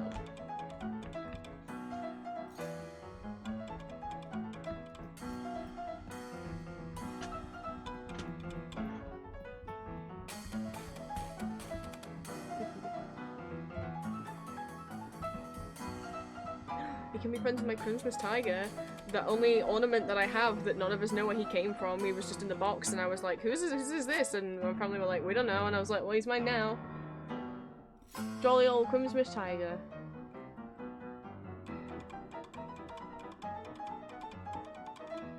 Oh, I can be like, oh my god, on Kitty's stream, Kitty was watching, Kitty often watches like, kind of ASMR, like kind of baking videos at the beginning of her streams, and there's one person she watches in particular, and in all of their videos, they always have like a little Sylvanian family or like Calico Critter, like just like off, just like to the side, just like in the background. I could be that guy. I have enough. I don't, most of them are on the shelf. I only keep 2 on my desk because she's, I'm not favorite. I shouldn't say favorite. I don't have favorites, but she was the special from the fairy tale blind bag. She was like the secret one, and I wanted her real bad because she's like a little Thumbelina mouse, and she comes in this little tulip. Well, it's probably a rose. But I named her Tulip because Julia has a FNAF OC, which is this little mouse called Tulip. And I'm like, well, obviously I've got to name my little mouse Tulip.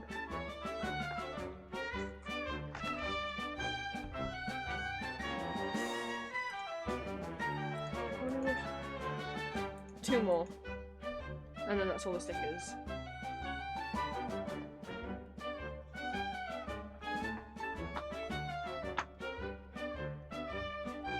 Oh my gosh, so many stickers. We'll see if we get them all cut out. I'll end stream in minimum an hour, max 2 hours. So we shall see, we shall see. Can transform back while that's going. Sorry, I should put my headphones back on. They're just like sat next to my mic, which means you guys are hearing the music like twice.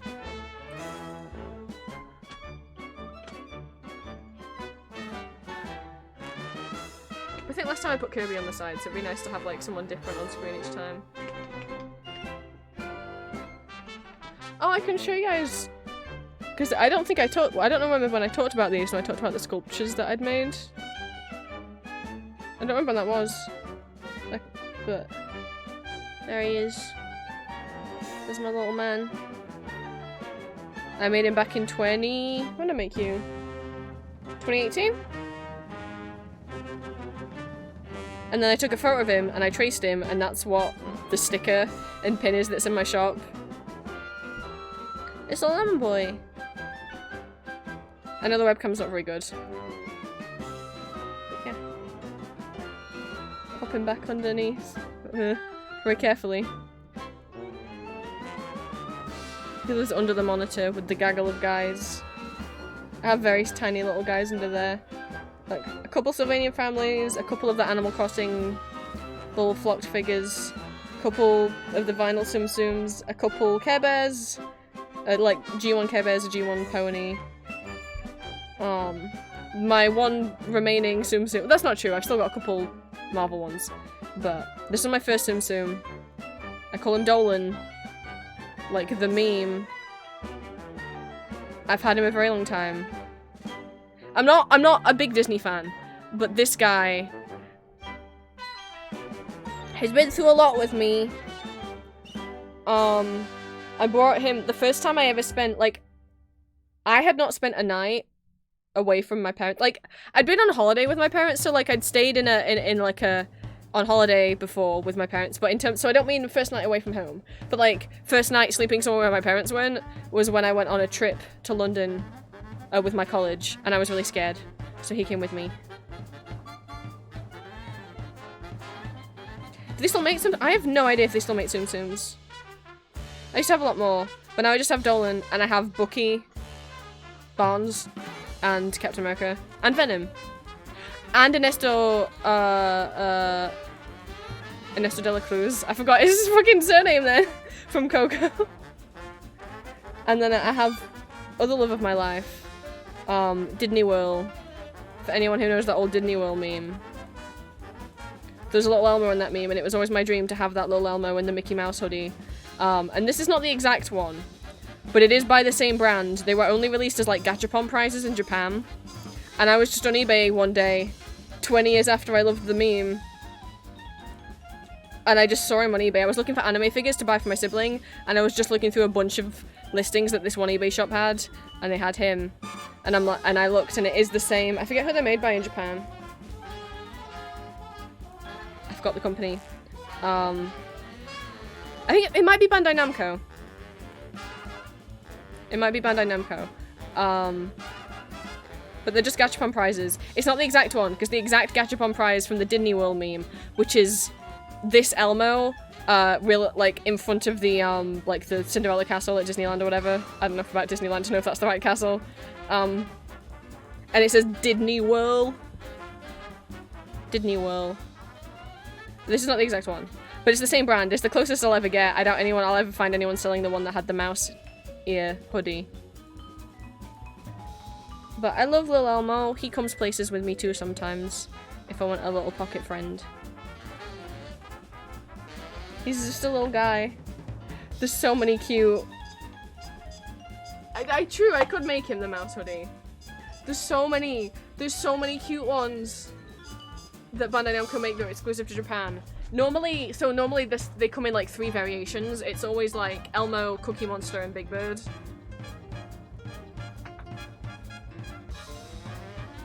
And they're so freaking cute.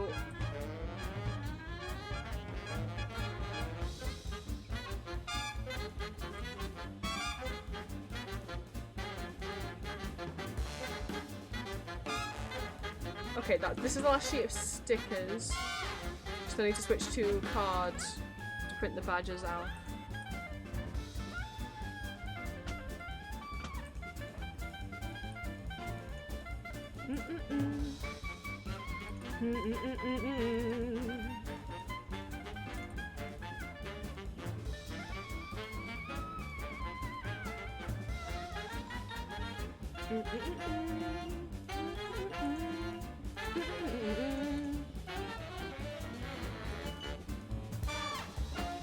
I thought I had pictures saved of them, but I can't find them now.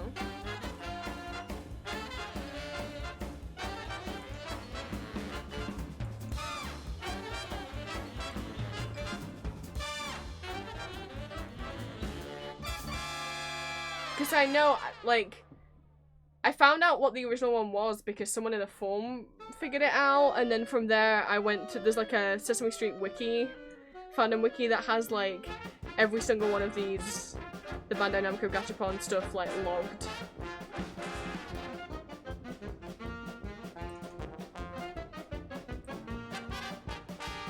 And I've gone through that wiki several times. I remember going through once and just showing Julia, like, look!